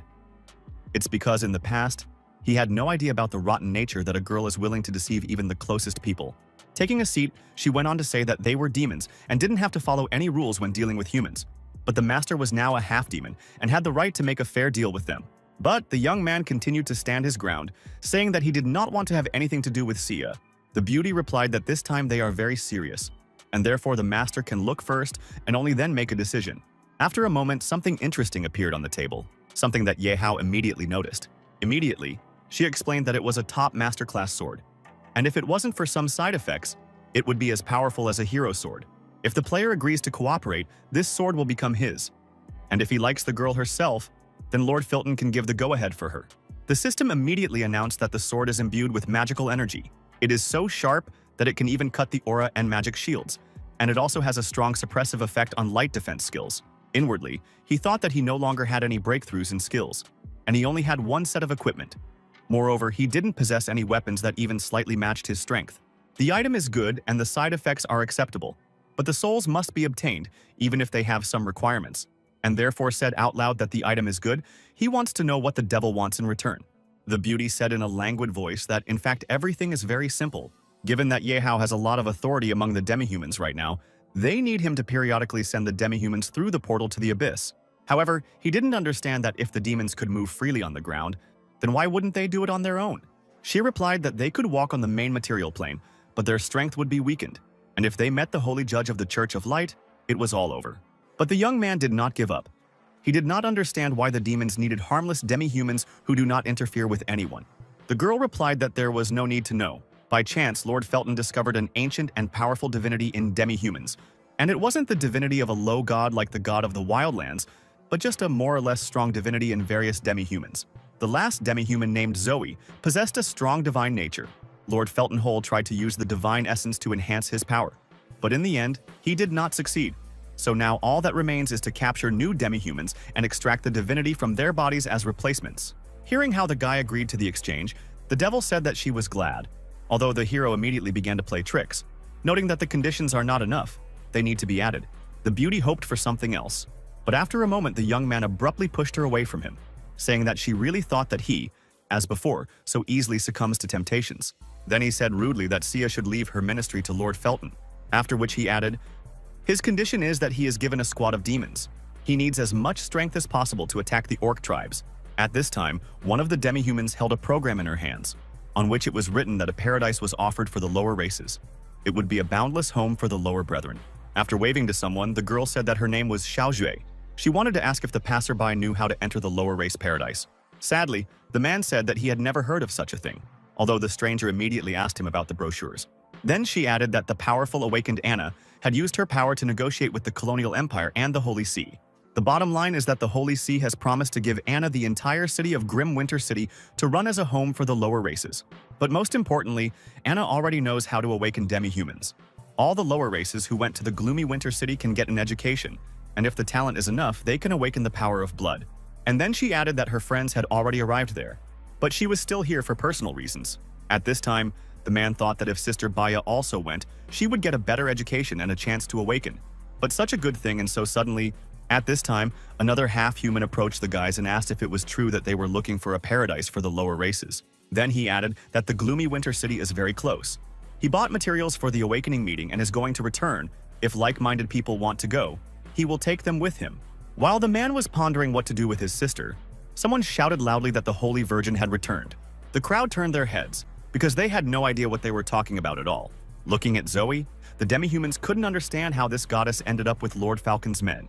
Moving down the street, the girl perfectly heard that residents are addressing her, but behaved quite restrained.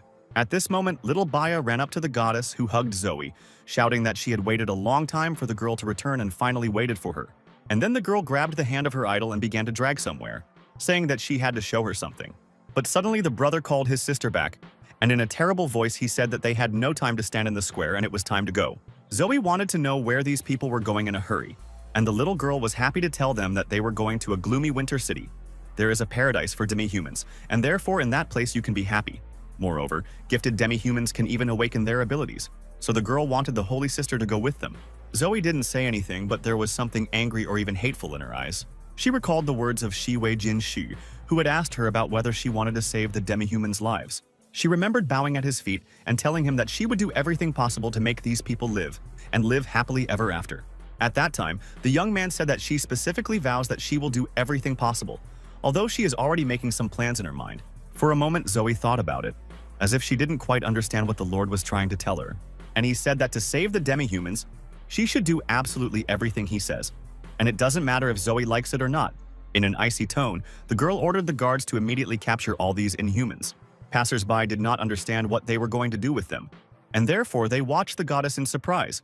But she was adamant, and therefore repeated that her order must be carried out immediately. Clement, who was standing nearby, knew that Zoe was now in league with them. So he ordered the soldiers the same thing that the girl had already voiced earlier. After that, the soldiers began to tie up the unfortunate people who struggled, not understanding what they decided to do with them, and also demanded an explanation. Crying, the girl asked for forgiveness from all demi-humans. She understood that she was doing wrong, but it was for a good purpose, because only in this way it was possible not to let her relatives offend. In the evening of the same day, our hero was telling someone that Chenguang City would be fine if it was handed over to Ruoyi. Answering the question about why the girl Kramen was not taken to meet with the Grand Duke, the guy said that firstly she had other things to do, and secondly, this time all the nobles would gather in this place. Moreover, the prince needs their support and therefore there is no danger to them. Personally, no threat. Lori thought she understood now, but there was still a faint sense of unease. After a while, our heroes arrived in the neighboring city. Moving around the square, they heard sellers from all sides, from which you could buy absolutely everything, starting from potions, ending with warriors.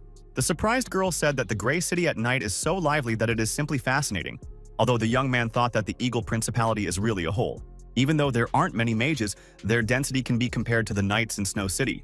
Suddenly, when she saw something, Lori immediately started pointing, saying that she had never seen anything like this before. The reason was that some rich man, who was obviously from a noble family, was leading a half-human on a leash. And while Shi Wei-jin Shai was thinking that this was wild, he glanced at Lori out of the corner of his eye.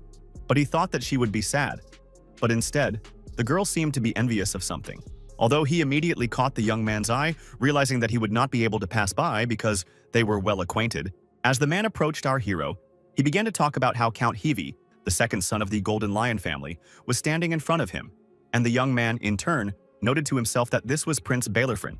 In the evening, lying on the bed, Lori flirtatiously said that she wanted more kisses, although the guy replied that the sacred armor was not created for such games, and, kissing his friend gently on the forehead, he added that there was nothing to be done about it. She was standing on her own. After that, the healer shouted that it was impossible to kiss her only on the forehead. The owner was deceiving her in this way, although he pretended that this was all within the normal range. After a moment, the beauty bit into the lips of our hero, who was not averse to such a turn of events, although he did not expect such a thing. For the next few minutes, the two young men were lying on the bed, hugging each other, and it seemed that a real idyll reigned between them. But suddenly, Shi Wei-jin pulled himself together and therefore said that this would be enough, while thinking to himself that if this continued, something unique would happen. Lori realized that the young man was standing his ground and began to protest, but she heard that they were not in the Winter Castle. Moreover, a round table meeting was waiting for them in a day. But then it dawned on her, and she remembered Chris's hints, which said that if the owner refuses next time, she should tell Tom a secret phrase. And when the young man turned away, Lori whispered in his ear that the owner probably just couldn't. The next day, the owner of the courtyard shouted loudly that since everyone had come, now was the time to start. Those who wanted to attend the meeting are already here, and those who didn't need to wait any longer. And he immediately added that everyone must have heard that the king was back in the arms of God. And now the Cologne Empire no longer has a third legendary strongman. Moreover, the Pope is currently trying to usurp the royal power by combining it with the divine power to become the sole announcer of the empire. Surely everyone has heard that the Pope, despite his faith in Lord Balder, is completely mad. Our hero at this moment thought that this is for sure. Shi Wei-jin understood that the lack of legends meant the loss of a deterrent for neighboring countries and the usurpation of power by the Pope, which would lead to the weakening of Cologne. At that moment, the room began to whisper, everyone saying that this was a real disaster. Callant immediately said that knights and lords were unworthy of their titles if they couldn't even listen to the full story. With the master's permission, the man pointed out that the Pope had prepared well, but it would take time to take the capital. With so many of their lords joining together, it wasn't impossible. In addition, a group of foreigners who can regenerate endlessly will also cooperate with the first prince to help them crush the church's largest main force. Many girls didn't understand how this was even possible. After that, the assistant announced that it was time to bring the demi-humans into the room. A minute later, people entered the room who were rather strangely dressed, and therefore our hero thought that it was the players who came. The strangers greeted the earl, who also told his lords that he was glad to see them. Shifting his gaze, the boy in the suit shifted his gaze to Lord Falcon, noting that they had met again. Looking at these people disdainfully, the young man didn't understand how it was that these players had made it to the capital without anyone knowing about it. But Shi Wei-jin-shi was not only interested in this, but also in what these people were really up to. Was it possible that after the failure of the attack, several representative players had given up killing the Lord and saving the priestess as their main task after deep thought? Once again, the Count's assistant, hearing some strange conversations, told everyone to be quiet. The man went on to say that the bulk of the troops are nobles, and the royal army who have gone over to the Pope's side, their numbers are huge, but now these resurrected monsters will help them solve this problem. But the meeting is dedicated to discussing the confrontation with the papacy's other power, the Order of the Holy Temple. At this moment, some Lord Karen said, as far as he knew, the Order's strength doesn't exceed 100 people, even if they are knights. Any Margrave of the Central Domain will still suppress them with his army. Then why so many troops? The assistant only laughed at this, saying that the Pope now had about 1,000 knights, and 30 of them were of the heavenly level, which caused the guests to be surprised. Turning to Lord Jabot, Calant asked if his monsters could reach Greyfriars in 2 weeks. He stated that they were monsters, had few vehicles, but would try to get there as quickly as possible, get ready and move to the Grey Stone. After that, there was a discussion about the need to build a teleportation array, although its consumption is so high that it is difficult to maintain it. At this time, our hero thought that his character looks pleased with himself. If not for the special time, he would never have tolerated players. Leaving the office, Shi Wei-jin-shi relaxed a little, realizing that this long reception was over. In the corridor, the guy carefully looked at the players. He wanted to know what these strange people were up to. After greeting these guests, our hero noted that it was unexpected for him that the guys were here, and they also deliberately ambushed him. Did they really want to drag him into the grove and play? Hearing how the guy addresses them, the young people immediately began to resent that they were not respected at all. The players immediately began to whisper among themselves, but Shi Wei-jin sure was not up to it, so he asked why the opponents were catching demi-humans. Then he added, if he said he wanted to protect these individuals, would they believe him? When the young man started talking about the papacy conducting experiments on demi-humans, probably not many people would believe it. The players also said that the Lord was talking nonsense. As he left, the Lord proudly stated so, that they asked about it and now they don't want to believe it. Sitting on the floor, the players were indignant, saying that first this person comes up with something and then pushes. Entering the bedroom, the young man immediately saw a joyful Lori, who loudly shouted that she was waiting for the owner. And while the girl was talking about how much she missed him, a man came into the room and told our hero that the prince was asking the guy to come to him. The Lord didn't think it was a good time, especially since it was late, but the servant explained that Shi Wei-jin-shi would be the 5th person the prince had spoken to. Then he added, if the young man wants to go, then his maid can also go with him. To himself, our hero thought that his brother feels that he will soon become king and wants to enlist the support of promising nobles, is quite confident, has not yet started the war, is already thinking about the coronation. At the meeting, the Count talked about how this was Lord Falcon himself, who had been honored as a disciple of Lord Sardine himself, who already had the power of a Sky Knight in his early 20s. Shi Wei-jin-shi wondered if the prince was always so hospitable, or if it was because of Lori's presence that he decided that he likes it, even though it's unpleasant. Putting his feet on the half-human, the young man continued to speak in a similar vein, saying that it was thanks to the wise guidance of Lord Bard that they were able to meet in this castle. Therefore, as the prince of the colony empire, he can't stay away. He immediately turned the subject to the elven girl that General Karanti captured on the Emerald Border, which is not a rare species. The girl alone entered the fortress and killed more than 18 soldiers, as well as 2 Earth Knights. Fortunately, leaving the fortress, she foolishly fell into a trap and was caught. Now the elf's magic is sealed, and after being captured, the prince has ordered her to only be whipped for a month. If the Lord likes her, he can get the most beautiful slave in the world. Our hero thought to himself that this man considered him his equal, but said aloud that he could not take away from his highness what was dear to him. The prince immediately started laughing stupidly, muttering to himself, and then he said that they can make an exchange. He was interested in the maid of our hero, and therefore, if the guy is ready to give her, he can fulfill one condition. Not wanting to hear the rest, Shi Wei-jin-shi immediately refused, saying that they had different methods of entertainment, noting that he appreciated Lori and would not do without her help. Once again, the prince began to joke, but all his jokes were as stupid and absurd as possible. A moment later, the master of the castle said that you can still give this elven slave to your best friend. But the Lord decided to refuse, explaining that his possessions are located on the border, where they can attack at any time, and therefore you need to be careful. Just as the prince was talking about abandoning the girl in the Emerald Isle casualty camp, the unfortunate woman touched Lori's leg. The slave was crying and literally whispering to the healer to save her. Lori, who could sense both humans and non-humans, carefully looked at this beauty. At that moment, she remembered something. The healer knew very well what impotence and despair were, and therefore could not just look at what was happening. It is for this reason that a friend of our hero began to flow tears down her cheeks. It seemed to her that she herself felt all this pain. Shi Wei Jin sure knew that something was wrong with the girl, so he immediately approached her. The worried healer tried not to show her emotions. Moreover, she asked the prince what would happen to the elf after she was sent to the infirmary. The man said that all he knew was that wounded soldiers didn't like elves, so she might just be tortured to death. Unexpectedly, the prince said that Lori likes this slave, and therefore the guy can take her for himself. With a calm voice, the Lord thanked His Highness for the gift, saying that he truly appreciated his maids. Having loaded the unfortunate woman on his own kind of transport, the young man noted that there would be no problems with this girl either. After that, our hero switched to Lori, who was standing next to him, but did not go to the cart, although the guy told her to do it.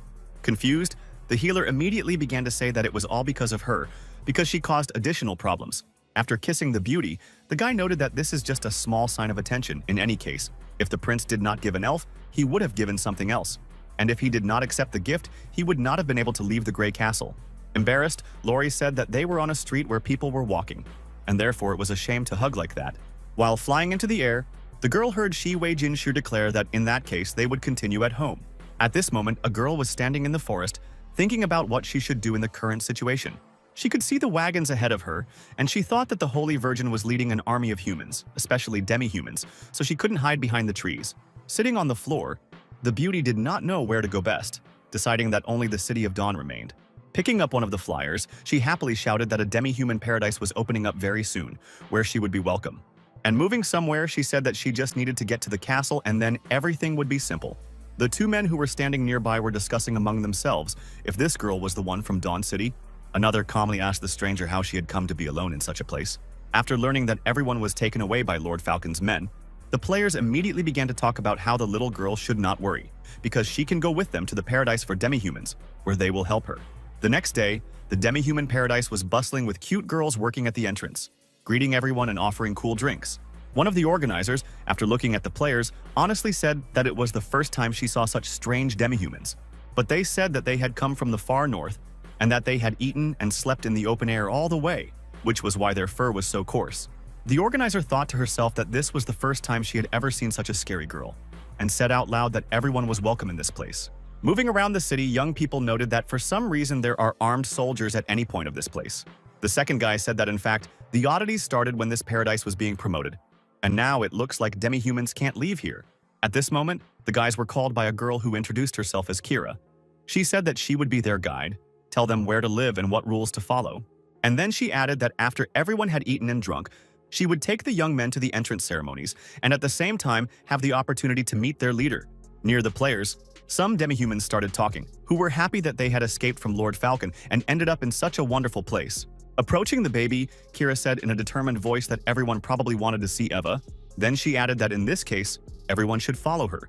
This lady is looking forward to everyone near the church. At that moment, a female voice greeted the newcomers, saying that Twilight City would be their new home. The beauty introduced herself as Anna, although many people thought that it would be Eva. The girl said that she was the Lady of the Flame, and you can still call her Eva. The brunette said that to live in paradise, you need to contribute. The blood of the newcomers, their body and soul, it will all bring pleasure to her master. When Eve asked if the demi-humans wanted to serve their master in this way, they shouted without question that they would do anything for him. Covering their mouths with their hands, the players said that in any case you should not smell the gas that is allowed, adding that it is necessary to get out of here as soon as possible because it is a big trap. And the girl on stage was shouting that now was the time to start their ceremony. After looking at what was happening ahead, the young people said that they were seeing monsters. However, the demi-humans, even though the players said to run, didn't realize that they were in danger of something very serious. But the reason was something else. The gas affected living creatures so that they saw before them not a danger, but some kind of game, and therefore did not react to it. It seemed that none of the people present fully understood what was coming next. Suddenly, Eve froze in place, looking somewhere, and then she turned to the soldier. Immediately, she ordered the guard to kill the two spies who realized what was going on in this place. When our hero was almost home, he didn't have a chance to rest, because the system immediately sent him some task. First, the guy needed to eliminate Eve. Second, destroy the paradise of demi-humans. And third, leave psychological trauma to at least 100 people. The young man wasn't upset. He decided that this was a great opportunity since the Sky Knights were most likely moved to the capital, and Twilight City was the most vulnerable. When he was only a short distance from his castle, the young man ordered the beast to head towards the gloomy city. Players who did not know that they were found out said that the opponents are not very strong, but there are a lot of them. which makes the task more difficult. The soldiers said that they were lucky, because not only a half-human girl came, but also a magician, and therefore this is an excellent material for experiments. One of the guys felt that they would soon be discovered, so he asked a friend if he had taken a screenshot and posted them on the network to ask for help, having heard that everything was already done. The young man wrote that he and his friend Jenkun were in a demi-human paradise, but they found out that experiments were being conducted here, and therefore urgently needed help. After that, the blonde man told his friend to run, but he didn't understand how he could leave his friend alone if the two of them were having a hard time coping. But the guys still decided to split up, because Jenkun didn't have to worry about his mana. The little girl, realizing that something terrible was happening, cried. She said that all this was because she decided to go to this city where nothing good was happening. The magician guy told the girl that they could be reborn, although he thought to himself that this could be the real world, because it happens. Then this will not happen. Suddenly, Mei raised her head and shouted that she saw a huge bird in the sky, and also a chariot. Shiwei Jinshu, who was sitting in the chariot, tried to see what was happening below. However, he only understood that it was very noisy, but he immediately noticed the demi-humans who were trying to escape, even though someone was chasing them, and decided that the system was not mistaken. Terrible things began to happen in this place. Getting up from the seat, the young man ordered the bird to carry Lori to a grove that is located nearby and wait for the owner above it. If there is a danger, you need to hide in the forest. Seeing that the guy was jumping down, the healer shouted after him to be as careful as possible and return as soon as possible. Smiling, our hero declared that he had no other choice but to return in the best possible shape and with a victory. After landing on one of the guards, Siwei Jinshu decided to make a joke, saying that he had made a bad jump and therefore crushed a bug. It was clear that the soldiers knew Lord Falcon very well, because they immediately addressed him by his first name. One of the mages thought to himself that one of the birds Mei had seen was this man's mount. But it was unclear why this guy had appeared in this place, since there was nothing like this in the rules. It wasn't long before Shiwei Jinshu slung his sword over his shoulders and told himself that he had done it much faster than he had planned. The player came up behind him and immediately began to thank the Lord for being there in time. The young man was surprised to be thanked by such people, but the mage immediately started offering the boy a rare homemade wolf tail or something similar. Wanting to tactfully decline, Siwei Jinshu jokingly said that they were already well acquainted with the player and that he was aware of what the guy liked. Suddenly, our hero ran up to this magician and hit him with a sword, saying something nice, and also holding Mei, who did not understand anything, to himself. The boy didn't understand why this was done to him, but the Lord said he might think it was his gratitude. The system immediately notified Shiwei Jin, sure that he played with the savior's feelings. Moreover, he killed him, and therefore receives villainous points for cheating. Putting Mei down on the ground, the young man saw that she immediately began to cry and accused the young man of not only killing good spirits, but also catching demi-humans. After looking at Mei carefully, our hero asked her if she didn't know that this magician could easily resurrect. At this time, the long-awaited backup arrived, so Jenkun shouted that it was necessary to save the demi-humans as soon as possible. The guards who were still there immediately became indignant, and they decided that it would be best to report everything to Lady Eve before deciding what to do next. The astonished girl could not believe that someone had attacked them. She knew that it could happen, but not so soon. Kira tried to explain something to the hostess, but she noted that everyone only knows how to panic. No one is able to properly solve the problem. She immediately ordered the Snow Queen to be woken up and sent a magical message to His Holiness the Pope, informing him that unknown forces were attacking Twilight City and needed support. Standing on the city wall, one of the players said that he was doing this for the first time, and therefore asked someone to take photos and post them later on the forum. But the guys shouted that just climbing the wall is normal and not cool. It will be cool if they win quickly. At the same time, a girl who looked like a mermaid said that she was cold, and therefore asked the young man to hug her as much as possible. Hugging the guy around the neck, the stranger could not calm down, saying that she was still shaking and therefore wanted the hug to be closer. After a moment, the beauty clung to the young man's lips as if she wasn't going to let him go. The companions, seeing this picture, began to get angry. They said that the Iron Skull is obliged to perform the task assigned to him, and not to cuddle with some mermaids. Suddenly, the system notified that this girl had a red health bar, hence she was the boss.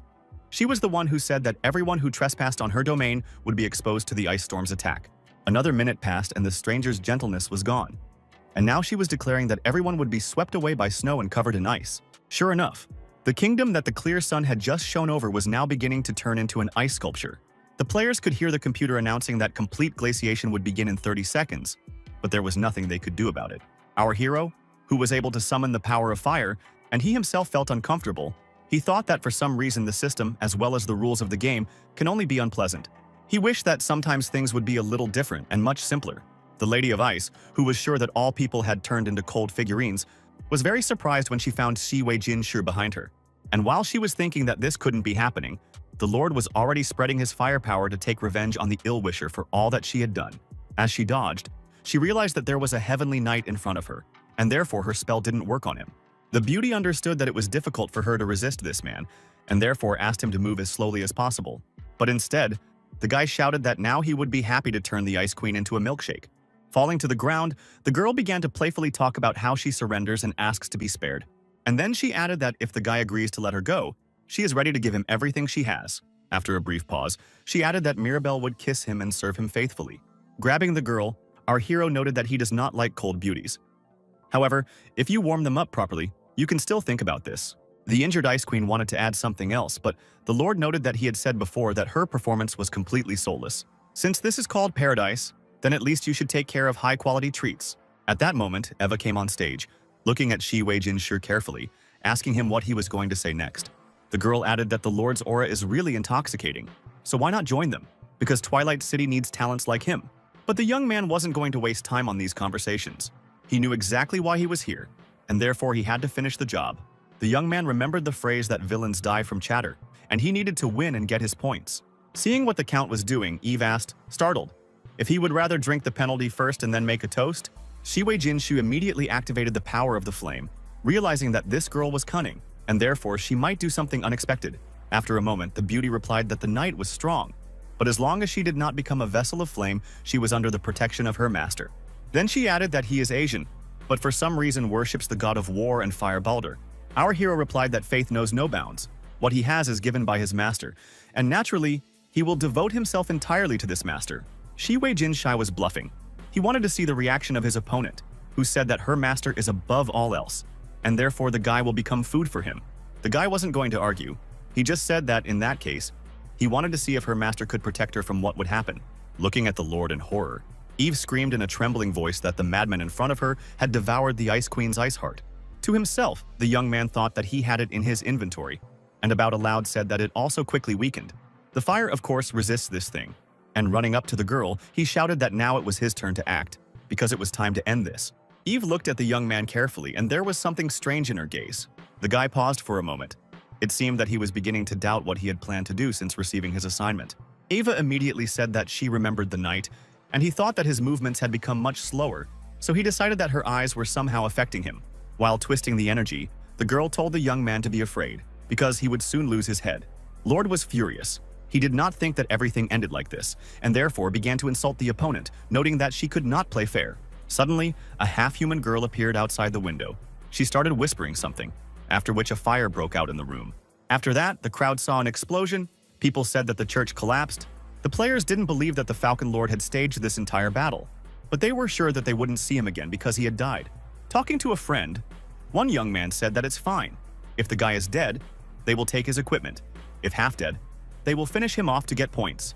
And if he is alive and immediately heard someone else's voice, Shi Wei Jinshu immediately asked the stranger if he really liked the Lord's equipment so much. And, taking his sword, he said with a smile that the player can take the sword. There is no problem in this, but only needs to earn it. Suddenly, the young man loudly declared that he was glad to see everyone in Twilight City, but only at this moment did the guys realize that it looks like this is the new boss of this location. After a while, the injured players looked at the system's scoreboard and complained to each other about how they had trained for so long to earn something. But apart from new scars, they didn't get anything. Only our hero was happy. He said that he saw the guys' horses and therefore wants them to give up the horses. Otherwise, he will not stop and will continue to destroy the competitors. Young people complained that their horses were expensive and they were poor, and it was not fair to take these animals away from them. But the Lord remembered that he had to get points for offending at least 100 players, so he took what he needed. Moving towards the castle, the young man asked Cremona to pick up new horses, as well as equipment. Stepping on his own land, the guy shouted that now there are a lot of Asians here, adding that, most likely, these are all captured people. As she approached Shi Wei Jinshu, the girl explained that this was actually the case. These people she and Cremona had brought from the City of Dawn. And she added, while the young man was gone, she tried to explain to the demi-humans about the plot against them, to calm them down. But only a few believed. Burying his nose in Zoe's, the guy replied that there was nothing wrong with that, especially since they were counting on it. The girl had already done a great job with her mission. The newcomers needed time to accept it. Zoe, who finally understood what had happened, tapped Lord on the nose and told him to let go of her tail immediately. After a while, the girl was standing by a small pond, in which someone was splashing, which for the young man was something strange. Shi Wei Jin Shai understood that there were mermaids splashing around, but he didn't know if they were demi-humans after hearing that this was the case. Zoe explained that mermaids are different from those aquatic creatures that live in the sea. Aquatic inhabitants can hardly leave the water, and demi-humans of this type have a fishtail that turns into legs when they grow up. However, suddenly the girls got out of the water and ran away somewhere, shouting that the Lord of the Falcon had returned, and therefore they should definitely escape from him. The young man didn't like it, but he didn't say anything, just picked up the tail, which made Zoe blush again. After a few minutes, the goddess spoke to everyone in the square, asking them to gather, because the Lord wanted to make an important announcement. The demi-humans had heard their name called, but they were worried that Saint Zoe was now completely subordinate to the Lord. Shi Wei Jin sure didn't want to argue with anyone, but when everyone gathered, he introduced himself once more and said that since everyone was on his land, they were also his subjects. The guy explained that he had gathered everyone for two reasons. First, to discover the cruel truth, and secondly, to test the abilities. Those who pass the test will remain working in the castle. Those who do not pass will receive a plot of land. The demi-humans listened carefully, but they didn't believe that they would actually be given land. However, some believed that they could be given land, but then they would be oppressed, and there would be no one to intercede. But our hero kept saying that he would issue a Demi-Human Rights Act to guarantee basic rights and security on his land. Shi Wei Jin Shi remarked that he also wanted to reveal the cruel truth about the demi-human paradise that some people had longed for, but that it was no longer there because the Lord had personally destroyed it. When the demi-humans heard about this, they started saying again that they were going to be deceived, that the Lord was just playing with them, and therefore something had to be done. It seemed that the young man did not want to explain anything, so he asked one of the guards to call the toddlers. Seeing that little May came up on stage, people immediately started shouting that they didn't understand where she came from in these parts. The Lord watched these demi-humans and was glad that, despite the time constraints, Chris had managed to prepare them properly. Our hero said that there is no need for any ceremony. You should honestly tell your friends what they saw and heard in Twilight City, as well as what they experienced there. The blonde who was standing in the front immediately started to attract the crowd's attention, so she shouted for everyone to listen. After that, she explained that the Twilight City is a trap and a deception. It is not a paradise for demi-humans, but a real hell. The church just mocks people as if they are some kind of cattle. But the audience immediately said that the girl was deceiving everyone. She was probably persuaded by the Lord to say what she was trying to prove to them. Pointing to her sister, the girl said that she had a precious head plate. Everyone knows that it disappears after death, but in paradise for people, her sister was taken somewhere during the initiation ceremony, and no one else saw her. Only this plate remained. After that, the crowd began to wonder if perhaps the Falcon Lord had actually come there to save the demi-humans. Shi Wei Jin Shi suddenly intervened, saying that he had actually taken many people's homes away, but only because he wanted to protect people from being bullied in paradise. And he added that he did it not for the sake of a clear conscience, but for the sake of Zoya, to whom people are very good. The young man did not want a long conversation, and therefore noted that if there are no questions, everyone can disperse. But we must remember that the test will take place at 5 o'clock in the evening. Lori was asking with a kind of sad expression if Master wanted to personally shake hands with all those people to test their strength, and she added that they wouldn't be able to manage it until tomorrow, although the guy told her not to worry about it. He picked up the orb and explained that he could use it to expand the range of his wasteland gift. To tease Lori a little, the young man also said that the two of them would have plenty of time in the evening. The girl understood everything, and therefore declared that the master was simply terrible, because this time she did not hint at anything. Starting the test, our hero told the demi-humans that now everyone should try to feel this energy, following the call of blood that had awakened in their veins. Suddenly, something inexplicable started happening to the demi-human girls, saying that they wanted to snuggle up to the Falcon Lord. However, what was even more surprising was that the men now found Shi Wei Jin Shi quite interesting and even cute. Looking at all these people in surprise, the Lord thought that things were gradually going awry. But before the guy could think of anything else, he immediately shifted his gaze to something else. The young man saw that the girl who was performing on the stage suddenly began to call fire. It seemed that indescribable things were happening to her. Even the mermaids watching this transformation have already returned to their pool. When she came to the surface, the girl watched what was happening, but she looked as scared as possible. At this moment, our hero's joy knew no bounds. He said that the awakened ones had finally appeared. But it was interesting that such unique people were 2 out of 800 people, which was considered not just a small percentage, but almost negligible. A few minutes later, our hero approached the mermaid, who was sitting in a small trough, asking what her name was, and finding out that she did not have a name. Patting the girl on the head, the young man said that then she will be called Bubble, if she does not mind. Walking up to the young man, the beauty who first performed on stage proudly said that her name was Nina, Shi Wei Jin. She noted that he was familiar with her. but there was no need to shout so loudly next time. Realizing that the ratings were already clear, the guy wanted to know what the girls had seen during the meditation. Bubble immediately explained that she definitely remembered the sea. There were also huge and noisy waves that she also had to watch. After these words, the Lord noted that the girl remains in the castle, adding that on its floor there is a balcony with a fountain, and therefore you can temporarily live there.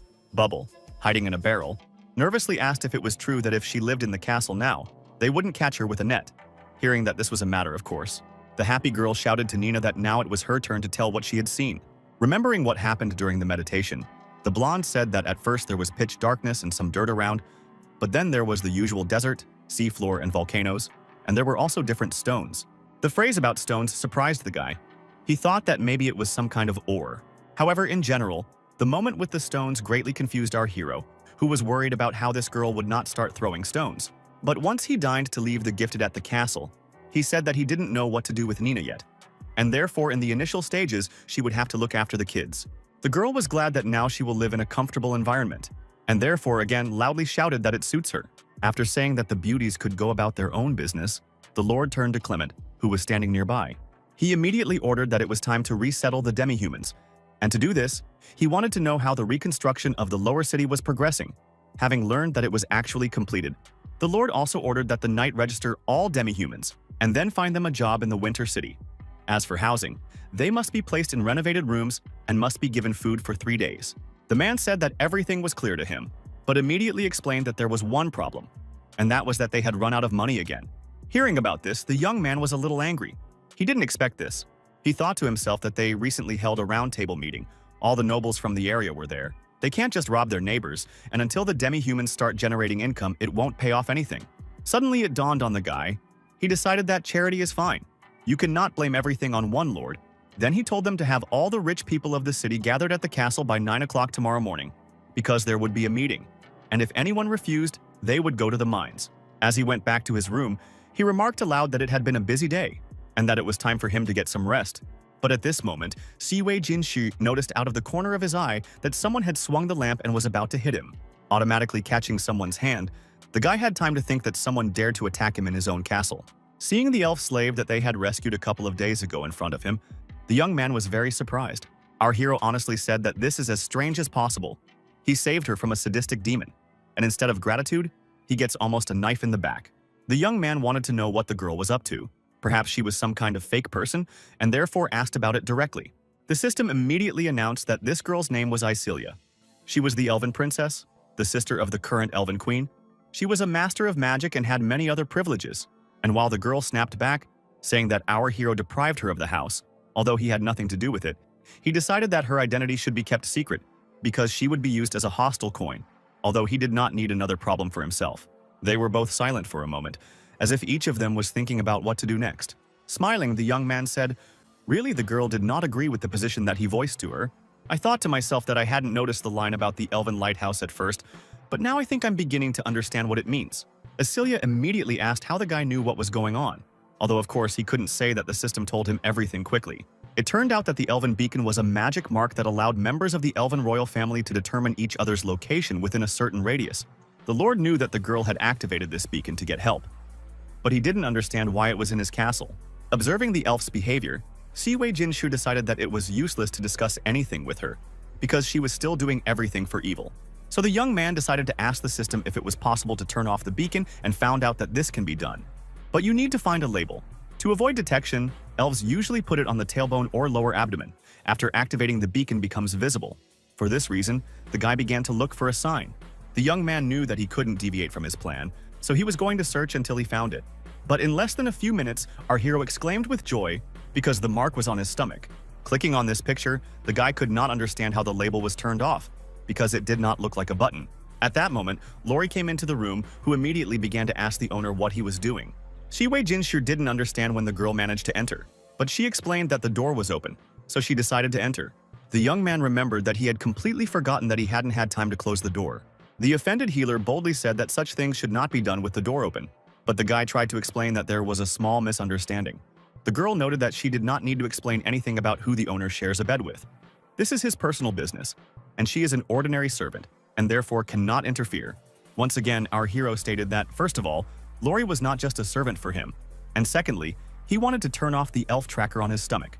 Then he explained that this thing works like a locator that shows you where Isilia is. Realizing that Lori was good to the elf, she began to tell her that she had just entered the room when the master attacked her and immediately began to tear off her clothes. But Lori pointed out that you shouldn't worry, because in fact everything is fine. After that, she began to explain that the owner is a good person. He will never force anyone to have children with him. Siwei Jinshu smiled and said that the healer was absolutely right. He would never harm anyone for nothing. After a moment, the young man walked up to the elf and stuffed something that looked like candy into her mouth. The girl was angry, so she asked what it was, but the guy grinned and said that, of course, it was poison. Suddenly, the Lord noticed that Isilia had a red spot on her arm, which meant a lot. The guy noted that the antidote to this poison, but only he has it. But in order to get it, the girl must behave well. Lori didn't understand anything, but the host explained that the stranger had come from the prince, so maybe she was a spy. Maybe she was up to something. Suddenly, Lori looked at the elf and remembered that when she touched her leg, some images flashed through her mind that made her want to help very much. The guy wanted to learn more about this, but the healer started crying and making excuses that she was stupid, and after meeting with the eldest prince, she forgot about everything. The Lord wasn't going to scold, so he said that there was no need to blame himself. As for this elf, she would have to stay with the girl. But in a low voice, he said that he had to be careful, and Mistress Chris had to make special clothes for Isilia, which should not hide the tracker. Moreover, the slave was forbidden to leave this floor. After giving all the instructions to Gorishnaya, Siwei Jinshu also told the girl to go to Zoe, who could accompany her, because it was too late on the street, so it wasn't safe. The elf looked at the two young men with some regret and didn't say anything. Moving down the corridor, Isilia suddenly asked the healer if it was true that she had seen everything. And then she added that she knows that this is a noble elf, because she feels the power of nature in the blonde. Grabbing the slave's hand, our hero's friend said that Isilia said she had brought food for the master, but there were no dishes. But there was a nightlight near the entrance. Then she went on to say that the Lord might be hiding something from her, but he had never deceived her. As for the elf, save her, and she is not that ungrateful, but generally behaves very suspiciously. Lori said that she personally asked the master to take the slave with her, and therefore, if she decided to do something bad, she immediately fell silent. Then she shouted sharply that she would do her duty and destroy Isilia. Halting in the middle of the corridor, the healer asked the slave to wait for her there, even though she knew better than to take her eyes off her. It was strange that Siwei Jinshu had saved so many people, but the only one who was on guard was this elf, even though they were naturally kind. Lori knocked on the door and called out to Zoe, asking if she was in her room. The girl, wiping her head, asked what had happened and if it really mattered. Hearing that the master was asking the girls to go to Chris's other building, the saint explained that she had just come out of the shower and needed to change.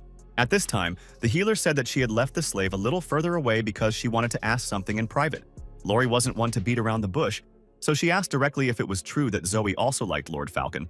The goddess did not know what to say, but she did not want to show herself in a bad way, so she noted that she simply liked the young man. But the maid stood her ground, adding that something had happened in that dream because after that, the attitude towards the master had definitely changed. Zoe knew that she couldn't tell her the most intimate part, so she just kept quiet.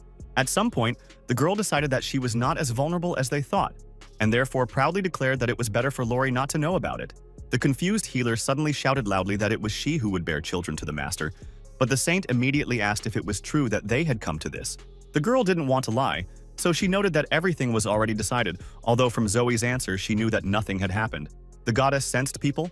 She knew that the master really liked the maid, but they were not so close, and immediately noted to herself that she had devoted her entire life to the church. She had never had anything of her own.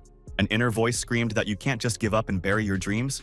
For this reason, the girl got as close to the healer as possible. After stroking her opponent's cheek, Zoe asked how often she and her host kissed, and if they liked it. Then she said, and Lori asked them what they'd had in their dreams. So that's how they did what adults do. And so many times, the girls began to argue. The maid said that it was unfair, although the saint said that what is happening in reality is not fair. Lori had protested that she didn't want to hear anymore, but there was no stopping the blonde now. Confused, Zoe started asking again where the Lord had kissed the healer.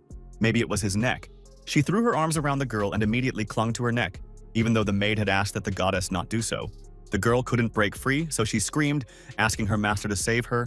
The young man, shuffling through the sheets of paper, thought he had heard Lori's voice, although he immediately convinced himself that this was impossible, because the best sound insulation on this floor was probably just stress. But Zoe didn't let go of the girl, saying that the guy probably squeezes her tail a lot. After a while, picking up a document, the Lord happily told himself that everything was finally settled. Stretching, our hero continued to say that with the advent of new subjects, the problems became 10 times greater. And then he decided that he needed a distraction. So he told the system to spin the drum. After that, the computer notified that the player was assigned one chain of fate, and the reward will soon be issued.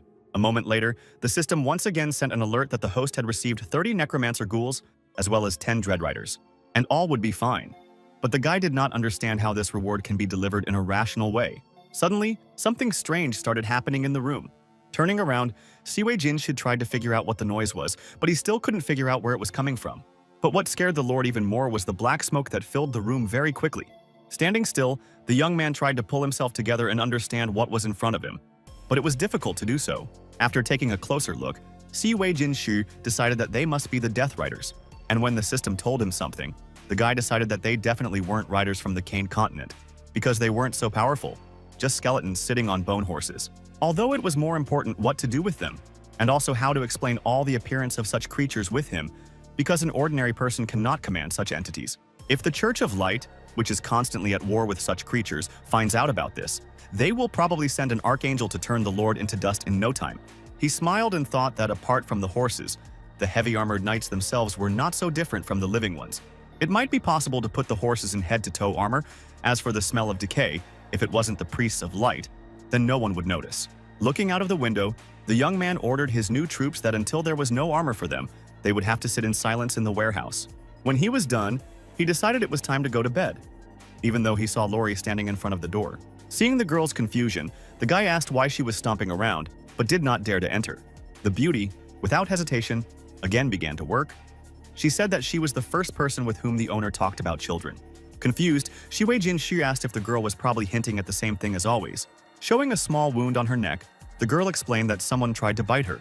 The Lord's mind immediately began to form all sorts of images, which it is better not to say out loud. And then he said, "Is this really what he just thought?" Even though the beauty didn't say anything. A minute later, in a loud voice, Lord said that Lori probably drank wine with Zoe, but she denied it. After that, the beauty began to tell the goddess something unintelligible about the dream, although the young man did not really understand anything. In order to calm down his maid, the young man said that a dream is just a dream, and if the girl wants, they can do it all right now. The healer didn't believe it, so she hugged the boy as hard as she could. Hugging the Lord, the beauty naively said that if the master continues to hug her so much, they will probably have children, although she immediately decided that something was wrong here. In response to this question, Siwei Jinshi lied about the fact that children appear in this way. But if the maid does not believe, then she can ask Chris. When Lori fell asleep, our hero decided that the half-human was still too weak for anything, and therefore he was not going to bother her. Meanwhile, Zoe was sitting in the hallway feeling sad, but she didn't know what to do. Suddenly, the Lord woke up from the fact that it was difficult for him to breathe. The reason being that someone's thick tail was wrapped around his neck.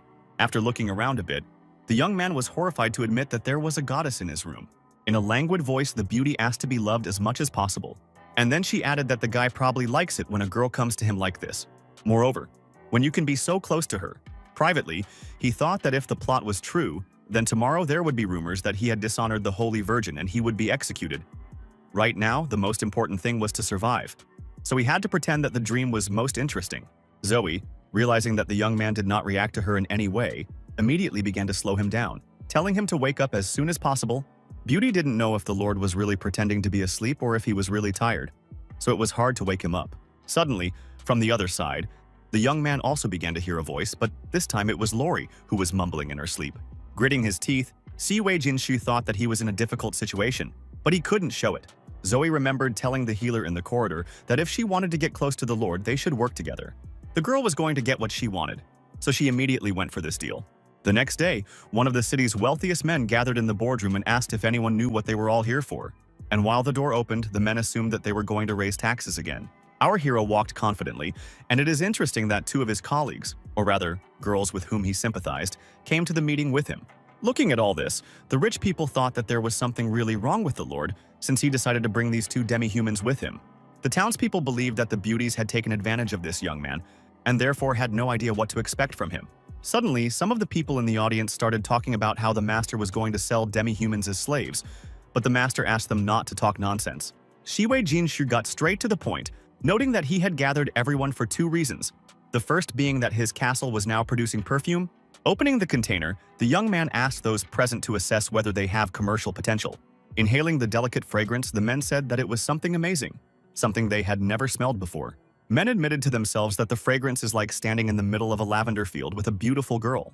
Victor, approaching the Lord first, declared that he was ready to engage in the sale of these perfumes, which will bring untold riches. After that, the other guests ran up to the table and vied with each other to say that they also have their own sales channels. The young man did not like that everyone was crowding around him, so he asked the gentlemen to return to their seats. Shi Wei-jin said that he knows that everyone wants to sell this perfume. But today he offers a different way of cooperation, which ensures that everyone gets their share. At that moment, Lori walked over to one of the men and handed him something. The guy explained that the parchment set out his plan of cooperation. Everyone should carefully read it and then ask questions if something is not clear. From the document, it became clear that the higher the rank, the greater the profit and even taxes are reduced. It was obvious that the guests were interested because they reread the document for quite a long time. At this time, our hero was thinking about the fact that in his world, this is called the donation system. Once upon a time, marketers took huge amounts of money from the guy. But now it's the turn of merchants to pay for what they can sell. Suddenly, someone in the audience asked how they could get a higher rank. Pointing to a piece of paper, the young man explained that everything is quite simple. You just need to pay for a subscription. By purchasing a subscription of the desired rank, a person instantly gets all his privileges. Just for 10,000 gold, you can become a 5-star merchant for a whole year.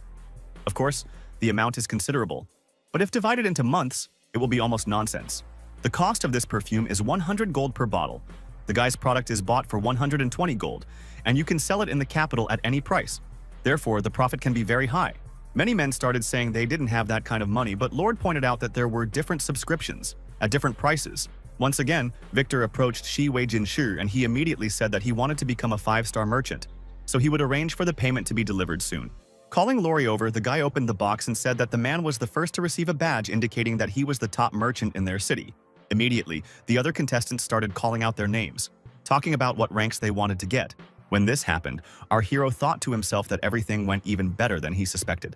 At this time, a bubble was floating in the master's private pool, and Salakin was also sitting. The girl loved to swim, and therefore she plunged into the water, then floated to the surface, dousing the fireman with water. He was angry with her for this, and the beauty only said that she had again forgotten that Salakin was sitting next to her, and therefore asked him not to be angry for this. But the stone guard didn't like the fact that a wormfish had appeared on his territory for some reason, which greatly upset the girl, who didn't understand what she had done wrong. Wanting to be polite, Bubble asked how Salakin got here, but when he heard this question, he got angry again. He said that he had already told his story 57 times, and this would be the 58th, but it was still useless. Our hero, coming close to the fountain, said that it seems its new residents get along well with each other. Salakin immediately greeted his host when he heard the girl asking who he was, which infuriated the stone guard. The mermaid corrected herself when she heard the young man asking her what was new and how she was doing.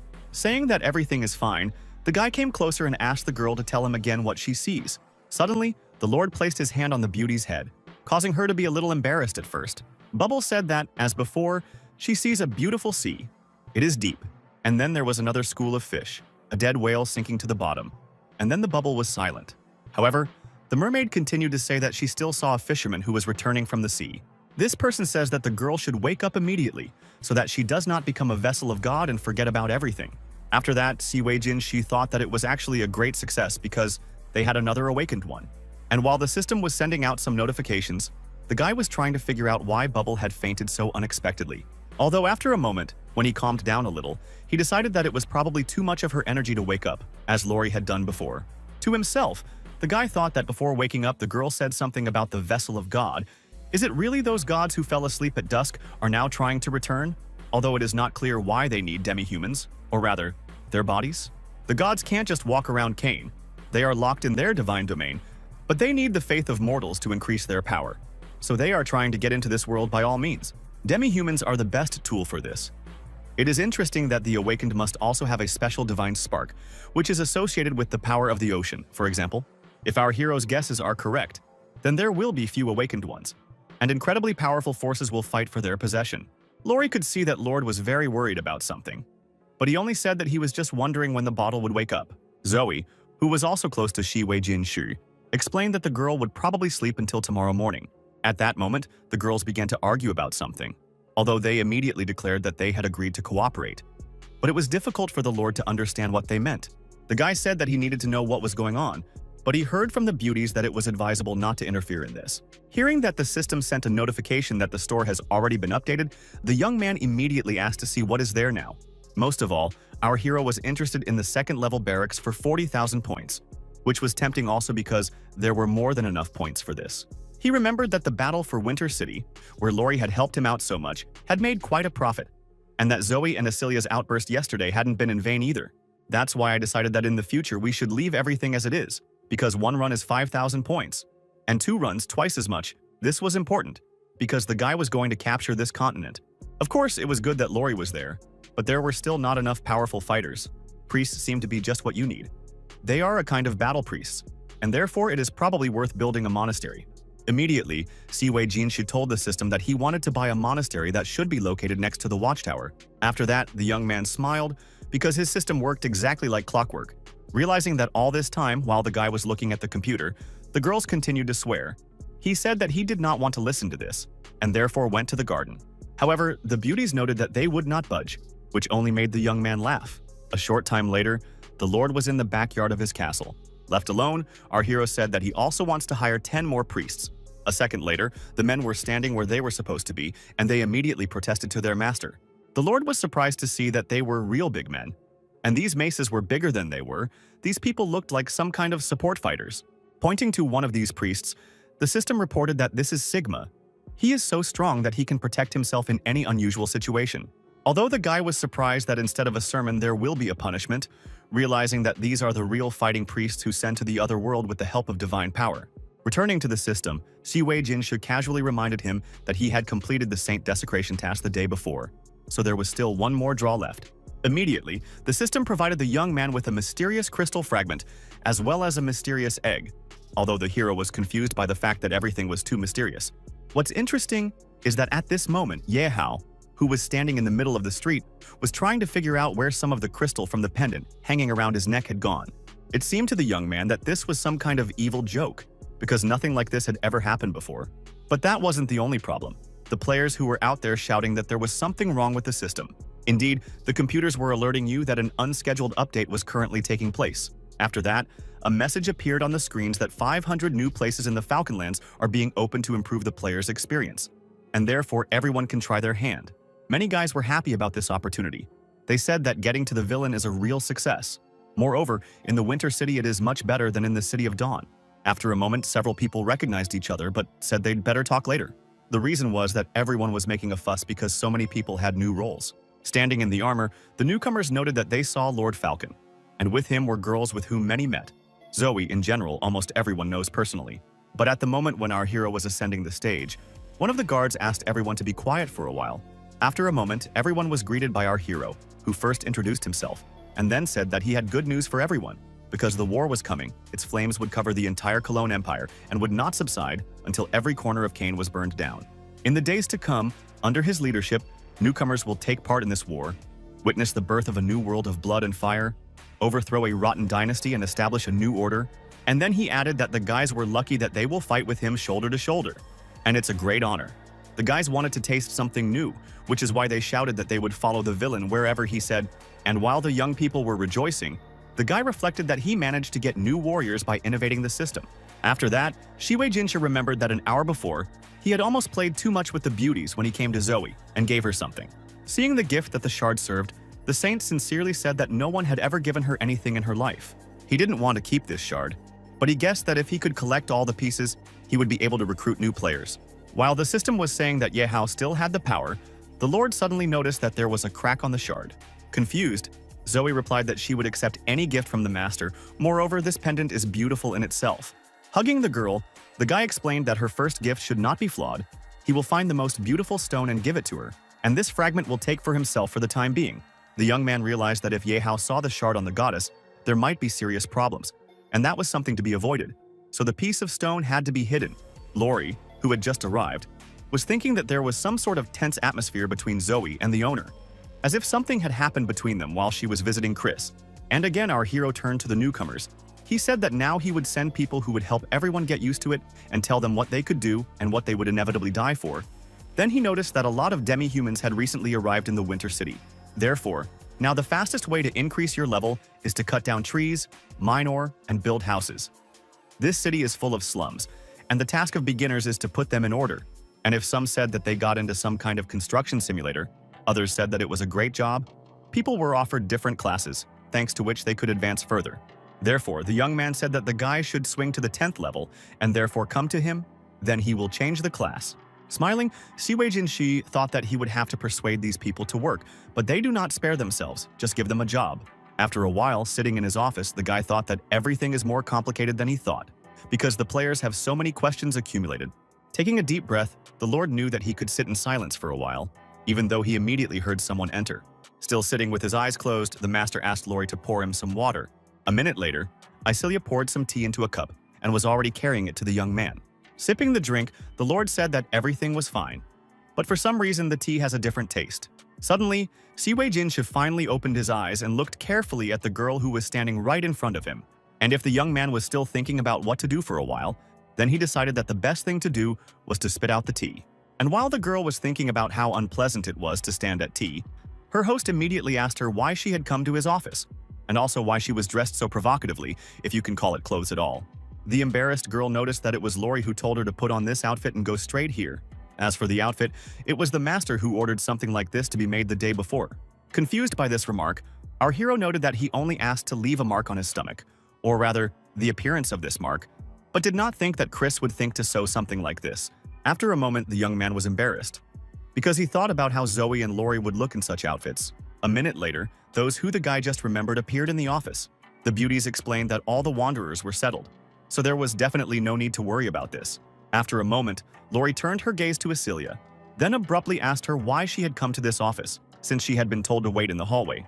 But the girl calmly replied that she had heard that the owner asked for a drink, and therefore decided to take him tea, thinking to herself that no one suspected her of looking for an antidote, because she searched the whole room but found nothing.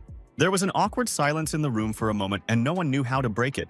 Suddenly, the guy spat out the tea that he automatically started drinking when he heard the showdown. But this time he spat out not because of the taste, but because the drink was icy cold. Everyone in the room turned around and simultaneously said that the chill was coming from an object that had appeared right behind them. The young man understood what they were talking about, so he said that he had completely forgotten about this thing. The egg was extremely cold, but it was still a mystery what was inside. And while Zoe said that this egg is just huge, our hero noticed that for some reason her cheeks became red, like a teapot.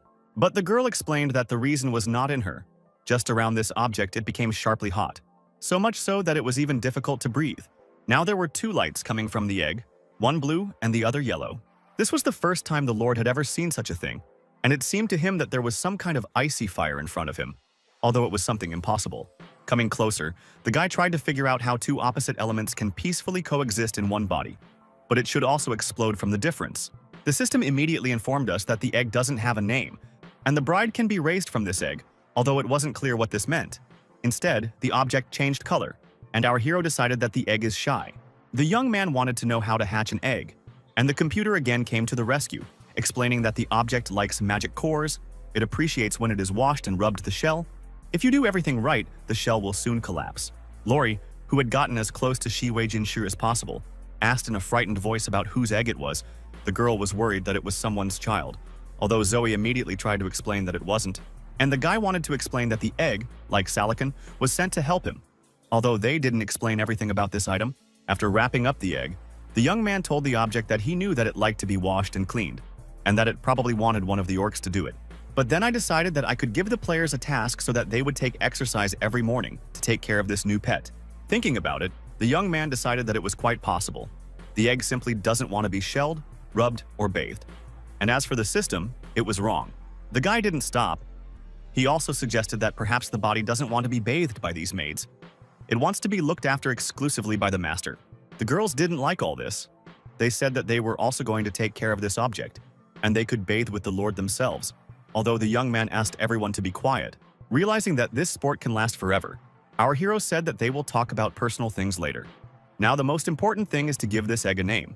The guy immediately said that since the object was still small enough, it could just be called a testicle, although it was immediately covered in ice. So Zoe said that it definitely didn't fit. After that, the beauty suggested the name Konai, explaining that in the language of people it means mighty and noble, and therefore the beast can grow powerful.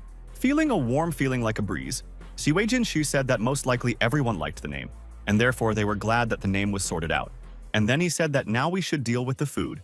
Although at that moment the system sent notifications that players were being given a task, You need to clear the surroundings of the Winter City from monsters. For every 30 monster cores of the first level, fire and ice give a set of high-quality equipment, then the rewards will be even better. Players immediately started looking at what the system offered them, although they didn't seem too happy with it. And after a moment, he noticed that the Lord of Falcons had forked out. They didn't even have the 10th level yet, and they were already promising high-quality equipment. But the young man said that he did not want to go to the monsters. He liked building more, but fights in monsters are very bloody. Looking at the computer, many people realized that the Falcon Lands had 5 classes and high-quality equipment. The boys lamented that there were only 500 places in the Falcon Lands, so they didn't get there. And they were angry that they were still stuck with the stupid main character.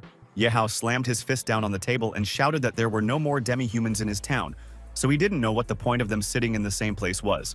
The guy was angry at our hero, thinking that it was he who stole his shard of divine essence, and now he lost the party of spirits of defenders. In addition, many demi-humans left, and therefore, it is unclear whether it will be possible to find someone else. Clutching his head, the young man remembered that he had made a deal with the demons and had to get them a batch of demi-humans, even though there were no demi-humans anywhere. Suddenly, the character felt as if someone was calling him by his first name in a low whisper, which was quite strange. The voice stated that it knew about the divine shards, but it was Kane who was trying to stop the player, and no one else. The demon said that he didn't just sit there, he managed to study that orc artifact, and now he will be able to grant his followers orc classes. The guy said that one pathetic class of orcs globally will not change anything. The players already openly hate the Falcon Lord. They even created a secret plan with the prince, and Yehao is just an ordinary empty place. But the devil replied that he could help the guy.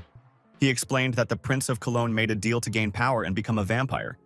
You need to reveal his true face. Besides, his alliance with the Abyss is already impossible to break.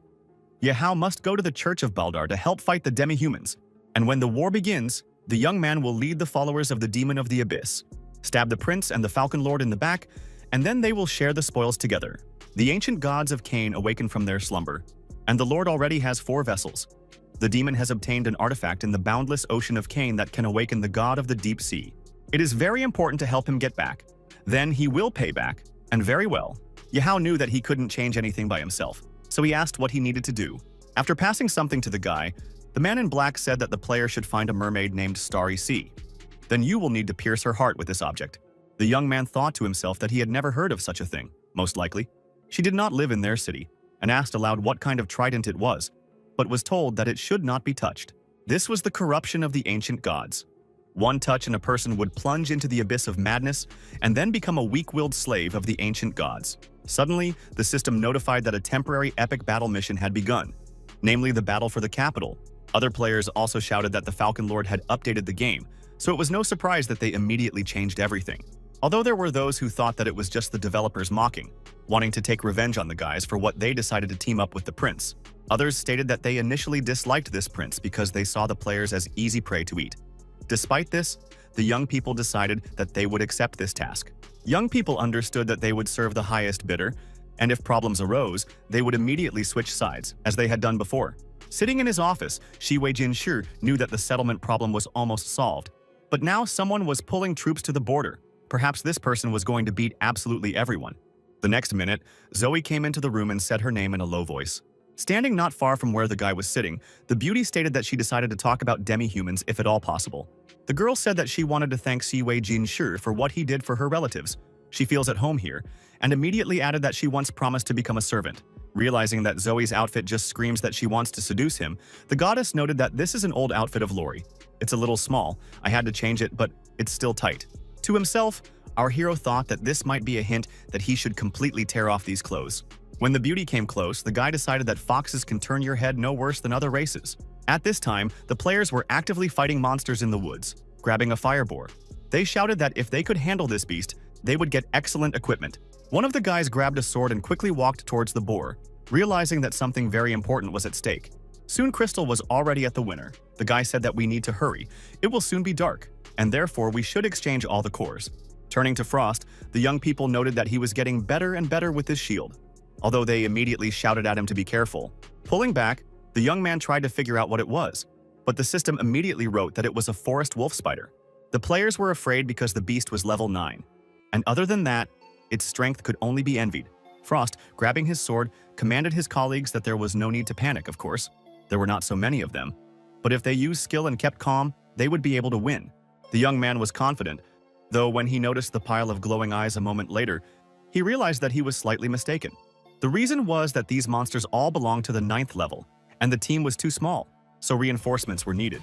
And while the guys asked the guy to move back and then run away, the guy argued that something was wrong here. After a moment, Frost asked the guys if they saw 2 positive effects next to the spider health bars. Fear and frenzy, which indicated a monster uprising. Many people did not understand what this was connected with. But Daredevil said that this was not normal, which means that they may be waiting for a hidden task. The terrified young men didn't know if they could be sure that this was a mission, since they had never encountered anything like this before. Pointing to his own sword, Annie stated that he had received it for such a task, and therefore had a nose for such things. And then he continued to say, "When you come across something like this, you need to look for the key, then everything will work out." Given that Clement was in training at that time, the girls could not know anything about this. The guys decided to go to Goodbye. Who could help them? Hearing some footsteps, the knight immediately asked warily who was there. Talking about what? They're probably going to sneak up on him. The travelers were not going to stall for time, so they said that they were on a mission in the forest of Evening Dawn and came across a pack of angry wolf spiders. Hundreds of them. They are moving here. The warrior, who didn't really understand anything himself, asked the newcomers if they hadn't confused anything, if the pack was really heading for the castle. After hearing about this, Goodbye gave the command to stop killing their monsters and immediately return to the city, and he would report this to the Lord and decide together what to do. The knight knew that the task was urgent, so he ran down the corridor as fast as he could. However, suddenly the young man stopped and began to remember that the owner likes to spend time with girls, but is very angry when he is interrupted or distracted. Standing at the door, Goodbye hesitated to knock on the door for a while, knowing that he would be sent to do the laundry again, and he didn't want to do that.